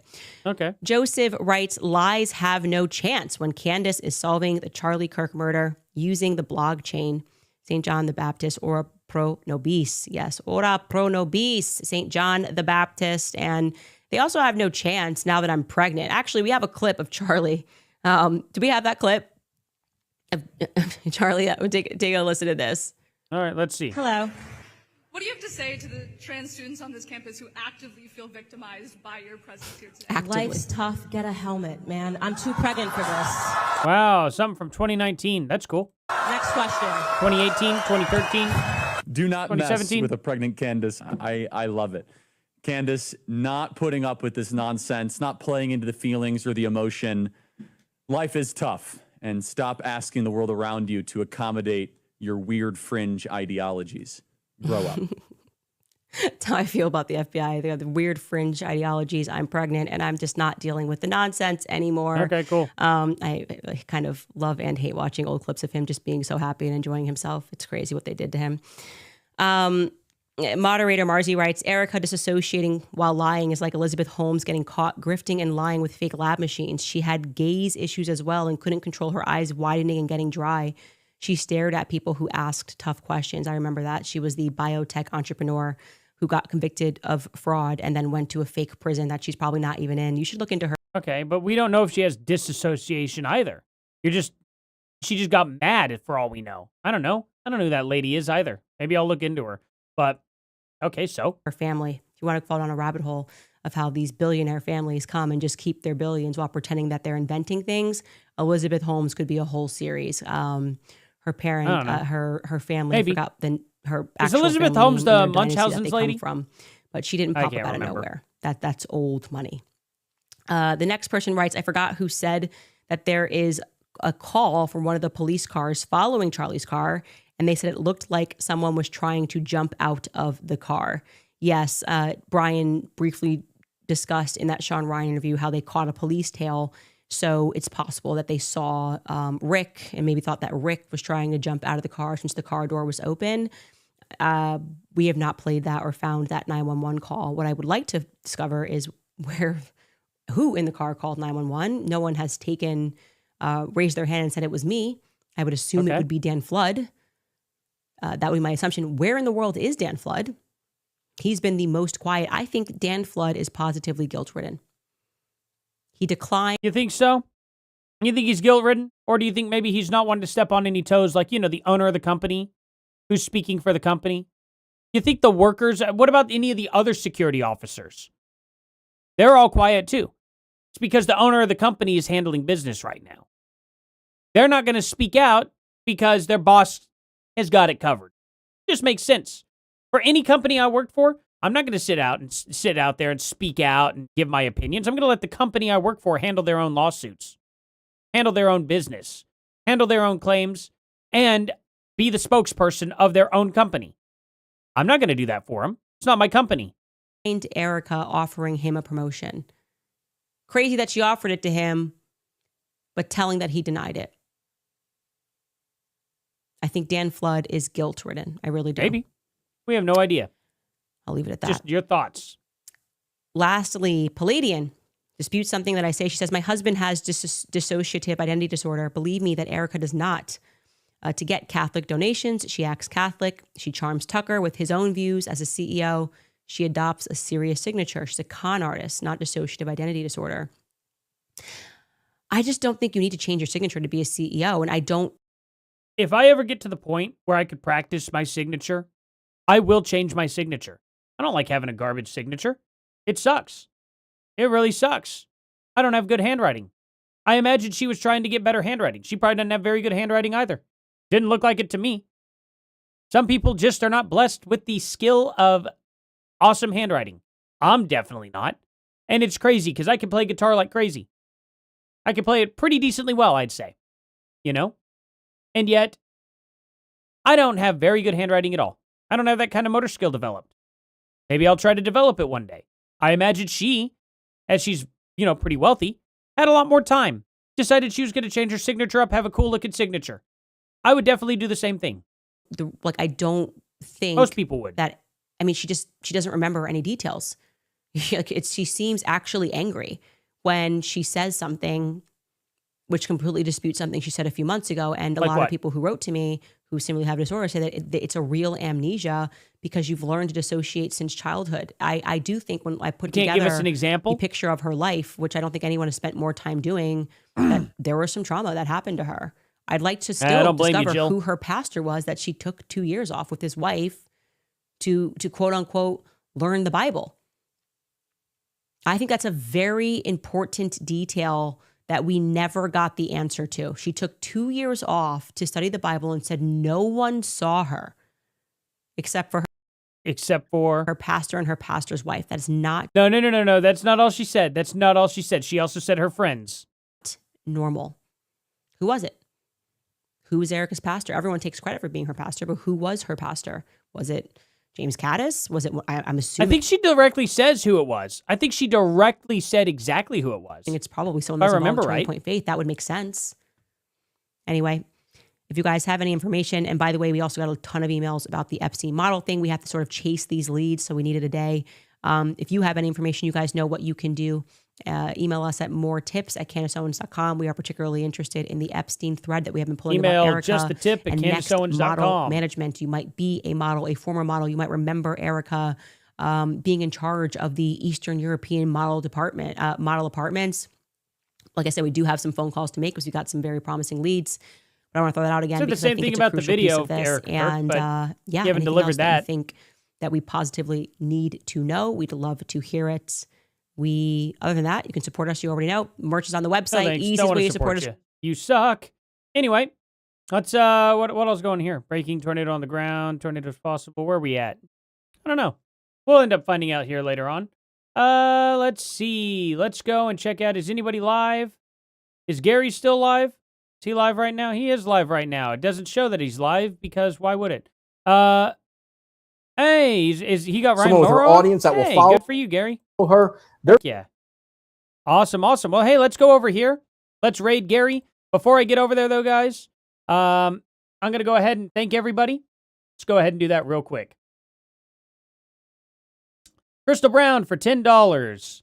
X Chica for becoming a troll. Thank you so much for the membership. Crystal Brown for $2. Mama Owlbear for $2. Kelly, dang it. Kelly McKinnon. There we go. Kelly McKinnon for $20. Thank you so much for that. Katrina Rich for $5. Mama Owlbear again for $5.